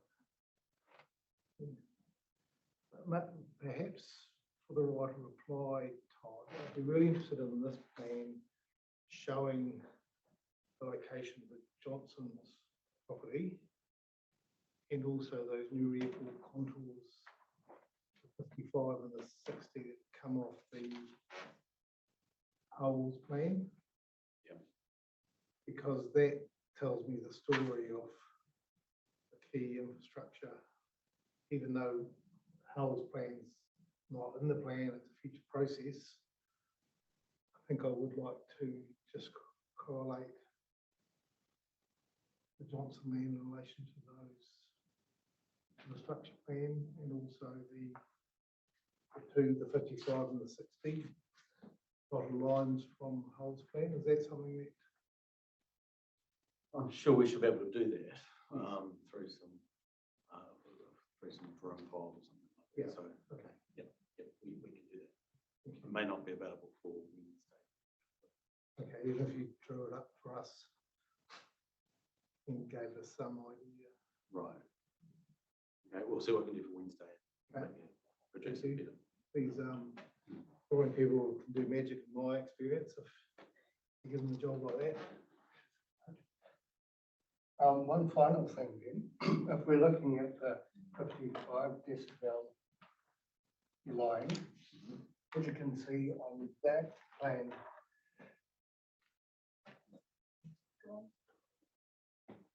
No, sorry, the one you. Oh, sorry, is it one? Yeah, so that red line and that indicative road is just on the side, the Johnson's property. So there's no viability on anybody ever building that. It's on the Johnson's land, it's servicing land to the south of it. Yes. not to the north, which is owned by Johnson. So this is the Parklands. It's the one No. that goes along the boundary. Oh, yes, okay, that one there, yes. So if I look at the 55 decibel line, it actually opens up that front panel completely, which would make that road viable. Can I approach? I was actually, probably I was thinking of the road through the, this is the structure plan, the road to the west. Yeah. Yes, Yeah, so what he's saying is that. yes, just that- take, just come up to the. Show us Okay, So there's this road coming through. yes, The that's Johnson not Parklands. boundary is through here. Yes, This road is on the Johnson property. yes, This is rural productive land. yes, This land, this was in my original submission in 2020. yes. This road alignment is in the Johnson's land, so it's expected to be paid for by the Johnsons. Yes. To no return. If I look at this, the 55 decibel line is coming through here. Yes. So obviously, if the decision was up to the 55, Yes. if this could be changed to be residential, then there's a viability of that road. Yes, I see what you're saying. That's, it was that road there I was interested in, Todd, not the Parklands one. All right. And the intersection of that with the 55 and the Johnson's land, because there's a, Alan's just picked up the exact point that I was interested in. Well, I'm sure we'll be able to provide you that overlay. So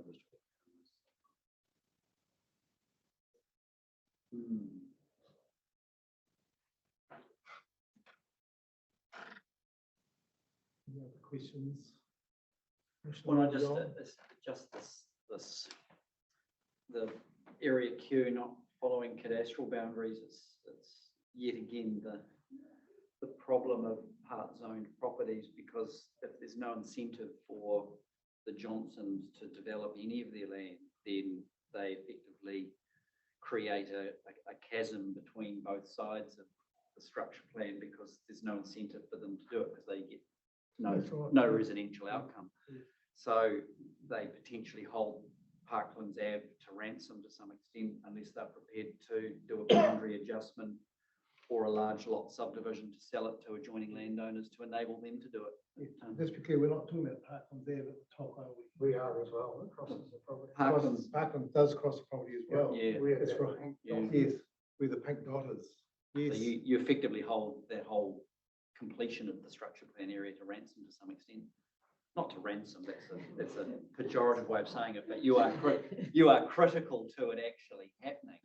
And I take your point that, I mean, you've got that little chunk, that sawtooth bit that comes down into area Q that potentially is developable under those provisions, but why would you?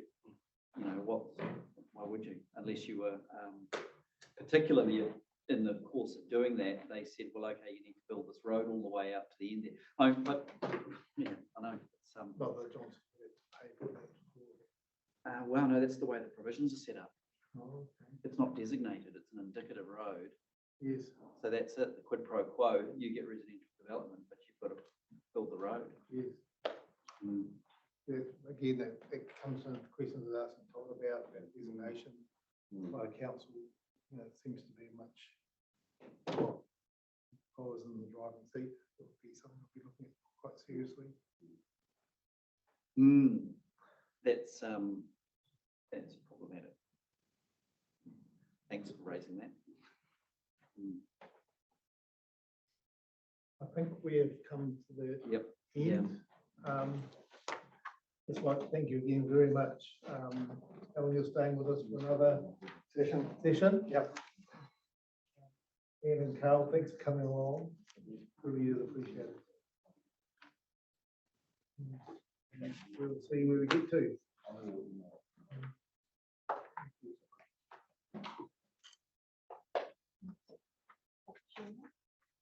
Yes. Oh, do you want that? you can get it.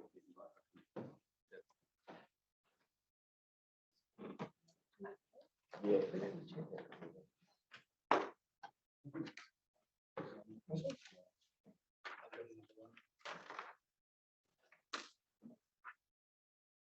other questions, Mrs. Johnson?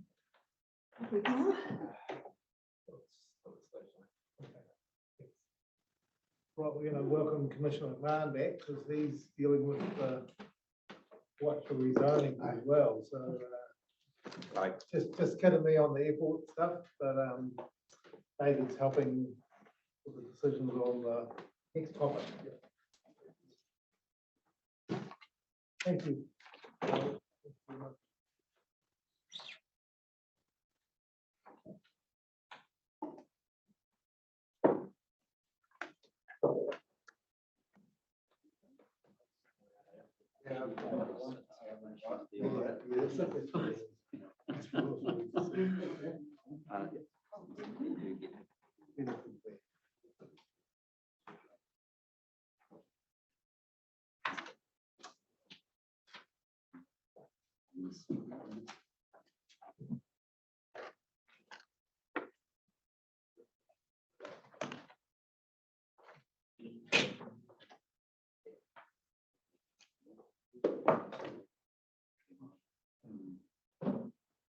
Some stuff there. Yep.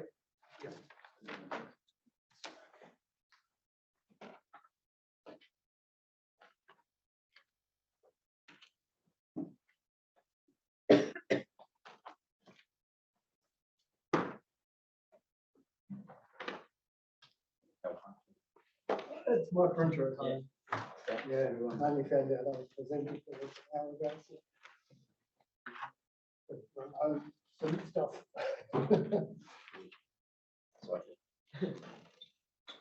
Have you redacted some of the little parts of the paragraph?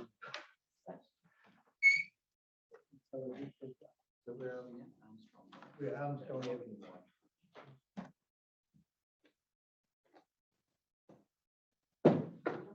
Yes, please, Christine.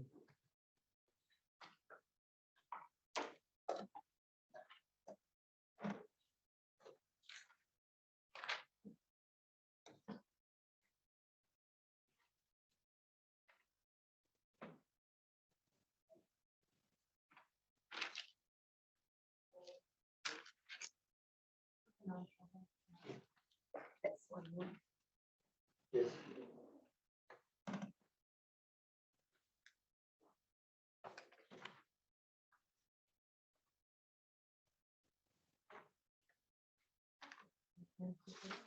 It's a good one. Yep, okay, Alan, just cough again. Cough. Yep. Kia ora anō. Back to my introduction. So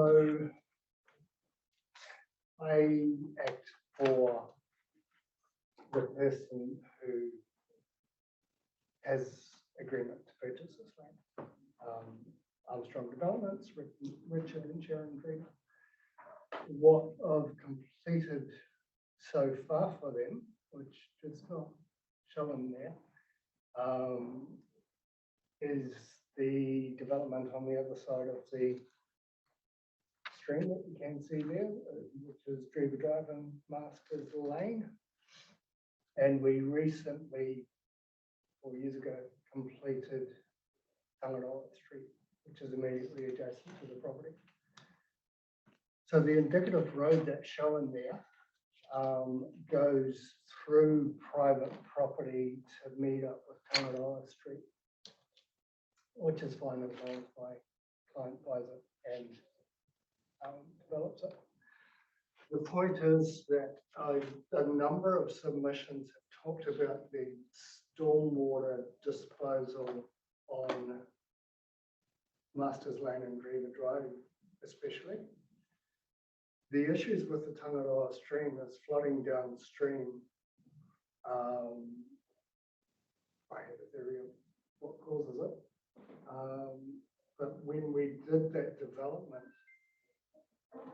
we introduced a swale system to significantly delay the runoff from overland and the roads to the river to the Tangaroa stream, and it's successful.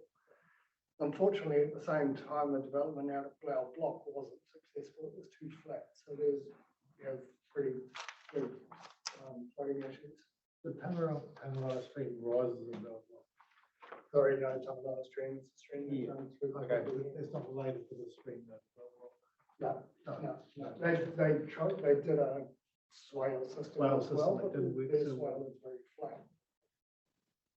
There was mixed messages and it got to iwi, unfortunately, from the roading engineers here that the swales were malfunctioning, they were compacted and they didn't work, which is the basis of what I've read of the submissions of Area Q, particularly in relation to the stormwater disposal methods. It does work. It works really well. The Tangaroa stream is a significant cultural stream. And when we did the Tangaroa Street, we introduced a overland treatment from the outfall to the stream so that we treat the water as much as we could in a reasonable manner. When we also installed that system, we planned for the development of this land at number 7.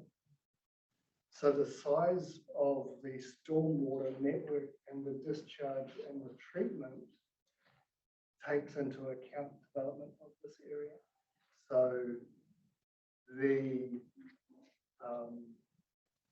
the adverse effects of rezoning this land on the Tangaroa stream have already been planned for and built, actually. And the same is true for sewage. We did a single stream crossing, which is incorporated into a walkway that crosses the Tangaroa stream. And I put the sewage pipe over top of the crossing, and that sewage pipe extends into number 7 and is of sufficient capacity to service the area. So my submission just supports the rezoning of this area and reassures the commissioners that there is sufficient capacity with the existing infrastructure that the area can be developed without any further impact on the Tangaroa stream. Your submission saw two things in respect of this property.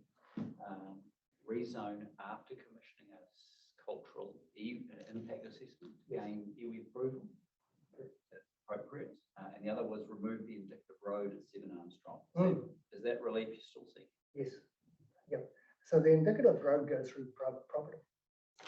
All of them do. But it goes through private adjoining property to reach the Tangaroa stream, and that's already been developed into residential land.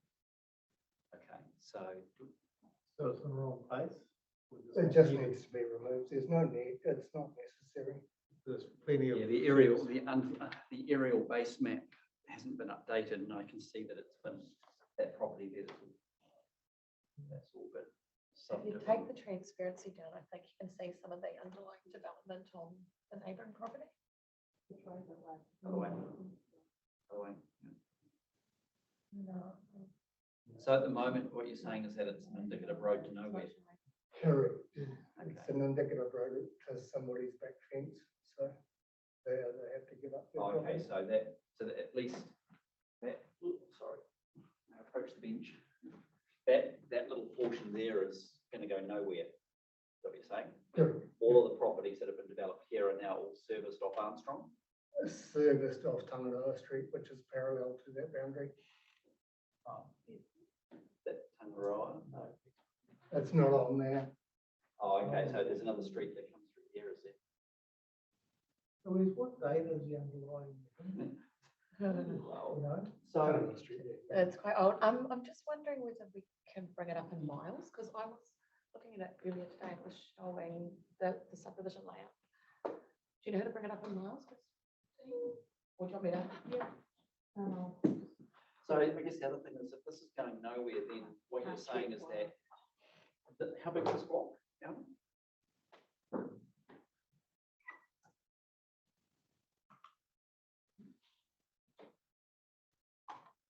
It always logs you out when you ask that question.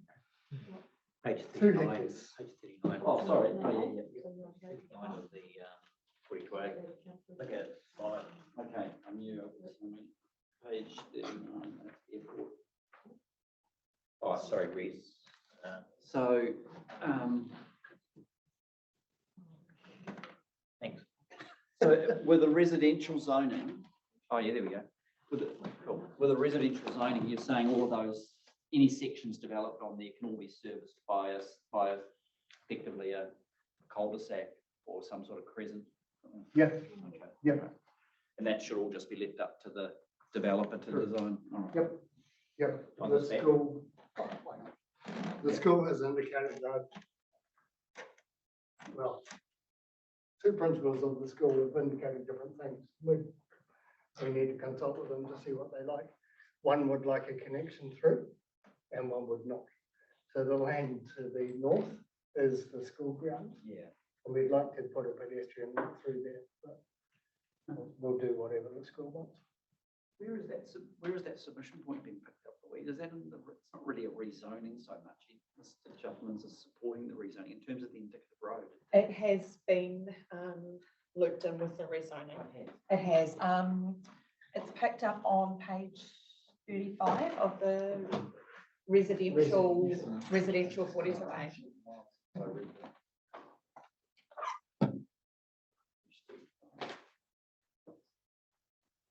The second bullet point. So another thing with that indicative road is my client still owns a connection to Tangaroa. So if he does the development, then he could develop in terms of the indicative road. However, he holds a trump card.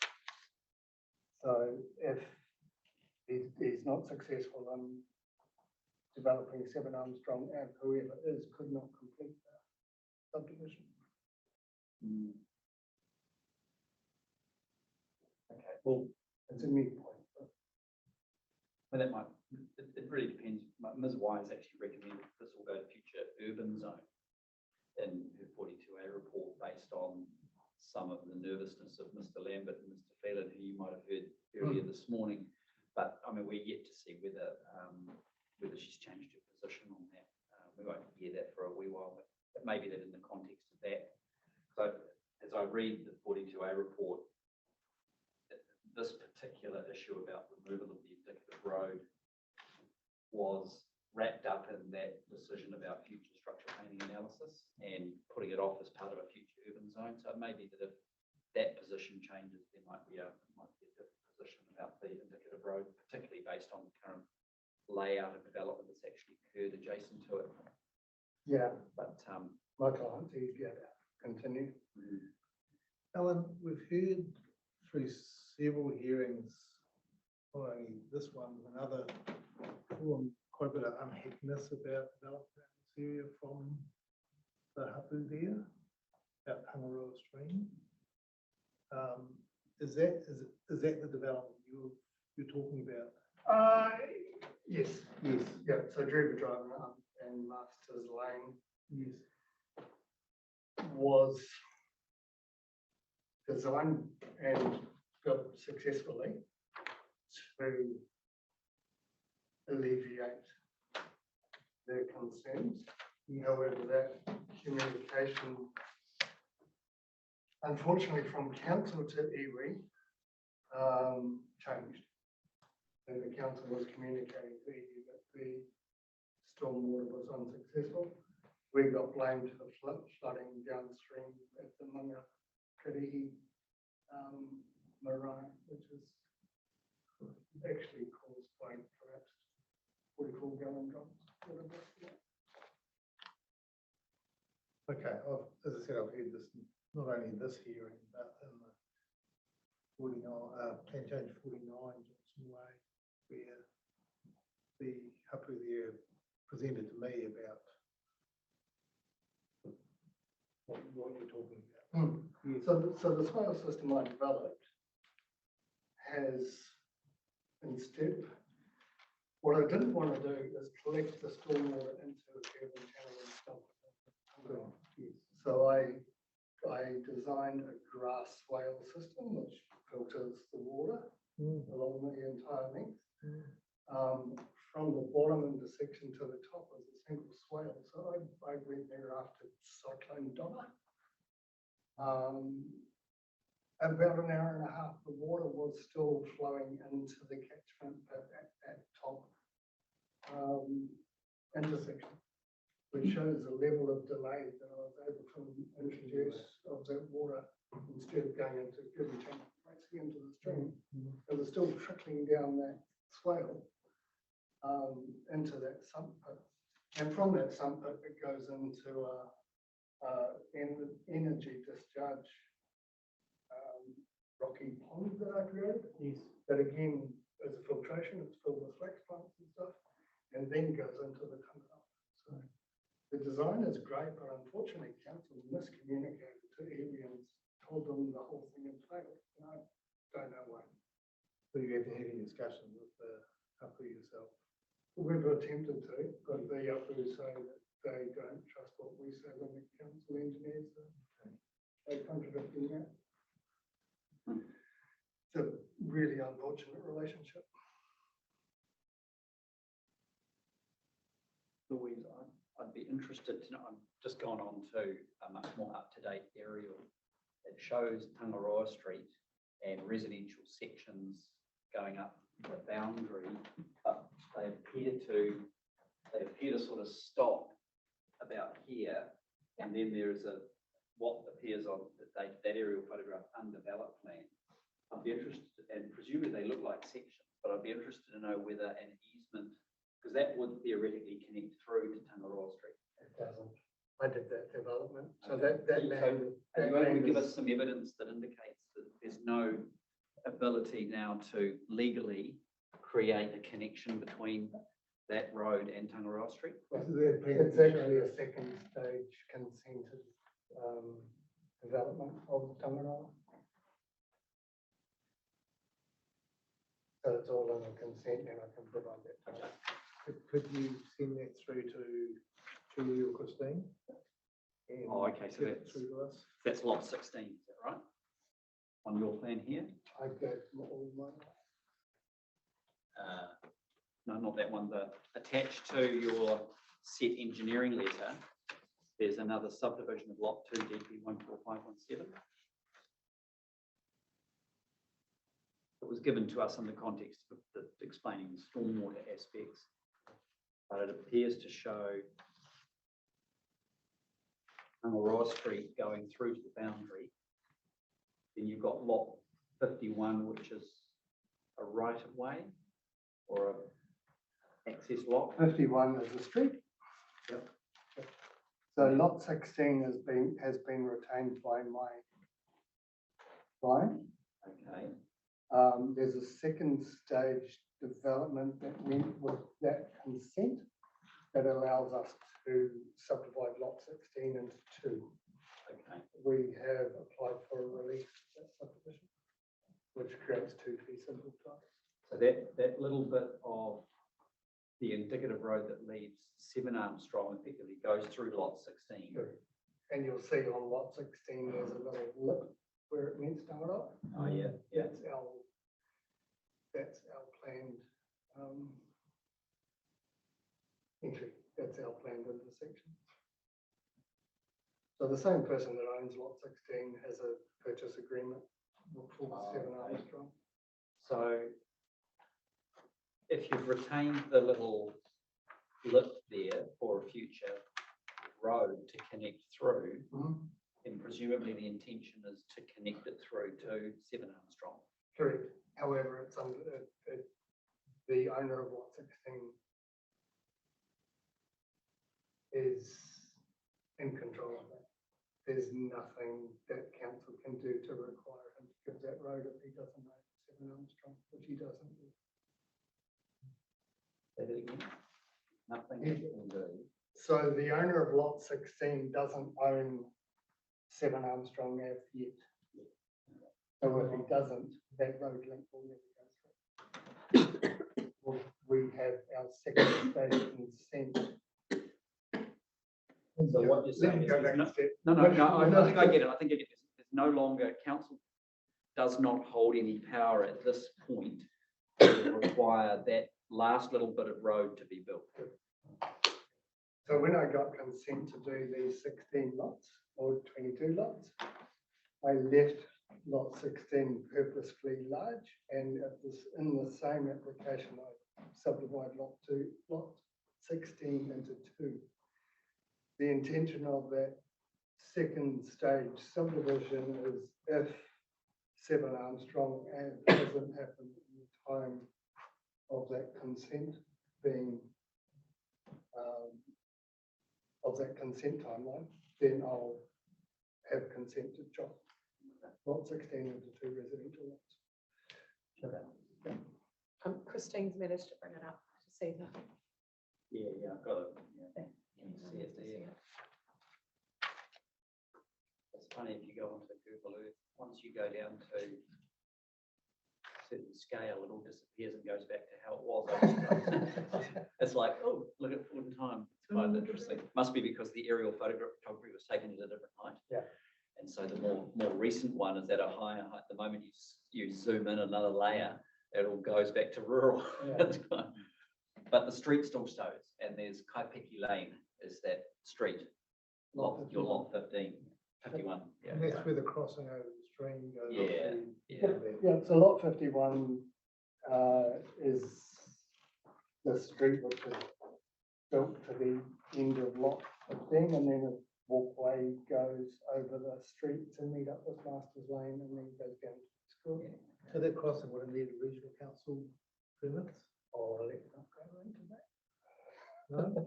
We now have the required permits. Okay. So the reason Tangaroa Street's been taken to the boundary assumes that at some point it's going to continue a connection through to the north. Or is At that? this stage, that land is not zoned residential, but Well, the assumption is at some stage it will be. Well, it's proposed to be zoned within the same current process as 7 Armstrong. Yeah. Although there are no other indicative roads identified, so. Yep. So that would be an extension of Tangaroa.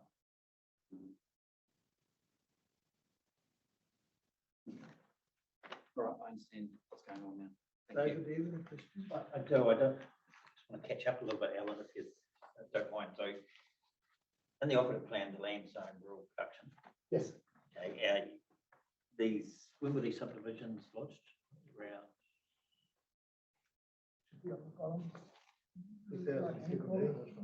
2017. Yep. Okay. So it was processed under the operative plan, as undersized allotments. No, that is under area Q. Oh, okay. So what under Sorry, area A. A. Yeah. So even though it's rural production, it's got this. It's residential. Yeah. It is residential zone. But the land at 7 Tangaroa remains rural production. Yes. And so 7 Armstrong, you mean? Yes. Yes. Number 20 Yes, hearings. yes. And so proposed district plan, proposed to rezone 7 Armstrong general residential. Yes. You generally support, your client generally supports that, We- subject to a couple of provisos regarding the cultural impact assessment and the indicative roading. Not even subject to it. That was my Well, that's what the additions. submission said. Yeah. Yeah. And the recommendation in the week 2A is, as it was written, is to actually rezone this future urban. And you haven't really commented on that in your presentation. The land is suitable for residential development now. We have serviced it. We have the ability to service it with road. It has water connection, it has a sewer connection, it has a stormwater connection. So there will be no further impact from the Tangara, which is the concerns of Kiwi and others through the development of number 7. So I would like to see 7 at least be rezoned residential with the plan change. Be ashamed of. That's why it says that prior to, under a recommendation, prior to any fuzz land being developed for residential, fuzz provision require land to be structure planned and rezoned. This will allow the issues raised in the submissions, not just your submission, but submissions of others, to be addressed till such time land within may be used for range of. So what you're saying is that fuzz zone would allow a process to be developed to allow structure plan and the rezoning to occur. You're saying you don't think that time is needed, that the land's ready to go now. Correct. Yep, all that work has been done. And yeah, it's service and stuff. Christine, can you just bring the zoning layer on, fully?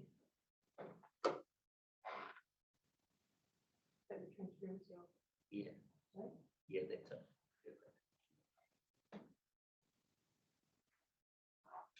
It's a strange piece of Yeah. indicative approach. Is it not possible from that image, is it? How extensive was the was the Waitara area a relevant land? Did it go? So from the east of that line, so where I built Tangara. You want to approach them? Yep. Just show. Essentially, it's now fully developed. Yeah. But it did include 7. No, It didn't. no, we're waiting for 7. I think it's about 7 hectares in total.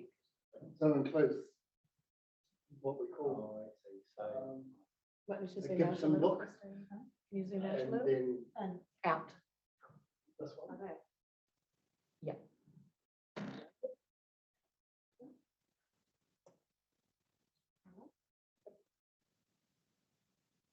So area A is along here. Yes. Then follows Tangara. Yes. Up to the school and then down this line. Okay.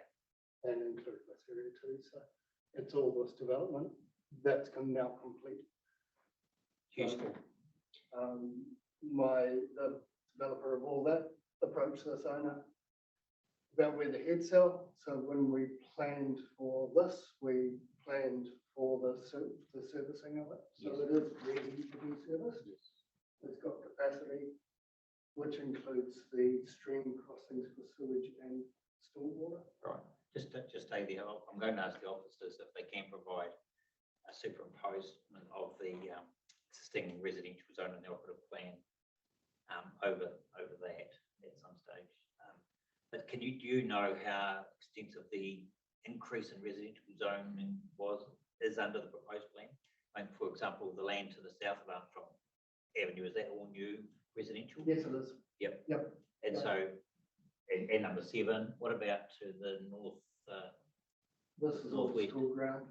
Okay, this is cool, yep. So And the land directly to the east of, to the west of Armstrong, number 7 Armstrong, by the reserve? this Yeah, one yeah, is the Sabino that talked this morning. yeah. What's that land? Lambert? Dylan. Fairland. All of his, He yeah. also owns a space here. I've Yes. just done a subdivision. And for him. Mr. Lambert must own something just to the north of Armstrong, does he? He owns a space. Yeah, yes, gotcha. Okay, that's good. Okay, thank you for that. That's good context.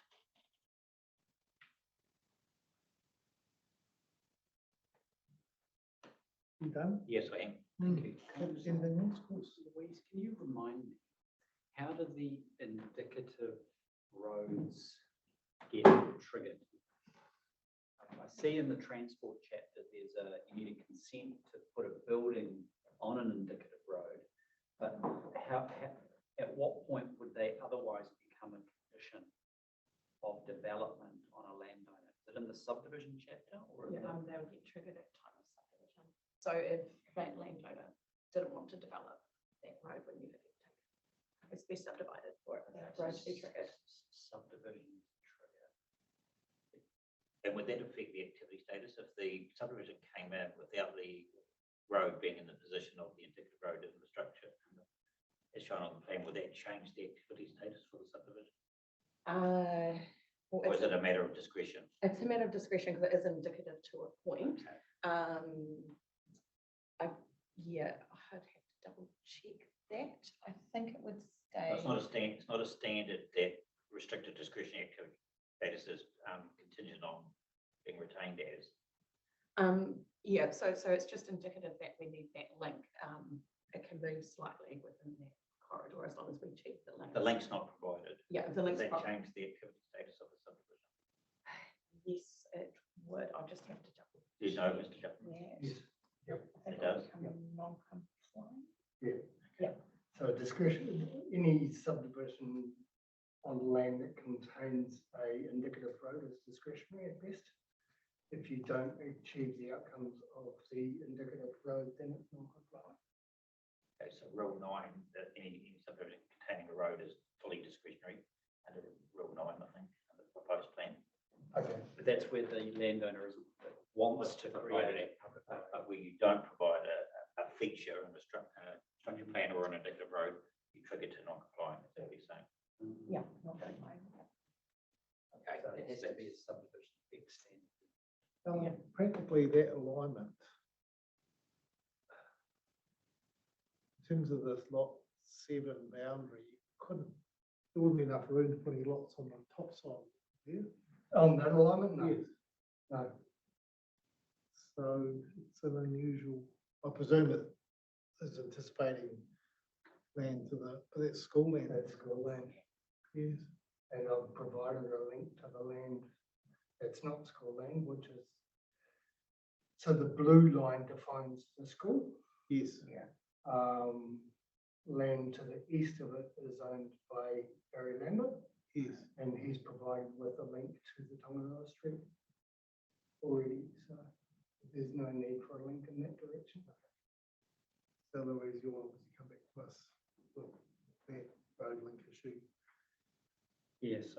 Yeah, I'd like to hear from Evie About this. tomorrow because I'm going to speak on this as well. To see their concerns. This was all linked up though with Mr. Lambert and Mr. Fagler. Yes, it's all linked up together. So You seem more relaxed now about the residential zoning. yes, they do.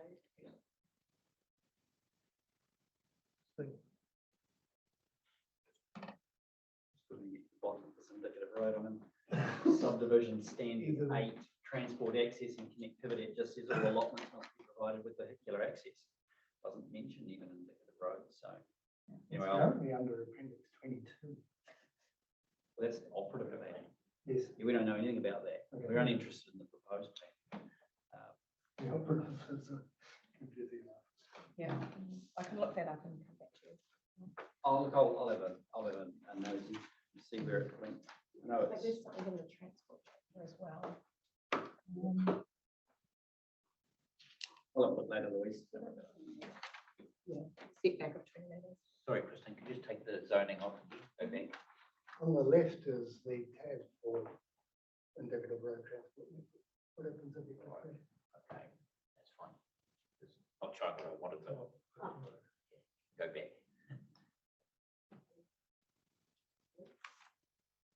Okay, gentlemen, we done?